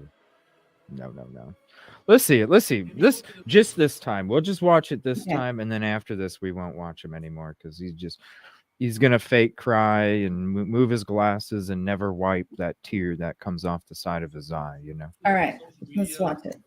Let's watch it. Victims, and do you? We understand that one may have had an account linked to her Instagram account. A chance to answer that. We'll open that up at this point in time. Head and close this off. But if you'd like to, let's watch him end it. Instagram account.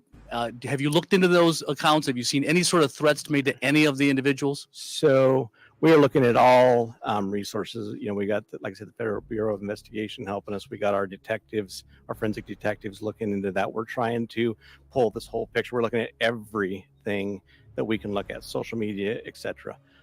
So to answer your question, yes, we are. Were the victims all found in one part of the house? I'm not going to divulge that either. That's part of our investigation. And at this time, I'm going to go ahead and close this off. But if you have any questions for the university, we'll open that up at this point in time. He just wanted to hand that off ASAP. Who has not had a chance to ask a question? Yes, over here. Yes. Oh, thanks. Actually, I had a question for the chief, so I don't know. Okay, well, I'm going to pass it. What is the university doing to make their students feel safe? Yeah, great question. At this time, I think I'll turn this over to Blaine, who's been dealing directly with our students and dealing with those that truly still feel unsafe despite some of the reassurances and things that we're doing. Blaine? A question of safety is on everyone's mind right now. Wow, they just chopped that up too. I'm going to go ahead and do it now. This is the link from the University of Idaho's version. And then I'm going to give you the link of the City of Moscow's version. The City of Moscow doesn't have the parts that are clipped out like this one does. So let me do that. I got to switch this down to here. And we got Jimmy Neutron up here now. Let me shrink this down right there, so you can see all of it. So there's both links. We have increased campus safety patrols. Our executive director of campus safety and security, Jake Nichols, is out in the hallway actually here, and so I'm sure he'd be able to answer some of those questions. We have a campus safety escort where students can call 24 hours a day, 7 days a week to arrange for a security escort to be escorted across campus during the day or night. It doesn't matter at any point in time. We're also providing resources to students to help them navigate through this from an emotional standpoint. We've had drop-in counseling that has been utilized both in our counseling center as well as the student union building. And we're also supporting students, like President Green indicated, that if they want to leave and go home now, they absolutely can. We're going to support them in doing so. Many students have questions about their academics and whatnot, but this is a very dynamic, fluid situation, and we want to make sure we're supporting students and their families to get through this the way that they need to. Yeah, absolutely. Washington State University is about 8 miles that way. What would you suggest that Wazoo does to make their students feel safe if they're unsafe? Communication. Great question. Encouraging students to reach out and use resources. That's a fantastic campus. I talked to their dean of students office yesterday. Oh yeah, when you get into the zoning and committee, they are jealous. They are so jealous of Pullman and Washington State University. They are so jealous. They're jealous how they run their land. They're jealous how they run, how they set up their distribution. They're jealous of Oh, they're just jealous of Pullman, period. And this goes back generations. Generations they're jealous. You can just from what they're when they talk about Pullman and how they run things and how they do things in these zoning committee meetings, they're jealous. They're like, they have the best. They admit it. They admit it themselves that they're jealous of them. It's crazy. And they are mobilizing their support resources. All campuses have supports in place. Students just need to make sure they're leaning in and reaching out to it. And many times students don't, but we encourage that. Absolutely. Hi, this is Hadia Thark with the Argonaut. This may be a question for Scott Green or Blaine Eccles. So with the decision to cancel classes on Monday, while I understand the university is trying to remain flexible for students, why has class not been canceled for the remainder of the week? Well, because a number of our students still want to go to class. They gain fuck comfort they in being do. around their student. The fuck they do. They gain comfort from having to leave the security of their home where they think that 5-minute car ride they might encounter the person that committed this crime and then they're gone. What fucking student wanted to come back to school? And when that happens, wow. Dude.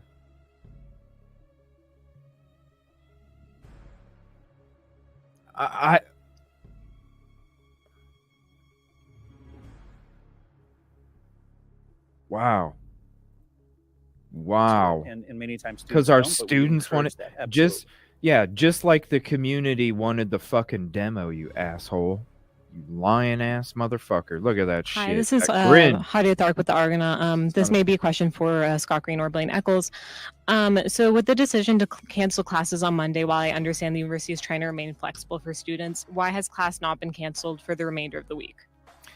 Wow. Well, because a number of our students still want to go to class. Lying they gain motherfucker. comfort in being around their other students. They gain comfort from interacting and staying busy with their faculty and attending classes, labs.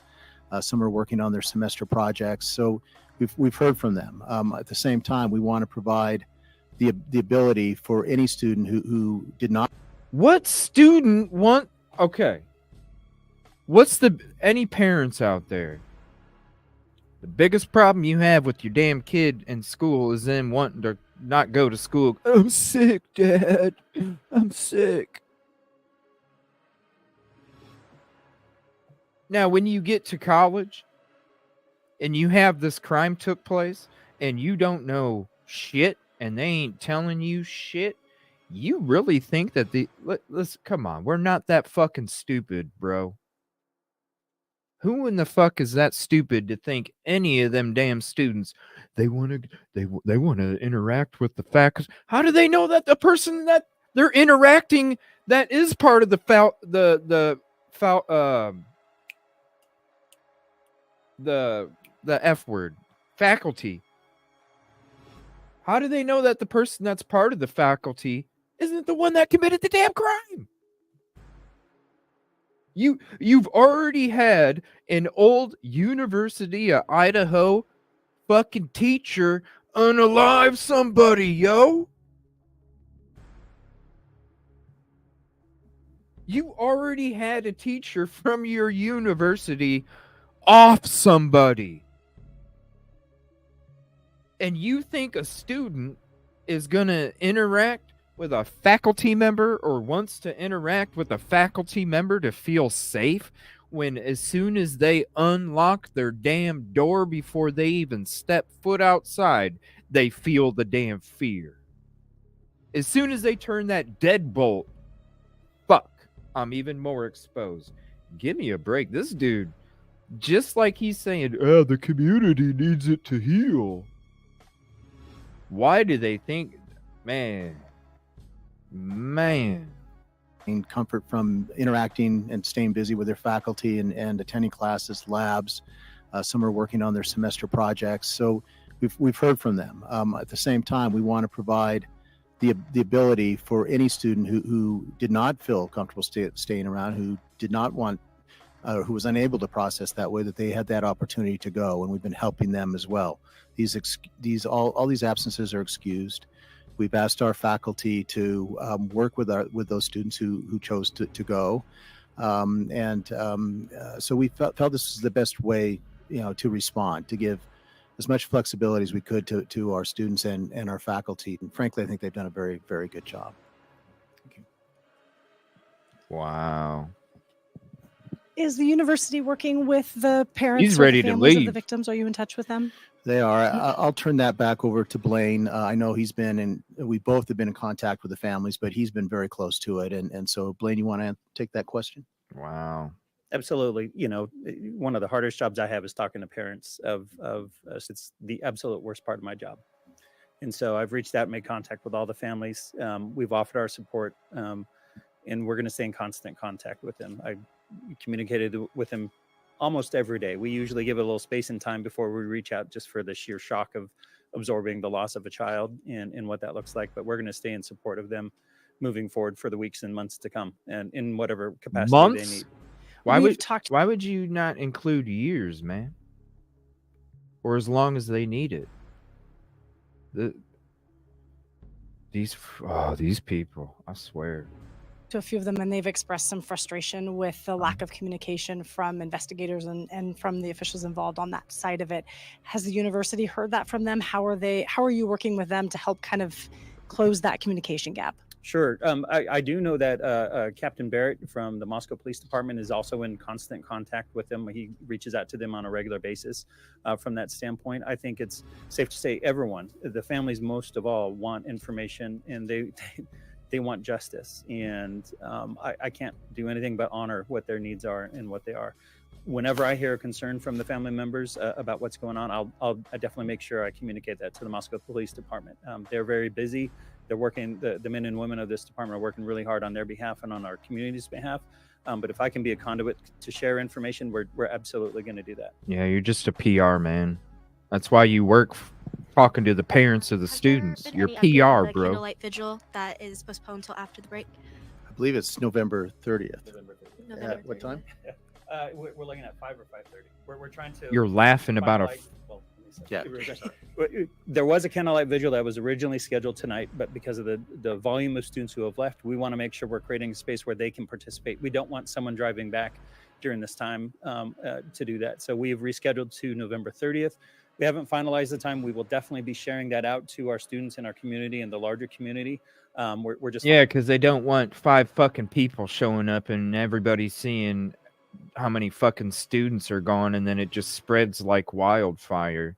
These fucking people, man. Finalizing some details. We're going to communicate that with the families as well. It'll be on campus. We haven't figured out the location yet because we're going to be monitoring what the weather looks like. We anticipate a large amount of individuals. That being said, we also have 2 communities that are just providing beautiful support. There's a candlelight vigil in Boise tonight in honor of our lost students. And there's also a candlelight vigil tonight in Coeur d'Alene. And I say nothing but thank you and for the love and support from those communities that are supporting us. And we've seen that support come across the country and around the world for the University of Idaho and these families. And so it's a beautiful thing. President Green, can you talk a little bit about the vandal alert that involved the knife and how the university handled it and what you found in that case? Yeah, so basically we were just responding to the information that we had from the Moscow Police Department at that time. We have an incident response team. We gathered Sunday as we were notified by the Moscow Police Department that there had been a crime committed. At the time, we weren't sure if they were students or not, and we wanted to provide help to the Moscow Police Department, and we think we were able to do that successfully to help them, identify those students and so what did you do? contact their relatives. So, what did he do to help the Moscow Police Department help identify them?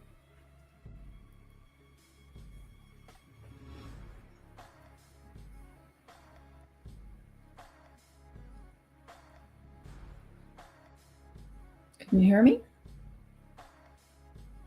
Shit, my bad. I was on mute. I didn't realize that. No, they were playing the telephone game, Playing the telephone game. Fucking, he didn't do shit. He was just influencing the PD. The main thing, it was probably his little PR man right there that was handling a lot of it. He was just bossing him around. You'd tell them to do this. You'd tell them to do that. It's a joke. That's why you hear Jimmy Neutron talking so much, because he's a PR man. That's what you do when you're talking to the parents of any of the students. You're PR. You're trying to make sure that they feel comfortable in any way possible. You try and handle whatever their needs are within the guidelines and all that shit. You're trying to make them feel comfortable, and you're trying to make the students feel comfortable too. What is that? It's PR. 100.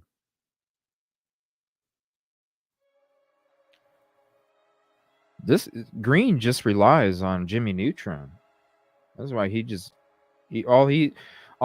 probably just sitting in his fucking office, and he's talking to the people that are sitting there, and he's like, look, you do this, all I care, what my job is to make sure that our students don't leave. You figure it out, is what he's probably telling Jimmy Neutron. You figure it out, bro. And so it's a beautiful thing.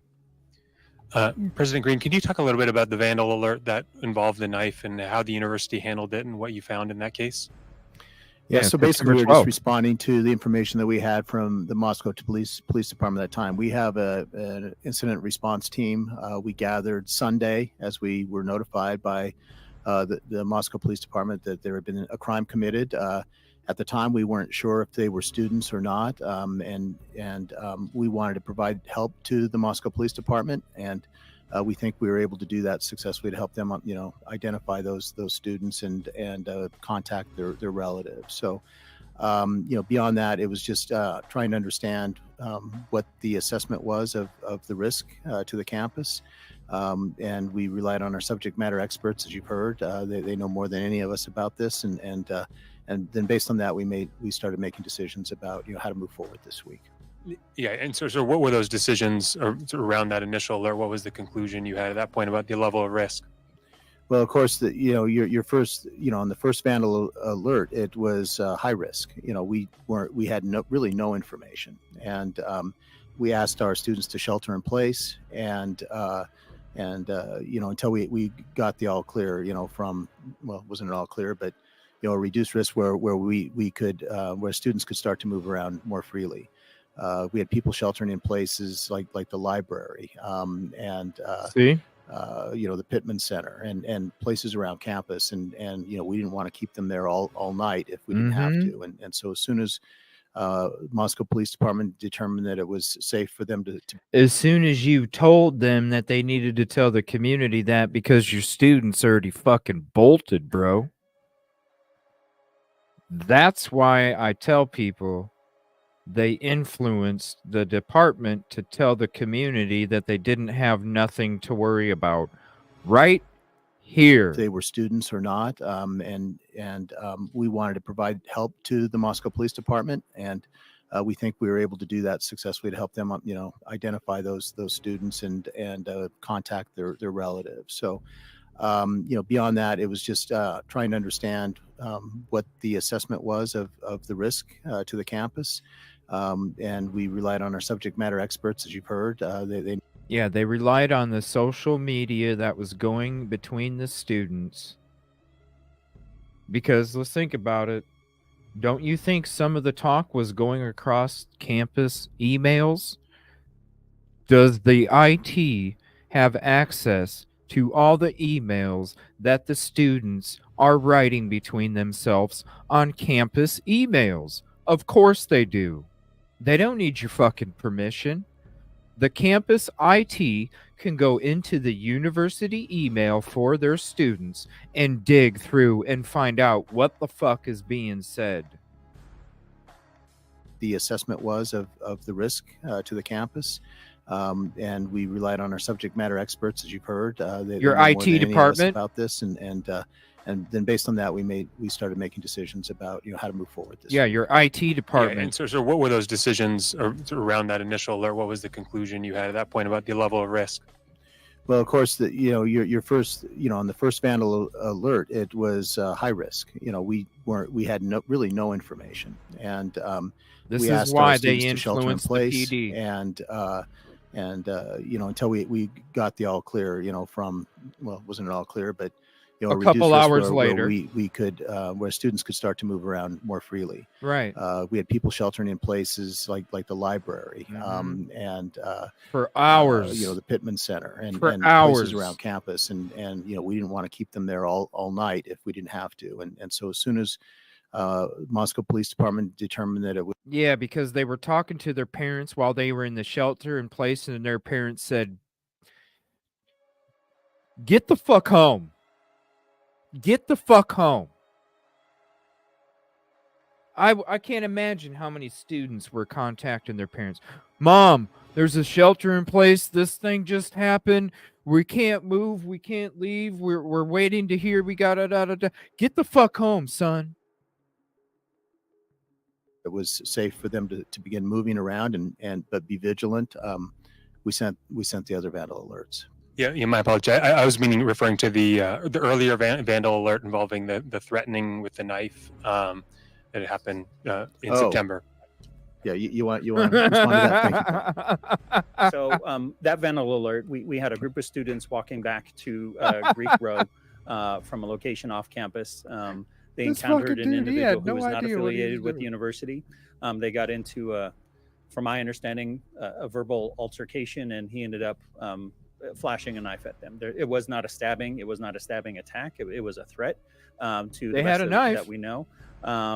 They had a knife, and somebody that was threatening to use it. Hello. Out a vandal alert warning the Hello. individuals of our campus community at that time. I don't have the specific date, but it's out there. September from that 12th. aspect of it. And it's September my understanding 12th. that individual then later turned himself into law enforcement, and they've addressed what that happens. So, I didn't do it. that's a Okay, question thank you. for law enforcement. I know about the incident. I don't know the individual because he did not turn. He's not affiliated with the university. So my understanding, he turned himself into law enforcement. So I can't answer the question of what. Not affiliated with the university, was on Paradise Path, which goes through the fucking university. And you can literally take a path, look like a student, dressed in black with a backpack on, have red stuff all over you, and nobody's going to notice anything, because how can you notice it when you're wearing all black and you have a ski mask on, and nobody's going to think anything different because you're riding a fucking bike in 20-some degree weather, but you don't stand out because you could be a student that doesn't even have a vehicle. So you have to ride a bike in the cold to go from one place to the next. You don't stand out. Whether he's connected with this or not. Give me a break. Thank you again for coming. That's going to be all the questions we take at this time.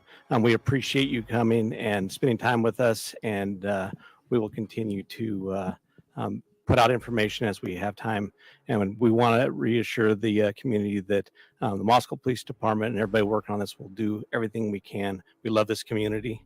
We've a lot of us have went to the University of Idaho, and we are vandals, and we will do everything we can to solve this. Thank you.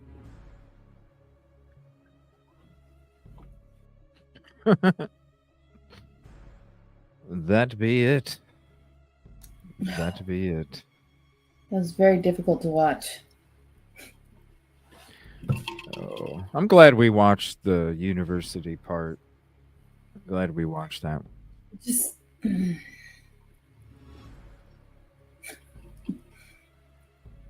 anyway, I gotta go bathe my animal. Very entertaining. Says a lot. I'm gonna have to watch that on replay again.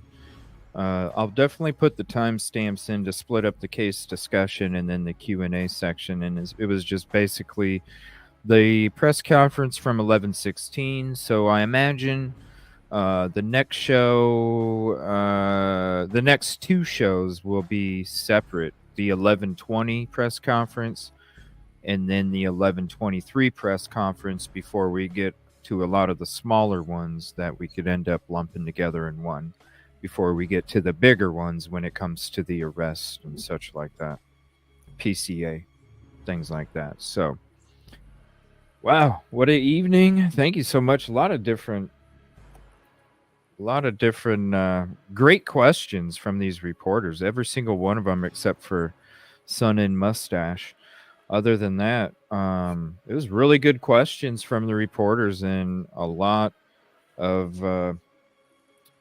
things that were being shown about what they didn't know, what they didn't even want to say, what they should have said. Really, just exposing themselves as, I